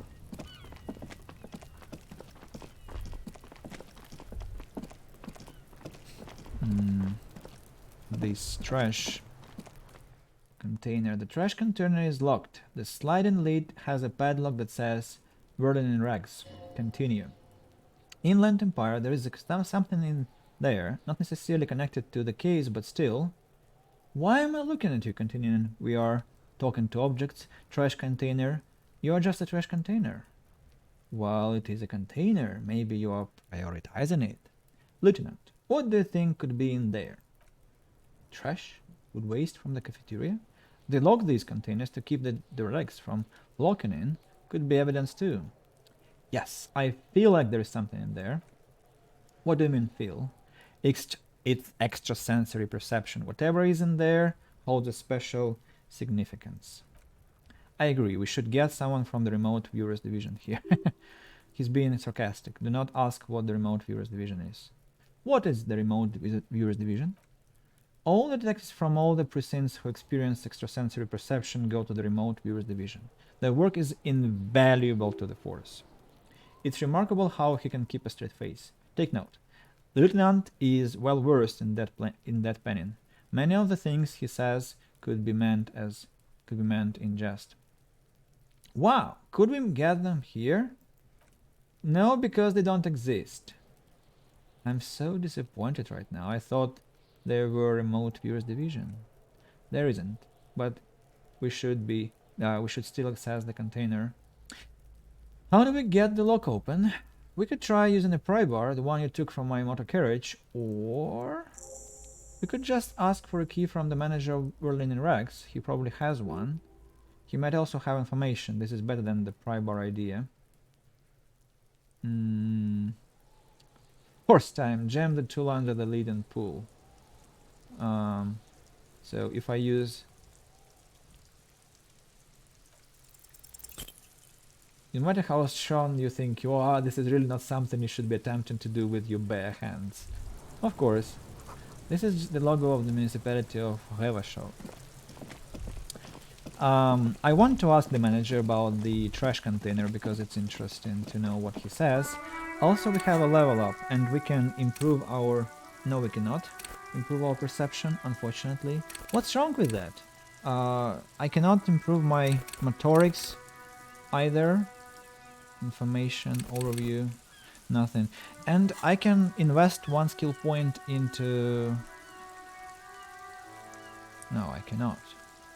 Ah, yeah, I can. I can use unlock.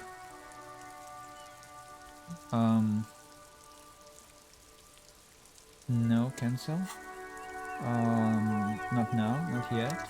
So, what if I use aces high?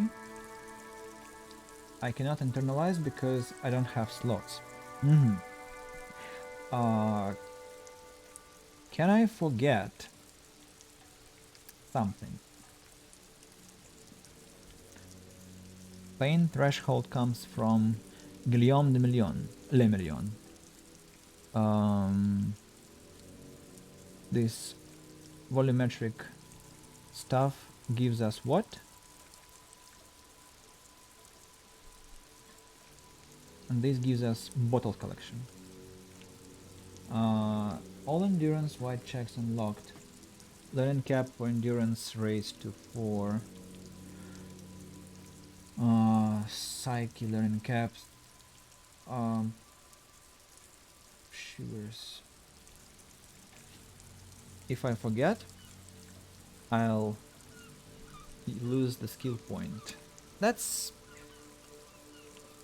very difficult mechanics. I mean, not difficult, it's just kinda disappointing that I have to forget what I just acquired. It's more, of course, reasonable to unlock some, I think, slots and internalize aces high. +1 empathy towards Kim Kitsuragi. Sorry. Yeah. Internalize. So in Solindian Civil War wasn't the first war to see the use of aerostatic aircraft on both sides, but it was the longest. For 8 years, folded multi-rotor aircraft crisscrossed the air above Revachol, Ozon, Face la Mer, and the Orchid Islands. They made sweeps over sandy beaches and shot each other out of the blue skies and sank as wrecks to the bottom of the sea. The Aces High was a custom on the revolutionary side, performed by squadron mates after landing. Lieutenant Kitsuragi likes it. Why is that? Now, quests. Open trash container, interview the Wild Pines rep, interview the union boss, perform field autopsy, victim's tattoos, number of the victim's armor, and where's the rest of the armor? A lot of tasks to complete. Well, let's go to talk to the manager.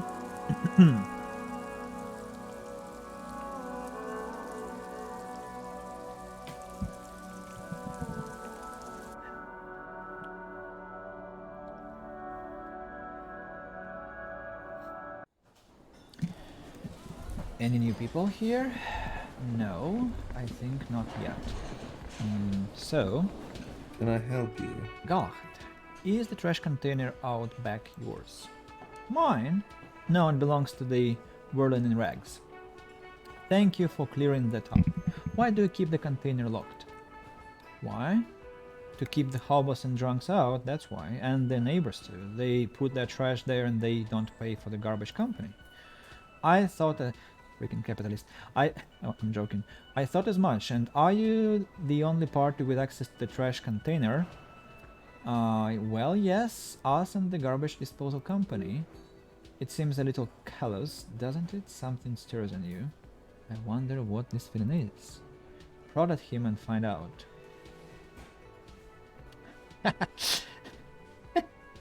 What if I told you I am a hobo, or soon to be one, rummaging through the trash? Will you keep me out too? Yes. But I need those leftovers to survive. Sir, I'm sorry the Elysium is having financial trouble, but it's not this establishment's problem. Doesn't it seem callous to you guarding even your leftovers from the poor? Callous? What are you? Krasmazov? Almost all establishments in Revachol keep their trash locked. The Whirling Rags is not special in that regard. Krasmazov, nom de guerre, was an economist and historical materialist. He was a leading figure on the Grad side of the Centennial Revolution, where he headed the 11-day government. Mazov is considered the father of scientific communism. Mazov thought, or Mazovianism. They have to have the in-game encyclopedia. Maybe I am Krasmazov. What are you talking about? What are we talking about? Was that not about the trash container? Oh, wait. Whisper and point to the back of your head. What if I am Krasmazov? We should return to the case of our mistaken identity at... What? We should return to the case of your mistaken identity at a later time, officer. This was about the trash container. We need those keys. What for?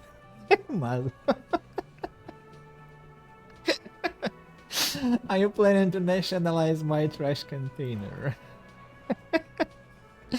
It concerns the case. The lieutenant's voice is harsh and sudden. Please cooperate. He takes the keys from under the counter and hands them to you. Just bring them back once you're done, please. Goodbye. Let's go and nationalize the trash container.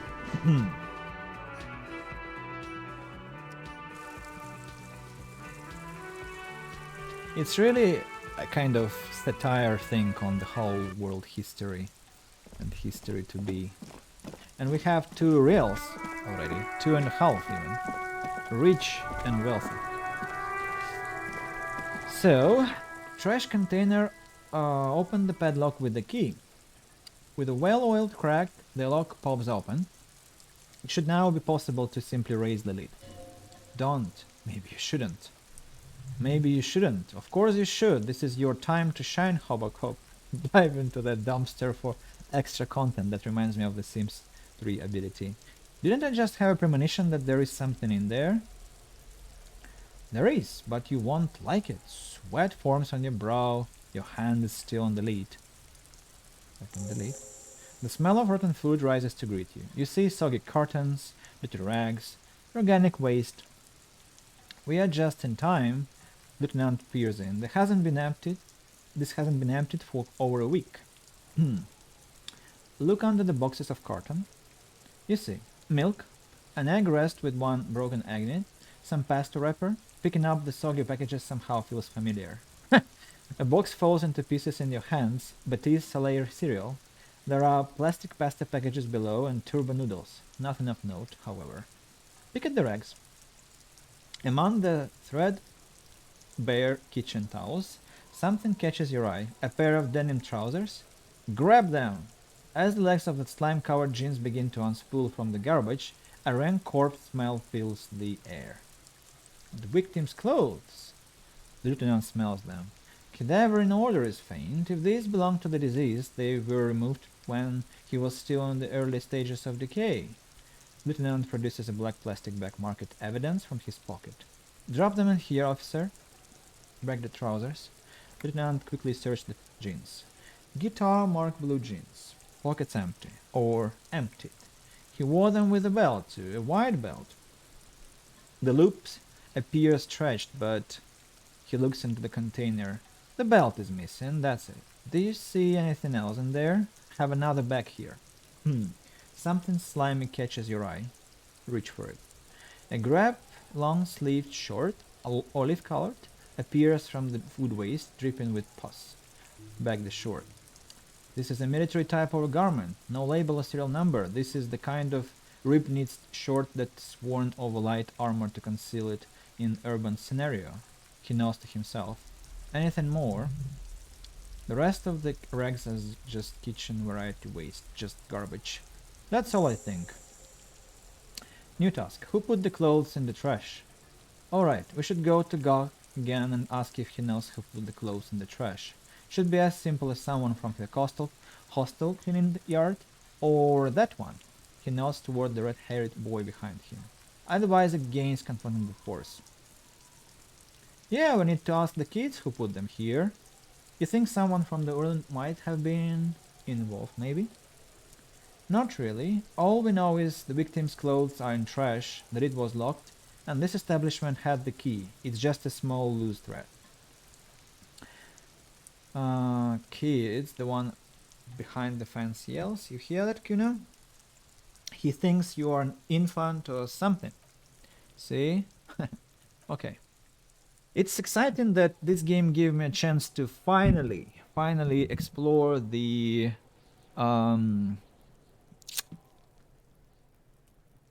outstanding world of trash. The magnetic. Search the food waste. It's just organic waste, cold and slimy on your hands. Apple and potato peels mostly, unidentified sludge, and the occasional chicken bone thrown in for good measure. But hey, nothing, it's nothing, nothing more to see here. What's this? What? A blue piece of plastic sticks out from the apple peels. It's shiny. Looks like the corner of something. Pick it out. Ledger! Something larger, a clipboard. A blue plastic clipboard with moist papers hanging from it. They look badly damaged, but you can still make out forms and notes. Written in a man's handwriting. Poor sir, is that your paperwork? I don't know what this is. Look, he points to the clipboard. The plastic has the RCM street grid on it. You've even got an autopsy form in there. A miserable looking slip of paper sticks to the board. If you don't mind my asking, how could you have let your paperwork end up in the trash? I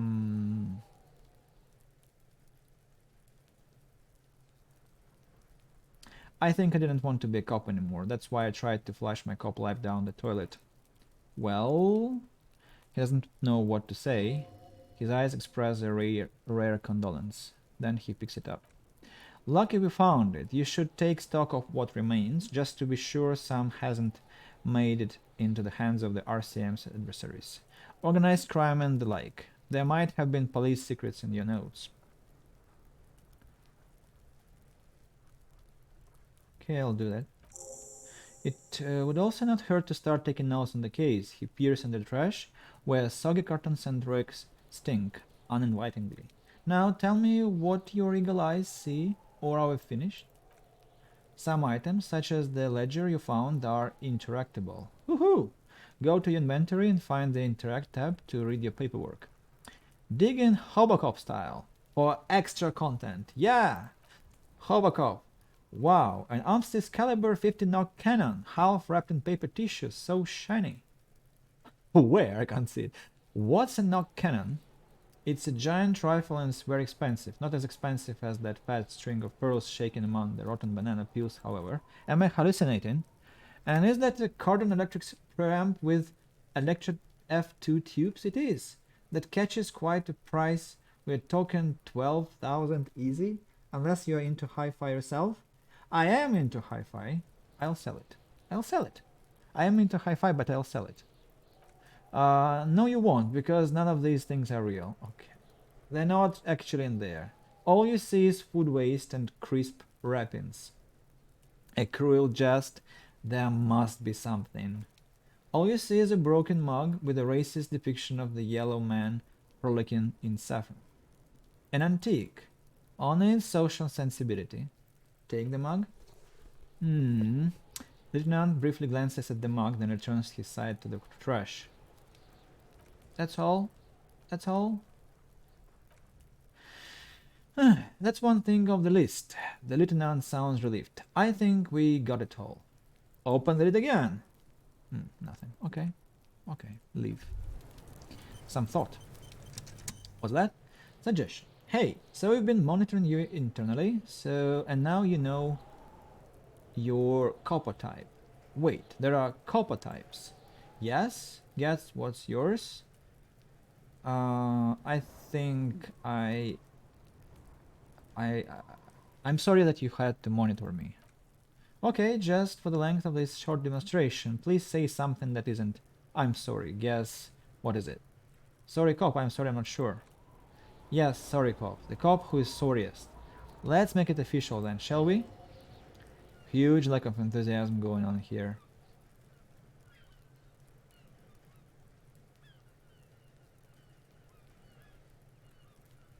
They should be sorry. Okay, but what are the other copper types? You know, Apocalypse, Superstellar, the Advanced Interesting Cop, Liquid Shadow Cop, but we are too sorry to say those things, so here we go. Won't the other copper types be jealous? What? Jealous of the sorry cop? I think they'll be fine, don't worry. They'll be super fine. It will be totally okay. You can dual copper type from sorry to anything. I'm sorry. Of course you are. It's okay. See if you can get something out of this. Like info, or maybe every time you say you're sorry you get $1 million. This won't happen. Yeah, that's so me. I like saying I'm sorry. People normally tell me to stop that. More quests, more tasks. It's getting overwhelming. Like, look at this list. Look at this list. It's just insane how many things we should do. Now, we have something to interact with. Instant photo of tattoos, damaged ledger, and yellow man mug. Let's save the game first. And let's do the autopsy, I guess. Handman. The man lies on his side with his eyes looking straight through you. The belt is still around his neck. His body is supine and open to intrusion by autopsy. Lieutenant adjusts his glasses and takes a deep breath. Tell me something, dead man. Shoot, Looney Rooney. Which was it that killed you then? Love or communism? Huh? You said love killed you, but when you fell down, you said it was communism. You are misquoting me, Rooney. I said communism killed me. Love did me in. You really need to learn the difference, buddy. This is embarrassing. Okay. So, come back later, copper. We heard that. First, what exactly is a field autopsy? Come on, officer. He pulls down a pair of latex gloves. You know what a field autopsy is. You've done 100 of them. What you do know is, at 18.9 kilometers Denomans Shield volcano, Corpus Mundi is the world's highest summit, and the failure of the .38 single at Pius who is due sang to crack the top 20 was the death knell of disco, but what a field autopsy is, you have no idea.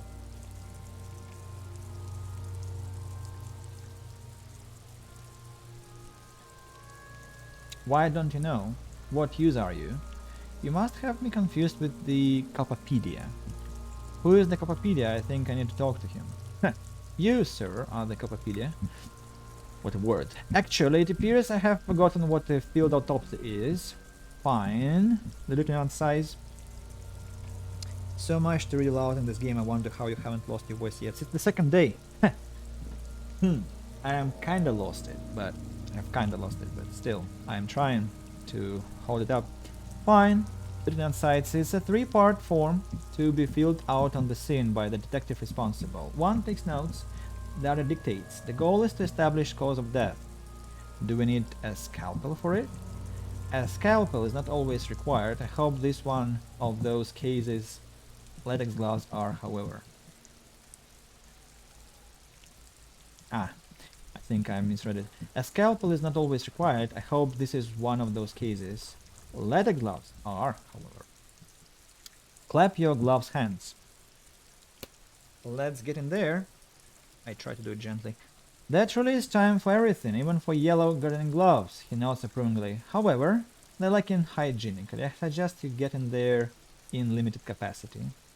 I don't know, what do you mean? I mean when I need you to. Until then, I should handle physical contact and you should take notes. Where should I take these notes? In my paperwork? Take out your ledger? Yes, you see. He points to the bright red pages at the end. The field autopsy form is the one on red copper paper.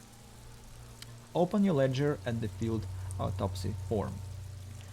The dead man stares in silence as you crack open the ledger. The bright red paper is covered in boxes and lists, describing the condition of his skin and organs in 3 parts.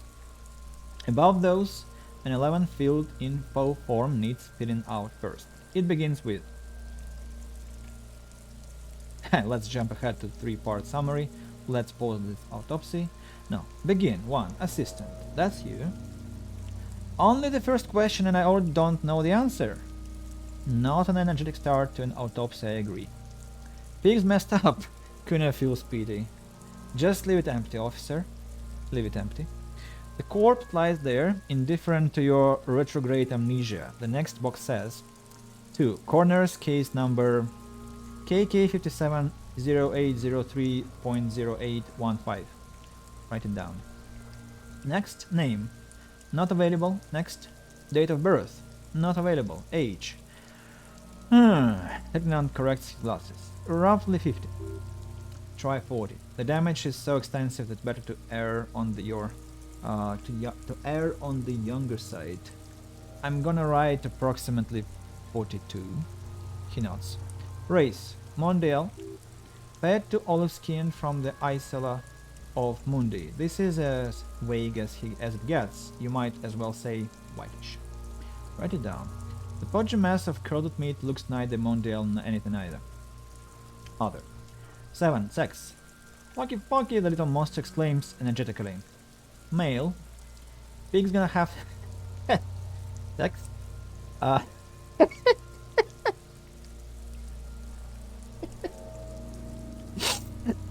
Look at these options.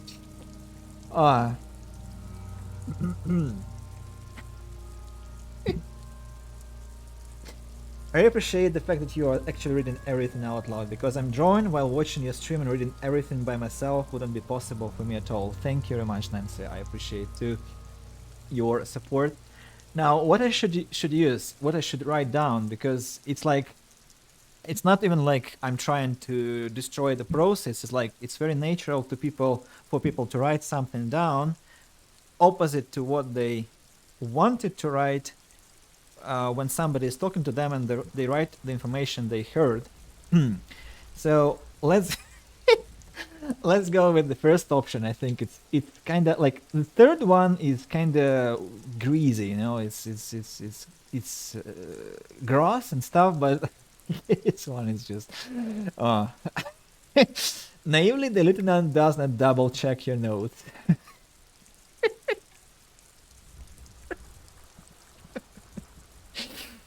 I'm like 5 years old. Not 5. When I was 5, I wasn't like that.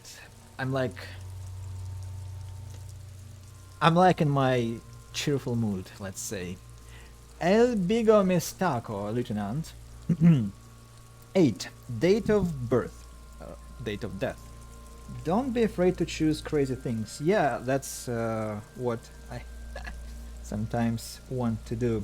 I mean, this game kinda encourages you to be eccentric. 8. Date of birth. It's the second time I made this mistake. Date of death. We are still going with March 4th, 51. Right. 4-3-51. What else? He looks over your shoulder. 9. Body identified by is non-applicable. It's NA is not available. It's non-applicable. Okay. 10. Case number is the same as the coroner's case. KK 57 0503 8815 listens motionless with the cargo belt still around his neck. Only one box remains. 11. Evidence of treatment. None. At least not after the initial examination. A strange word, treatment. What exactly is treatment anyway? Interfering with the body's position or wounds post-mortem. How did you not know that? Aren't you a cop? You are leaving a weak impression here. Say something sure-handed. Don't overdo it. It's okay to be unsure.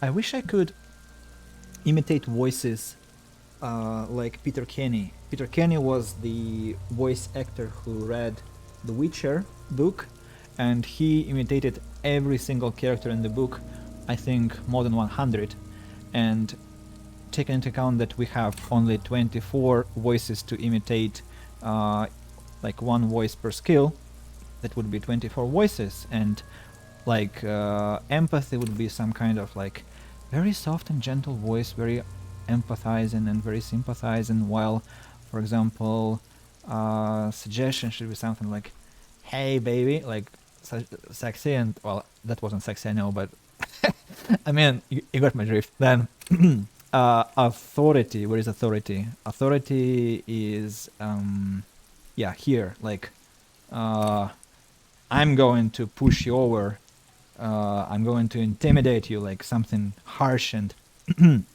then these physical voices have to be more stern and more kind of brutal, like hey boss, like this, like physical instrument. Yeah, flex powerful muscles. Well, I'm not going to insult anyone, okay? I mean, just like going with this stereotypical beefy guy, well, in its worst representation in pop culture. Like logic can be something like very self-important intellectual way of speaking, where you just go with cold facts and without any emotions, and encyclopedia is even more kind of monotonous, and well, unfortunately I'm not a voice actor and I cannot do that. Agreed. No treatment. Or what's next? No opinion. He places his gloved hand on the dead man's chest, as if in preparation. We should start the post-mortem. Turn the page. The corpse cannot feel Kim's hand on his chest. It no longer meaningfully interacts with its surroundings. A ticket of boxes and lists on red copier paper tries to answer why. 1. External examination. Summary. Clothes, he begins. The deceased wears armored boots and white briefs. The make of the briefs is Bobrudin, I think. Let's see. He turns the body onto his side to check the underwear label. See, now kids think we're necrophiliacs. Bobrudin, yes. Inexpensive, size M, color white. The disappointment is palpable. The red-haired thing was expecting something more lurid. Write it down. The boots are ceramic, vitreous enamel. They're fused to his skin from blood flowing downward post-mortem. Removal of the boots is left for processing. The boot has a serial number. He twists the red man's foot, the dead man's foot. It's E50-100-1000. The lines between the plates are in the shape of the alphanumerical. The number is purposefully concealed by the design. Tattoos. He stands up, feet planted on either side of the body. The upper torso is covered in a single continuous tattoo resembling a map of the night sky. It reaches from the right shoulder to the heart. The ink is blue and white. The assessment has a color photograph of the markings to be added to the case files as document A1. The photo is taken on the scene using a Trigot Mini. The deceased has a belt for airlifting cargo around his neck, tied with a hangman's knot. Color yellow. Length 3 meters. There is a buckle on the other end. He produces a measuring tape. Well-nourished, athletically built, measuring 1.8 meters. Generally consistent with age 42. Preservation is good, ambient temperature below freezing. Body hair is light brown, distribution is consistent with age. He kneels in to get a better look. The deceased had male pattern baldness. Hair is combed back, short. Touch the corpse's hair before moving on. The hair under your latex fingers feel cold to touch, wet. Stroke his hair gently. The stench is suffocating. Strands of dark brown hair start sticking to the latex of the glove, like thread of a ragdoll's head. Keep petting him. More hair sticks to the glove, hair of the rain-soaked head of a dead man. There are bumps and dips on the skull below, an alien landscape. There, dead man, you were someone's child. It's all over now. There, baby. The lieutenant watches you in silence. I don't know what he thinks of me now. Write it down. Short, light brown, male pattern baldness. What was that sick shit? Sick of fire. He coughs. Lividity is consistent with Hanin. The head is congested. Contusions are present on the head, chest and thighs, consistent with stones thrown. Low velocity. Effing low velocity, the kid explodes. You think Kuna doesn't know what you're talking about. Velocity was effing max. Talking shit about Kuna's velocity. The lieutenant pays no heed. In addition, there are bite marks on the face, scalp and chest, consistent with predation. Write down, but amend for high velocity. Ligature mark. The lieutenant produces a small folding knife. With the other hand pulling on the belt, he starts cutting on into the polyester. The stench is horrid. After a while, it's obvious the material cannot be cut. The steel wiring, he concedes, breathless. There is too much of it. We need to remove the belt so we can get to the ligature mark.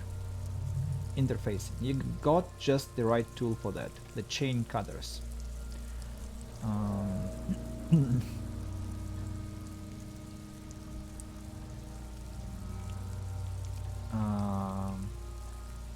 Good thing we got these chain cutters. Always good to think ahead. Now, he points to the rope squeezing the dead man's neck. We need to cut the belt to see the ligature mark below. Carefully, with as much precision as you can. See, my pig's gonna F his head off. No, he ain't, Silox Blaze. Your pig is born F.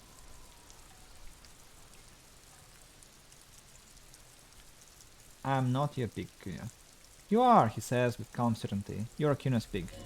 It's just unbearable. Concentrate on the belt, not on who is pig. There is no pig. There are only the chain cutters and the belt. This is a red check. It cannot be retried. Wait a second. Look for a good spot to cut. The belt is equally tight around the whole circumference of his neck, sweating over the edges like white bread rising from the yeast. Well, I don't want to cut, I don't have them on. I need to access my inventory. Wait. How... What the hell? Okay. Let's fail. You jam the cutters right under the knot? That seems like a smart idea. Yeah, somewhere there. Already they are very deep in the man's flesh. Then you rotate them to get a better hold. Then... Uh, rotate some more. Really bad smell is coming from there now, and some kind of cracking sound. Enough, cut some. Yeah, F him. F that Pagari, corpse F in time. Told you my pig was hardcore. He steps in and takes the chain cutters from you. I should have a go before I think. I should give. I should have a go before. I think I have a strategy. Let him work. He sinks the cutters into the knot, preparing to perform the cuts with his elbow to his knee for precision. Snap! The knot is slashed. Another cut and the belt falls apart like a flower bouquet, revealing the dead man's neck and the dark red ligature mark around it. Here, he hands you the chain cutters back and kneels closer to the body, running his finger along the dark red groove, until he comes to a gap. The rope rises to a point, he says, leaving a gap in the ligature mark. The suspension point is in the back of the neck, on the nape. Hemorrhaging is observed on the skin above and below the ligature mark. The mark is well pronounced, consistent with a drop from 1 or 1.5 meters. Write it down. Chest is intact. He presses down on it. Normal contour. Abdomen is protuberant. Pelvis intact. Genitalia. He pulls down the man's underpants. Now it's gonna happen, see. I effing knew it. This is clearly what they've been waiting for, ever since the autopsy began. Lieutenant is trying to make it as boring as possible. Genitalia is male and unremarkable. No evidence of injury. Does it look like he was enjoying his moment of death? Oh yes, your hunch before. We can have a semen analysis requested from processing, if that's what you meant. Well, I don't know what to go with. I think... Well, honestly speaking, I thought that would be kind of visible, but I don't know how that could have been visible, but let's be honest. No, I was trying to get the psychic read. No, you weren't, officer. That would be preposterous. He shakes his head. Just write down that we request a semen, vaginal and anal fluids analysis.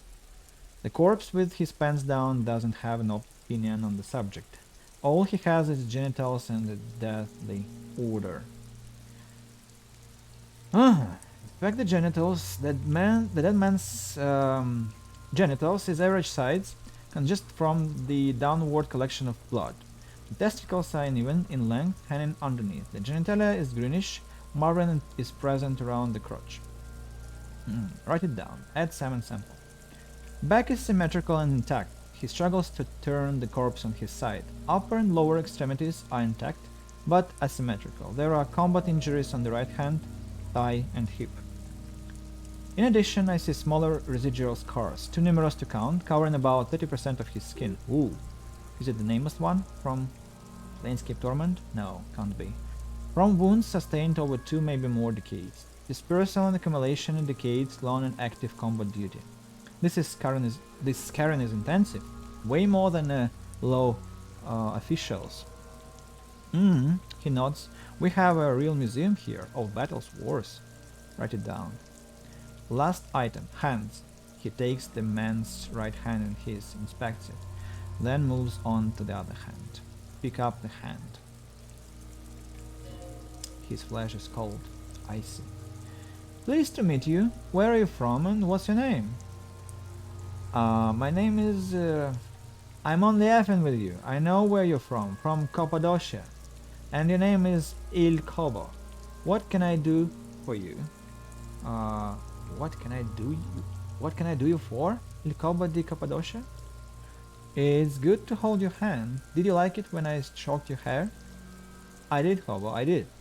Reminded me of when I was just a small boy, before this happened to my face and my body.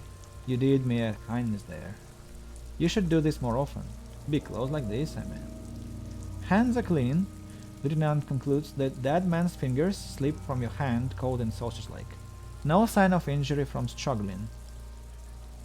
Were we expecting any? I was. Maybe I'm just not seeing them. Honestly, the stench is making it hard for me to think at the moment. Working so close to the fumes coming from the corpse must be hard. You realize suddenly that the lieutenant has been barely keeping it together these past 2 items. Write it down. He turns to the side to breathe. Not enough. He buries his face in the sleeve of his jacket. You hear a muffled voice. That's all for the external. Well done. What next? Well, number 2, internal examination. Summary. Central nervous system, he says, and then concludes abruptly. I have nothing. Do you have anything on this man's central nervous system? Of course, there is a moral to be drawn from it. A moral to the story. If I may add the moral of the story, what would that be? He looks at you inquisitively. The dead man looks too, with barely contained excitement to hear the moral of the story. The brain is very vulnerable to compromises in its blood supply. Lieutenant grins. I think that may well be the moral of every story, officer.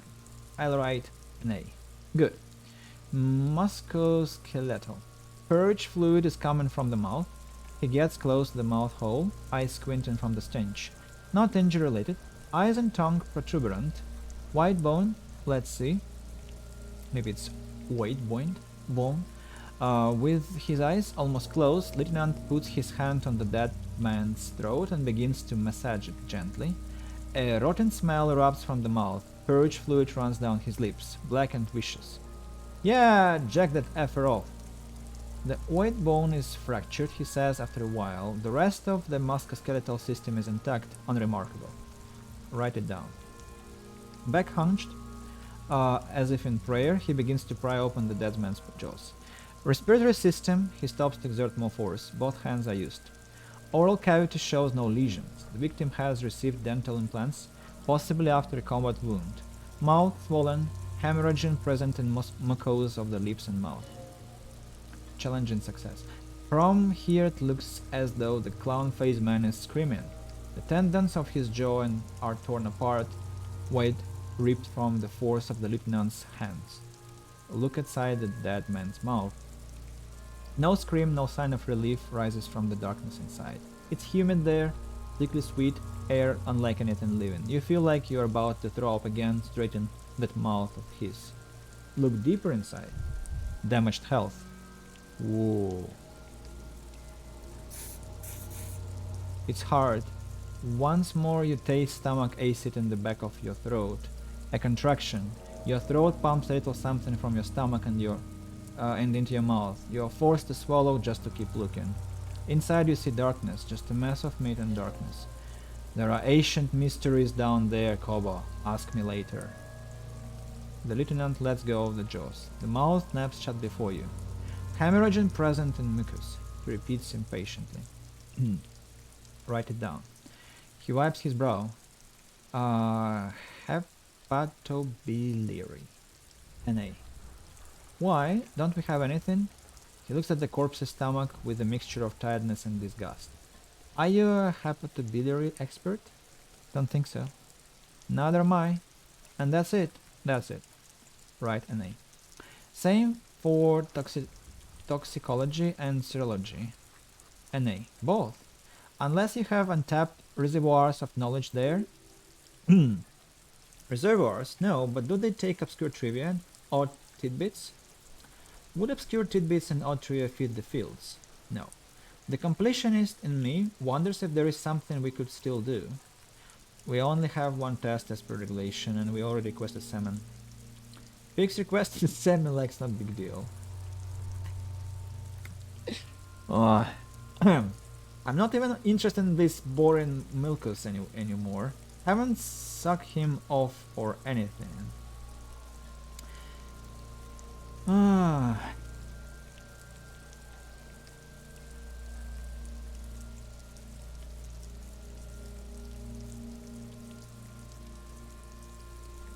Yeah, better to leave it at that. More important.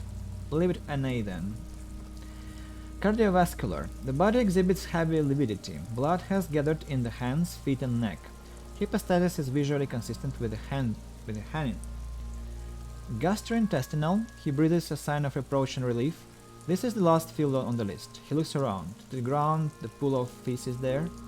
This will do.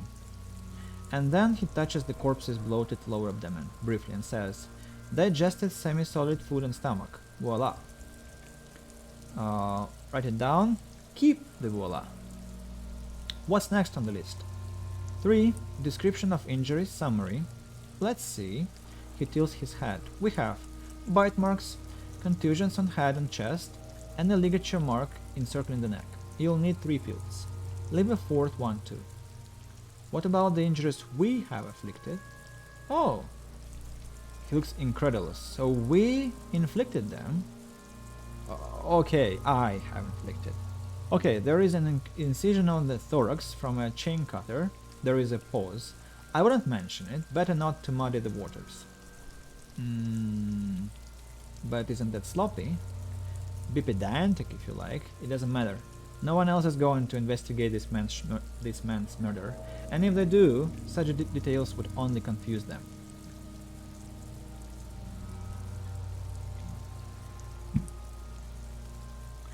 C. This speaks of effing corrupt. The boy nods approvingly. Why don't you F them if you love them so much? Now, injuries. Bite marks. He nods. Chest, head, and scalp bite mark injuries. Predation by birds has caused damage to the body. Odontologist does not need to be consulted. And your opinion, officer? Beneath the description there are 2 boxes waiting to be ticked. Non-fatal post-mortem. Agreed. Next injury? Contusions. So, the scalp bleeds from a post-mortem head injury, a stone. The injury doesn't have the rim of an early inflammatory response. A perpetrator on the scene has confessed to causing it post-mortem. At maximum velocity, fucko. Has confessed at causing it at maximum velocity. The lieutenant's admission has caused great gratitude to Kuna. He is silent with it. Write it down. Coagulated blood sticks to his scalp and chest, where the countless stones have hit the dead man. Beneath the description of injury, 2 boxes. Non-fatal post-mortem. Right, next. Ligature mark. Finish the autopsy. A dark red abraded ligature mark encircling the neck, with a gap on the nape measuring, let's say, 7 centimeters. The oid bone is fractured, the cervical column intact. I see hemorrhaging on the skin above and below the ligature mark. Depth of the mark, 1 centimeter. No signs of clawing on the neck. Write it down. Hello, Kate. I've been reading a book here for, I think, around 4 hours already. So you can see it, you can hear it from my voice. And even hot drinks that don't help anymore. And we are doing an autopsy on the dead body, who we just shot from the tree. Write it down. Below the note, 2 customary boxes wait to be ticked. The man's head jerks to the side, awaiting your judgment. The ring is around his neck is visible. Non-fatal post-mortem. Lieutenant falls silent abruptly. He is deep in thought, eyes fixed on the bright red ring around the dead man's neck. Why do you say that? He tilts his head. I'm serious. I don't think this was the injury that killed him. Okay. Why don't you think it was fatal?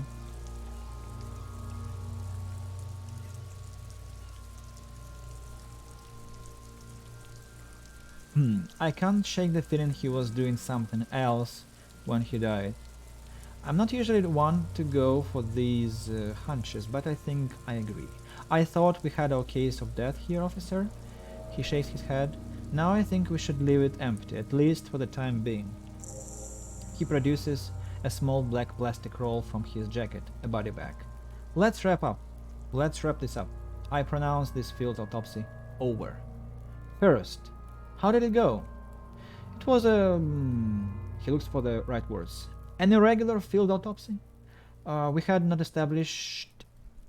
did not establish cause of death, which is supposed to be the goal of an autopsy, but personally, I do not see this a parameter for success. We requested a test to be run on the genitals. That was the règle. The results should arrive in a couple of weeks if we are lucky. I would not hold my breath. What else? We were thorough with the list of injuries too. We described them all in detail. What is there to say? Given the circumstances, it was a professional field autopsy. What now? I need a copy of that autopsy form, then I'll drive him to Fork. Rip out a copy of the autopsy pages. For processing. He looks at the dead man one more time, then at the slip of the red paper in his hand, then at the corpse again. He's thinking, did I miss something? I'm sure we didn't get everything. There is always something. Perception, legendary 14, search the body one more time thoroughly.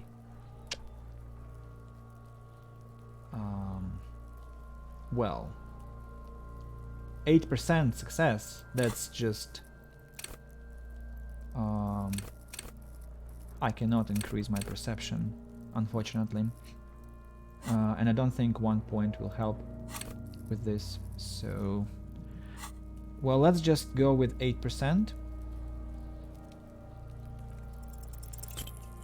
Of course, failure. You run your hands over the victim's cold body, his limbs, his torso with its swollen organs. Maybe you should be more thorough. Look in his pants again. The genitals in his breeches continue to be unnoteworthy. You see the genital of a dead man. If you've seen it once, you already got the picture.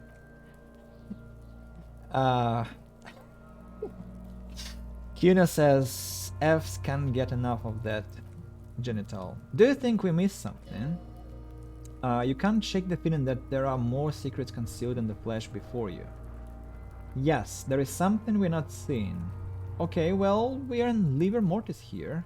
He is disintegrating. We need to refrigerate the body if we want to conduct another examination, and we need to do it fast. Can't he just hang out here for a while longer? If you want for this task to slowly become impossible, then yes. Otherwise, no. He's been hanging out far too long already. We need to ice him. Not to mention the damage that would be dealt to the force's reputation by the corpse just rotting here like this. Have you been standing next to his body? No, I've been running around for 4 hours, but with this body, I think I've spent no less than 1 hour already. Yeah, one hour with this dead body. Beautiful. Okay, where do we find the fridge for the body? It would have to be industrial in size. Let's start by asking Gard at the Berlin in Rags and the freight store. No, it's freight store down at the gates. If they don't know, his voice trails off and his gaze settles on Kuno. But only if all else fails. F are you looking at, Bino man? You want a piece of the Kuno? Wanna get effed? Only if all these fails, he stresses. Or, remember the buttons on that intercom over there, on the side of the building next to the Berlin? One was for Revachol Ice City. Perhaps it's a clue?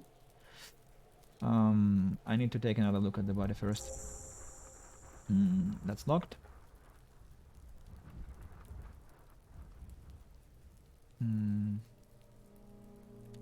Reach victim's body. But what for? Back him. Take him away. I'm tired of this. If you think so, officer, he nods. I'm not going to object. He unrolls the plastic. I need a little help for carrying him to the holding pen of my kinema. I'll take it from there. Then what? It's too late to take him into processing today. I'll take him first thing tomorrow. He pulls the black plastic over the dead man's face. Bag the corpse and drag it to the motor carriage. Hey, I thought we would be controlling this process, but no. Unfortunately, that would be fun. Would have been.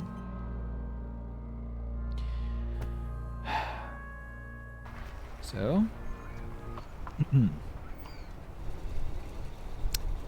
Here we go. The body is in the car. So what next?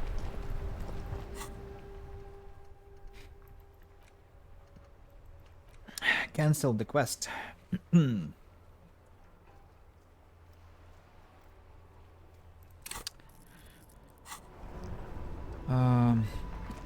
So Kim? Yes? now that we've inspected the scene, I want to know more about this pissing competition you mentioned. What's there to say is just stupidity. What kind of stupidity? The cop kind. Our persons can't decide if Martinez is part of Jamrock or the industrial harbor. Yours or mine, as if we somehow own parts of the city. Typical street gang mentality. So we've let the union make a mockery of law enforcement here, and now it's come to its natural conclusion. So this is a struggle over who runs Martinez. Well, sort of. It's a less of matter who gets the police Martinez than who has to. It's an orphan district, in other words. I think the dispatch desk just told both our stations about the hanging. There was quite the brouhaha. What? Brouhaha, I think it is. At the 57th, I can tell you that. Time to settle it, they said. Cop off, but he leans it. I assure you, I'm not the finest or toughest with 102 cases solved. What I am is least interested in a pissing competition. What's special about Martinez?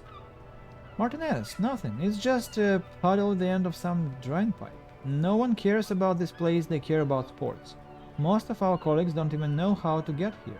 North of the interchange doesn't exist.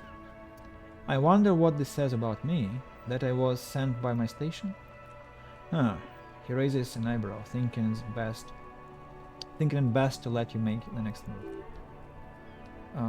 It's all part of the master plan, you see. Right. Portrait, even by my standards. Finest they have. An augury, political omens, and by my people. Don't be scared, but I think I might have supernatural abilities. Probably have an unbelievable kill count. I'm gonna leave why I was sent unspecified.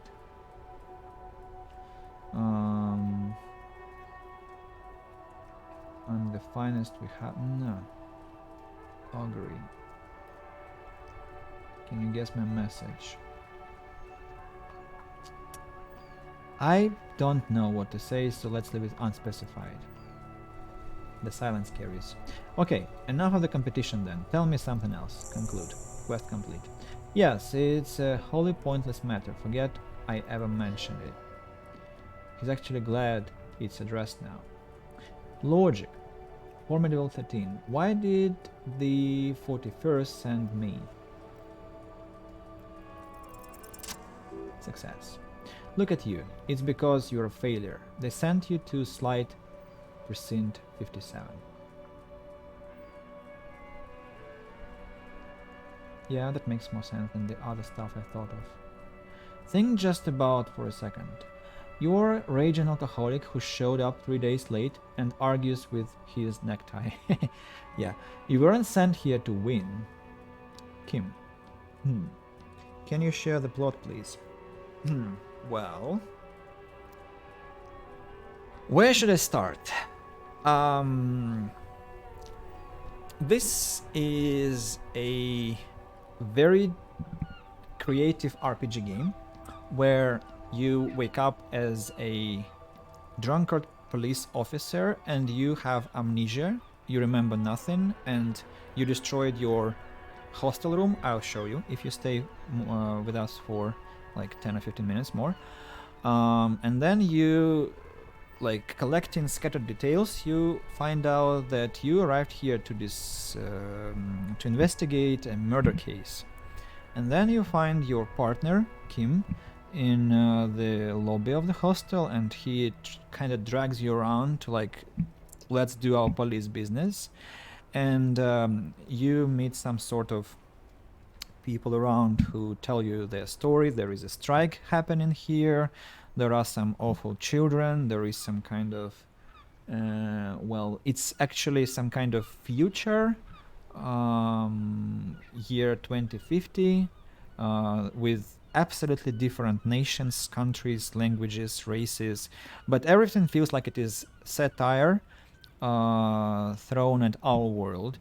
And also there is like a tremendous amount of dialogues and just stellar level of creativity, literature, humor, and psychedelics a little bit, because you kinda we don't know yet, but it feels like our character is either a complete psycho and an insane individual, or he actually has some kind of supernatural powers. And you see we have abilities here, skills, and I went with intellect and psyche, which for example helps me with empathy, and well, he has a lot of internal dialogues, probably much more than we would have if I had chosen physique or motorics. Probably I had, maybe in this case I wouldn't have to read so much, but that I think exactly unfolds the game, reveals its potential. We also have quests, a lot of them. They're kind of small but still numerous. And we have a place called Thought Cabinet, where we process some kind of ideas which are hell of a fun. For example, how do you like Hobo Cop? It's like Hobo and a cop. A cop that lives in the street and kind of picks out trash, and rigorous self-critique. Let's read this one, I haven't yet. You're one sorry piece of shit. A cop penitent, a flagellant cop monk. This is not the right line of work for you. You should be groveling at the feet of feudal lord, providing lurid evidence against yourself at an Azovian show trial, or ripping the flesh from your back with a cat of nine tails. Whatever made you this way, you can be damn sure it was your own fault. Do it. Really criticize yourself. Who knows? You might uncover something of importance from your guilt-ridden past. Yeah, let's unlock a slot for this thought and internalize it. And yeah. So we have, as we progress in the game, we meet some thoughts and we can process them, which is very interesting mechanics. I haven't met it before in RPG games. Well, truth be told, I haven't ever met such complex RPGs in their kind of in-game mechanics. So that's not enough, but that's kinda it in a nutshell. And you can observe more from the story. I'll finish this conversation here and show you around a bit so that you have better picture. Hopefully that was a bit informative. Yeah. So, let's come back to the conversation. Just think about it for a second. You're a raging alcoholic who showed up 3 days late and argues with his necktie. You weren't sent here to win. Kim, what if my president sent me on this case because I'm a fuck? Like, as a joke? Kim Kitsuragi says, I've considered it. His voice is somber. So it's true. It would be immensely ugly of them, not to mention unprofessional, but I also think it's somewhat unlikely. Why's that? I checked the records. This jurisdiction dispute, Hopolisis Martinez, reaches back to the 30s. It's as old as my station. And all this time we can't decide who gets Martinez. I think yes, both stations would prefer a win. Do you really see me as a safe bet? Safe? No. But you're old. You've made it this far. Something has brought you through. We've only just started working together, so I don't know what it is yet, but it is there. So no, I don't think they sent you here as a joke, and even if they did, they aren't for surprise.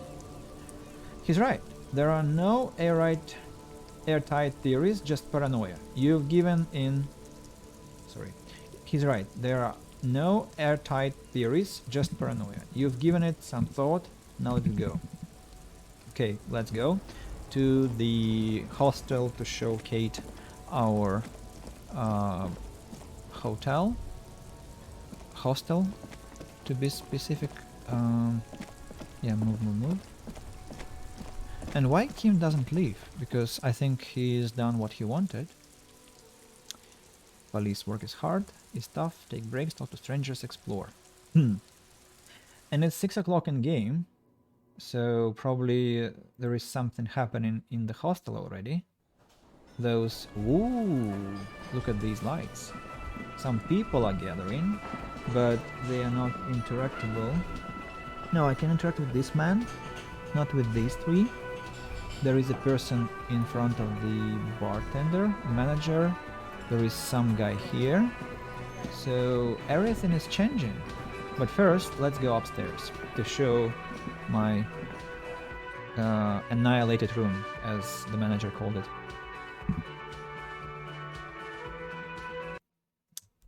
And I also would like to go collect bottles, because now we are Hobacop and we can. So I want to see how we can do it. So, can we collect bottles from our room? Apparently not. Can I sleep already? The bed is cold and not particularly inviting, but it's yours. The sheets look awful. No time to rest yet. So, you see, we cannot relax. Yeah. Let's actually have a look at our inventory. I think we got some interactables. For example, instant photo of tattoos. Use interact button. An intricate web of blue lines stretches across the torso of the hangman from the right shoulder to the solar plexus. Each time the lines intersect, a small white star is formed in their crossing. Hundreds of fading asterisks riddle his skin. Their concentration is highest around his heart. It still kind of looks like a map of the stars in the night sky, but something is not right. Who are you? Gone. What's the meaning of this tattoo? For you to discover. You've gotten as far as you will without assistance. Someone close to the victim might know. Someone who knows about history could tell you. Put the photo away. I don't know. Who could be that? Our documents that we took from the trash. It's the ledger you found in the trash. A pitiful cabbage of white and yellow sound. Yellow papers hanging from plastic board, barely held together by a metal clip. They said display is made complete by the faint smell of urinal cleaner. Anything else? There's a piece of toilet paper. Or is it cleaning tissue? No, it's toilet paper. Desperately sticking to the back of the blue plastic clipboard. It's a metaphor for you. Thank you, Waterlock Ledger, for spelling it out for us. Below the pathetics, terror. Do not look into its blue heart. Let's inspect toilet paper. It's just toilet paper sticking to the back of the plastic clipboard. You can take it off if you want. Maybe it's kitchen tissue. They look exactly the same. If you want it to be kitchen tissue, it can be kitchen tissue. It's not though. It's toilet paper. Perception smell. Leave it there. It's cool. Police documents with toilet paper on them. Cool toilet paper. I mean kitchen tissue. It says, everyone look at me and my kitchen tissue covered cop ledger. I don't care. My ledger is droopy and smells like a urinal. Inspect the clip. An aluminium block runs the width of the board, biting down on the paperwork. Its crocodile teeth are the only thing keeping the papers together. A regular pencil, the tip worn down to nothing, has been attached to the clip. Run your fingers across the aluminium. The surface is interrupted by a silvery sticker. It's rectangular, sparkling with iridescence. You don't know how you didn't notice it before. It is similar to the RCM watermark on your blazer that you did not mention. Didn't he say something about the headlights of his motor carriage? That you can read these there? Lieutenant, is this one of the hologram watermarks you mentioned? What? He's lost in his own notes. It takes a moment for him to see it. Yes, a halogen watermark used for adding information to RCM property. Interesting. What kind of information? It depends. Aside from an anti-counterfeiting stamp, mine has my station numbers and address. The information varies by date of issue. Maybe yours will have how many cases you've solved. How many years you've been on the force, he's thinking it'll have that. How can I read it? Any capable light with the right wavelength will do. You mentioned the headlights of your kinema. Yes, there is a pause. RCM vehicles have headlights tuned specially to reveal halogen watermarks. This means you can read the watermarks if you just turn the lights on. Let's go to the car now. Not now, but after we finish reading. Okay, he turns to his neatly kept notes. Browse the white papers. Not exactly white. They're yellowed in patches by sunlight and alcohol, and covered in dense blue handwriting. Ink escapes into watercolor patterns, reaching its tendril across entire pages. The paper itself is checkered with faint red lines forming short paragraphs. Once in a while, there is a red stamp that exclaims, "Case files, commit to paper." The case files themselves are plenty. You count more than 100 sudden, crumpled up, earmarked pages falling apart in your hands. They appear to be sufficiently organized and extremely dense, if most illegible. What is in there? What are they about? Work, strife, poverty, the Jamrock Quarter. These are handwritten logs of investigations dating back to January 51 this year. The exact number is hard to estimate due to missing pages and an odd naming convention, but there are at least 20, maybe 30 cases. Undertaken, not completed, mind you. It's the middle of March, you have attempted 2 cases a week on average. Is 2 cases a week a good case load, Lieutenant? He raises his nose from his notes. 2 complex cases to undertake is a lot, yes. You really have to push yourself. I wouldn't suggest it, lest you start making mistakes. 2 cases a week appears to have been my load, Lieutenant. I'm not sure I completed them, though. 2! He raises both eyebrows. That's a lot. I didn't mean to say you're making mistakes, by the way. That was presumptuous of me. I'm sure I made plenty of mistakes. That's okay, he nods, then turns back to his own case files. We all make mistakes. God knows I've made my share. He tries not to think of them. Like a fan of gills, the checkered papers dry in your hand. The handwriting is extremely dense, if mostly legible. I think it's Jill. There was a mention of a naming convention here. Yes, it appears you employ a, shall we say, robust yet literary system.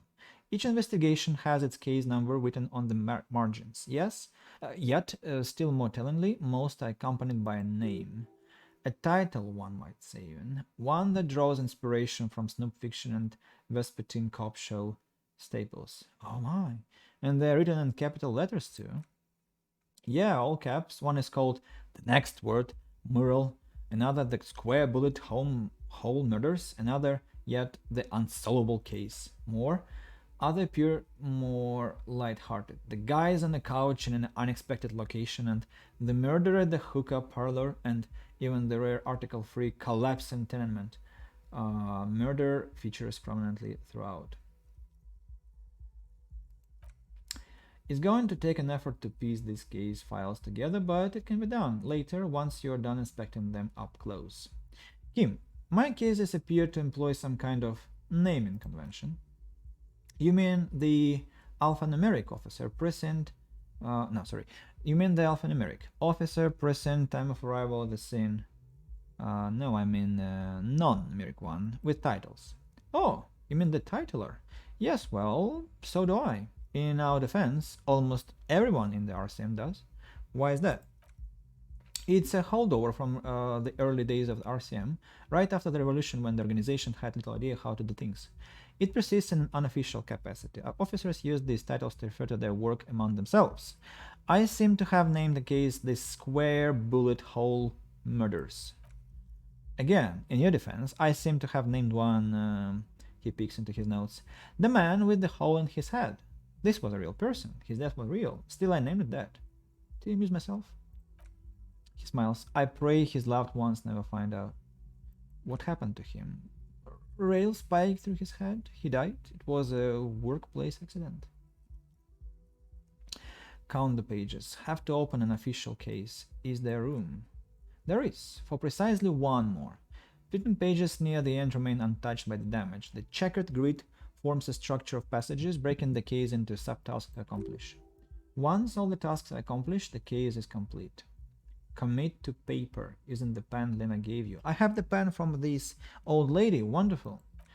The tasks you've completed flow out of the kind Grenade pen in a brush freehand similar to the rest of the letters. The wording comes easily. It's almost robotically simple, a language developed for mental rigor and simplicity. Inspect victim's body. Get the body down. Interview the cafeteria manager.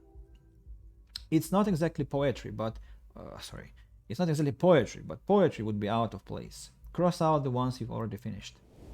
Satisfying flash sounds across the paper. You're done, it seems to say. And you. Things to be done and things already done. The composition of reality. This is an extremely useful tool for a detective of the citizen militia. Now that remains is to name the case. Lieutenant, have you by any chance named our case? No, actually. Any ideas? The setting sun, shit on a stick, the Furies are at home in the mirror, the hangman.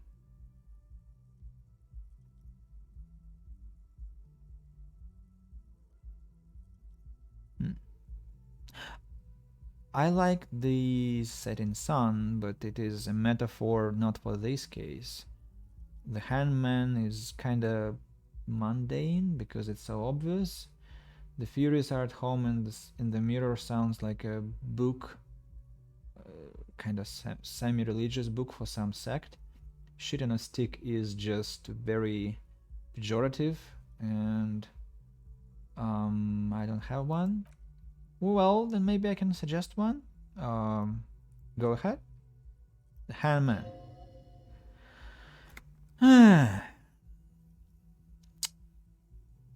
I'm not feeling it. Are you sure? I think it's pretty serviceable. Yeah, I'm not feeling it. Okay, then.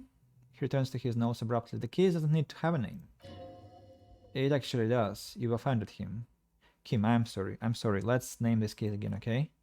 Fine, he concedes. For inter-district cooperation, let's try one more time. What do you want to name it? Handman. Great. That's great. That's actually what I was thinking too. The Handman. God's strong name. Good strong name. We have a very good name for the case now. He flips his pages in his notebook. I'm going to start calling it Handman. It's good we sorted this out. I'm done inspecting these. Close the case files.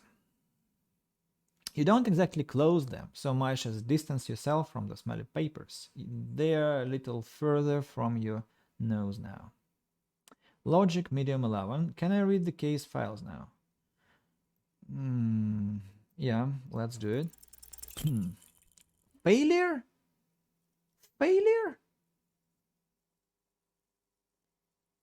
92% failure? What? 92%? 90 freaking 2. This is outrageous. What is this? What the hell is that?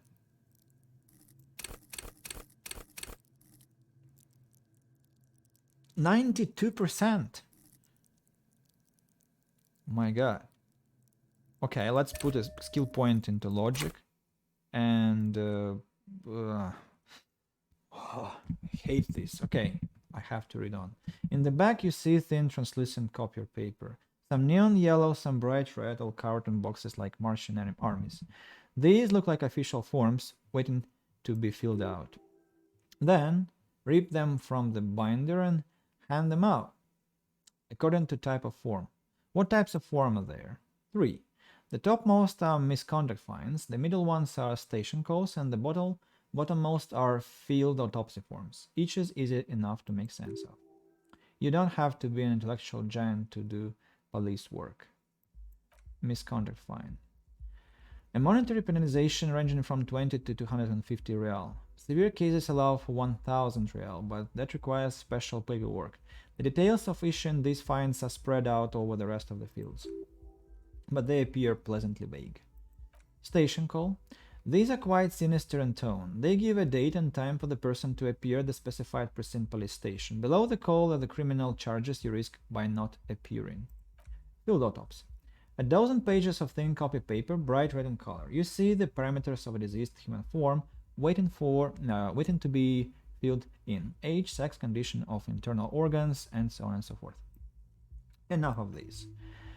Yes, all that remains now is to fill those forms and hand them to people. Fines for wrongdoers, interview requests for bad guys, and field autopsies to dead guys. The rest of the stinking cellulose is much worse for wear. Being sandwiched between the board and the rest of the paperwork must have spared the fragile copier paper. Now I can... 97% worked. Hooray! Yes, at last you find a way to piece them together using the alphanumeric code on the margin. HDB41, date of initialization and time of arrival on the scene, followed by the title, for example, HDB 411201117 colons 00, brackets the next word mural. Wait, ADB 41, weren't those officer precinct? Why, yes, your precinct number is 41, and HDB? Every last alphanumeric in the files begin with it, and these are your case files. It's safe to say HDB are your initials. That's my name. Horus Debbie Berenger, Hram Dorian Benzakin. Those aren't my initials. I'm not filling them. I think I don't know what to say to that. I got nothing here either. Logic really isn't the best faculty to have this conversation with, but it's one you got, so sorry. Yeah, we are staying out of this business for now. HDB is bad news from yesteryear? Woohoo! Yesteryear. Okay. It's shit, Honcho. How long does it take to read a case? Logic. It takes about half an hour to piece one together using the system you've devised. Where do you want to start? The next world mural. Oh, this one is relatively easy to reconstruct. Overnight on, is it February 12th or is it December 2? A graffiti, a mural, appears on an 8-story tenement overlooking central Jamrock. The building is a sparsely inhabited ghost tower, part of a failed real estate development called Grand Coron. Cause of failure: rent too high. The mural is enormous. Two silhouettes, a man and a woman, are kissing. The text card in the forms reads, true love is possible. Kate, you asked about that during our Halloween stream, so here's the answer. Only next world, for new people, it's too late for us. Wreak havoc on the middle class. I don't know if it is all about love, but, well, it still makes sense. People call it that thing and that effing thing. It's visible for miles. In 2 days, the station's complaints desk gets clogged with requests to remove the bummer. You and your partner are assigned to the case. The graffiti crew is easy to track down. Only the Bell's letters have the literature of industrial paint to cover the surface. One of the graffiti artists is rumored to be rich. They take responsibility for the execution, but not for the design. The ideologue... Ooh, another French word? The ideal... that's the person, the ideologue.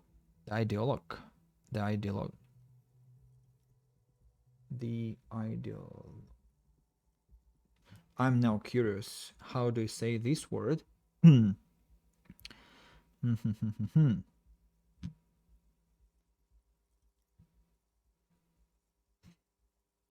Ideologue. Like in Russian. Wait, do you ever find out who came up with it? The case files do not show you finding the author of design. Read on. The crew agrees to clean up after themselves. However, your partner JV is against the removal, citing public support for conservation. This leads to a debate in Precinct 41, which then spreads to the streets of Jamrock, ending in a rare plebiscite, organized by you and the rest of the Row 3. The 9,000 people subjected to the mural's message, all of Lakeside, Central Jamrock, and Willalobos, plus half of the eminent domain, participate in the vote. Although the case begins with what appears to be a lot of rumbling on the streets as to how juvenile and stupid the mural is, given a choice between two options, keep the mural. No, remove. It's, what was that? Wreak havoc on the middle class. Remove. It's wrong. A staggering 78% of voters chose to keep it. Turns out the opposition were a loud minority, and that love truly is possible in the next world for new people, and it is too late for us. What? Excuse me. All that remains is to wreak havoc on the middle class. Middle class are not to be blamed, it's human nature. I like it, but can't wreak havoc on other nations instead? And I must have voted and possibly even lobbied to remove the thing because I don't believe in the rubbish one bit. Yeah. No one cares what you believe in, man. With the smelly toilet ledger, what do you want to tackle next? Or are we done?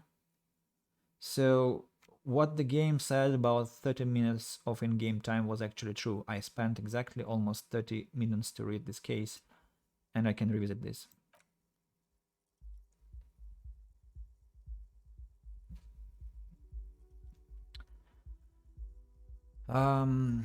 You know what? I'll put the ledger away because I think my voice is kinda, well, it kinda had enough today. Thought complete. Okay, not enough yet. For the rest of the world, the Aces High is just a cool Hevashol thing, politically neutral. In Hevashol, it still holds revolutionary connotations. Also, have you looked at Lieutenant Kitsuragi's clothes? He wears some bomber jacket, just like the ones worn by aerostatic brigades, and those cargo pants could store tools for hotfixing your aerostatic. Maybe you should ask him about this. +1 empathy towards Kim Kitsuragi and +1 esprit de corps. The roots of the RCM. Right. And this one, self-critique, is, I think, under process, 23%, 4 hours, 36 minutes to go.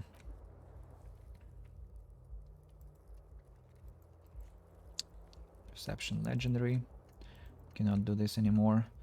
Read the watermarks. Yeah, that's the task we have to do. And I think I'd like to save the game here because it's already like a lot. So I think I'll call it a stream, and thank you very much for watching. That was quite intense, a lot of reading. I quite marvel at the fact that you guys have been listening. Some of you have even been enjoying, you said. That is incredible, unbelievable. Yeah, but still, thank you for your support, and I'm going to continue tomorrow if my voice is still alive. If it's not, Monday probably. And I need to now, well, I'm actually enjoying the process because that's quite a theatrical activity, I should say. But still, I wish they had more voiceovers from the actors.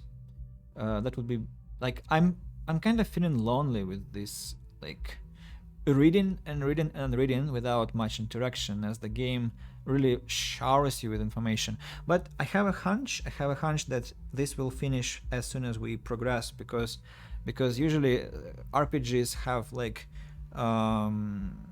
unfathomable amounts of material to throw at you at the beginning stages of the game, and then it kind of becomes more dynamic. It's like, for example, with The Lord of the Rings. The first book is kind of information, set up, background, and like stories to be told, and the history of events. And then second book is only action mostly, and third book is only action mostly. And the same is reflected in the films. So I think we'll kind of go more dynamic next time. And yeah, Drinkwort, thank you very much.